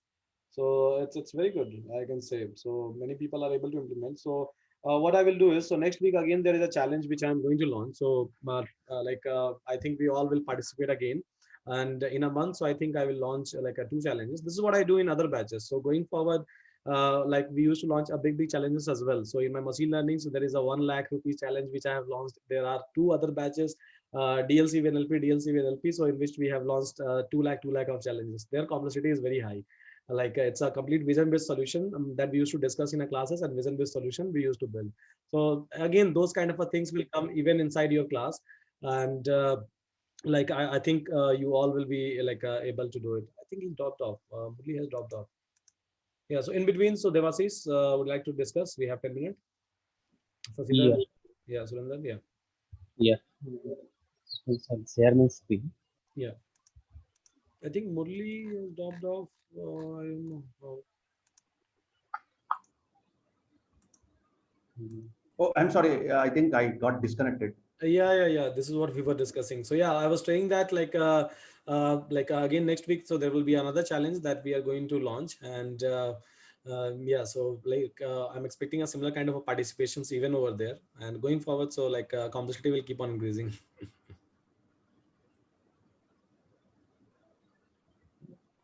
yeah, so Yeah. I can see your screen. yeah, Yes, yeah. yeah. I think actually we have discussed this one on last Wednesday. Mm-hmm. So this is not that much complicated one. So I just entered the file name and just try to search it. Mm-hmm. So here I have written code for all search button, text and docs. Mm-hmm. So Sudhanshu, sorry, this is Murli here. I think Yes, my yes. connection it got disconnected. Okay. Mm. Anyway, can I drop off now? I'm thinking that Yeah, so please ping me your code as well. So I'll upload your code. Yes, Yeah, yeah. I'll Okay. upload everyone's code actually. So not just But it one. is very primitive, But but still, it does the still, job. Yeah, still, yeah, it's doing a job, right? It's doing a job yeah, that yeah. is much important. Again, whether it's easy or hard doesn't matter. But yeah, doing a work is this is something that matters for us a lot. Yeah. Yes. Okay. Yeah, Yeah. sure. Thank, Yeah. thank you so much. Thanks a lot, Sudhanshu. Thank Thank you. you. Thank you so much. yeah, I just wrote the code for a button click that is for that search button. So Mm-hmm. if you click the button, then this will get all the drive, Mm-hmm. and I have put the split option for to get the file like this, Mm-hmm. whatever whatever active directory I have, Mm-hmm. and then as we know and the others explained, so it will take all root directories and files, and the regular expression I'll just join the path with the file name, Mm-hmm. and then I'll label it in the search button. So if I search the file, so it will whatever file name file1.txt is available, Mm-hmm. it will happen in the label here. Mm-hmm. But then if I want to if it is a text file, so if then I'll click on the text button, so text logic will be executed. Mm-hmm. This is for the button text, Mm-hmm. and here it will merge the file with file4.txt. That file will open and merge it here. Mm-hmm. Mm-hmm. And if it is a doc file, then this button docs method will be called, and this will be merged to the merge. Okay. But if it is a text file, it will not merge into docs, or if it is a docs file, it will not merge into the text file. Mm-hmm. So So these are the files available in the Active Directory. Mm-hmm. So if I click on text, Mm-hmm. so this method text method will button text will be called, Mm-hmm. and it will merge the text files, whatever merge text files are searched here. Mm-hmm. So here in this case, 1, 2, 3, 4. These 4 files are there. So those 4 files will be merged. Okay. Yeah. And it is in my directory from where I run this Jupyter notebook. So Mm-hmm. here this file 4 will be created. Okay. So can you please show us a merged file? Yeah. Actually, my system is very slow. No issue, no issue. And in between, actually, so I have one doubt. Mm-hmm. Uh, I was going through the assignment. Mm-hmm. So this is the one. Actually, I stuck actually. I do not understand how to proceed for this one. Here the concentric layer I have to find out. Mm-hmm. I feel like number of rows or from number of rows I'll find out which is the concentric layer, something like that. Mm-hmm. Mm, if you can give a clue so that I So can just. yeah, query at the rate iNeuron. So yeah, please do ping me your code at query at the rate i.ai. So Muli, I think I have pinged you. Yeah, Yeah, can you do that? yeah. Got it. Thanks. Okay, thank you. Yeah. So which one? Yeah, can you please repeat your question again? There was his Yeah, was like replying. Yeah. no problem. Yeah, this is the count layers. Mm-hmm. So this matrix, Mm-hmm. I have to find out the concentric layer.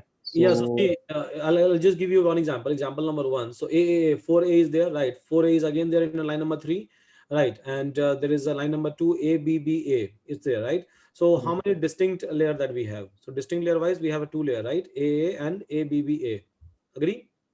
total 3, total 2, So right? total distinct means like a not non-repetitive layer, right? 2, So 2, yeah. non-repetitive layer we have is equal to 2. So similarly, count layers. So total number of layers is equal to 3 that we have, right? So we just have to check that, okay, fine. So whether it's matching or not. So if it is matching, then we'll not count that as another layer. Okay, got it. Got a point, right? Yeah. Yeah. So I think simple set function will work. So pass all the data inside set, and it will be able to give you, and then out of the results you can apply count function. Yeah. So this is the file 4. Mm-hmm. So it merged all the files, whatever is there in this list. Okay. So Okay. it has merged all these 4 files, but this very simple one compared to others. No, it's fine. Doing job is important, right? So yeah, that is fine. Yeah, that's great. Okay. So And thank you. Thanks. Please ping me your code. I'll upload your code as well. yeah, Code if you I already shared it to you on last Wednesday only. share it again. So I'll just stop. Okay. Yeah. Okay. Yeah. Thank you. Thank you, Devasis. Yeah.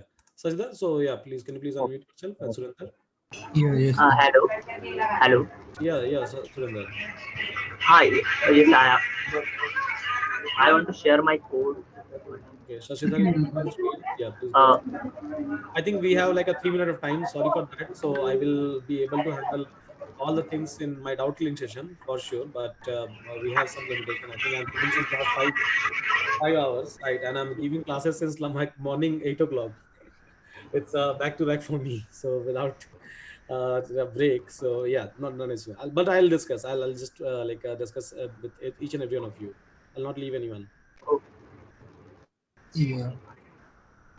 So Yeah. here we have imported the libraries Mm-hmm. and we have defined the chip platform function to check whether it is a Mac OS or Windows. Okay, fine. So this is the function for get drives. Mm-hmm. So if it is a Mac one, it will get the drives accordingly. This is something new for me. Yeah, that's fine. You're like function wise, you have implemented this new functionality. Yeah, so automatically it will be able to check and in any system, so it will be Yeah, able you have to do it for Linux. I don't have the Linux system. I don't know like from where. Okay. So maybe you can try to use Collab. So Collab provides you Linux backend. So Yeah, like we'll check maybe that. check it these things in our Collab. Yeah. From here, we'll get the paths. We'll pass the extension Mm-hmm. and the file name within the keyword argument. Mm-hmm. So if there is no file, it will return the empty list. Mm-hmm. Otherwise, it will walk through the entire one. Mm-hmm. So if the root directory, it will go through, like I have implemented TQDM library, which Mm-hmm. can to know the progress, Mm-hmm. like how many files it is iterated and what is the time it is taking. Okay. And it will check in the files list if the, like whatever is there, I'm converting it in the lower case. Mm-hmm. So that in order not to miss any of the files. Mm-hmm. So we are getting the extension by getting the split extension function of host.path.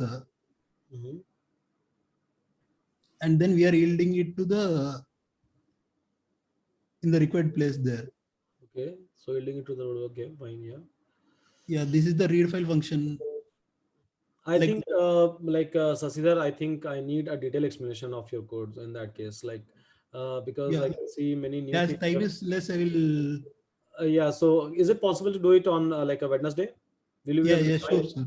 Yeah. So please, I please have do it. implemented it for PDF also.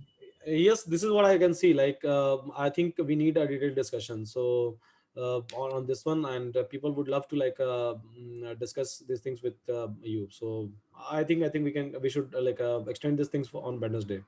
Okay, sure, sir.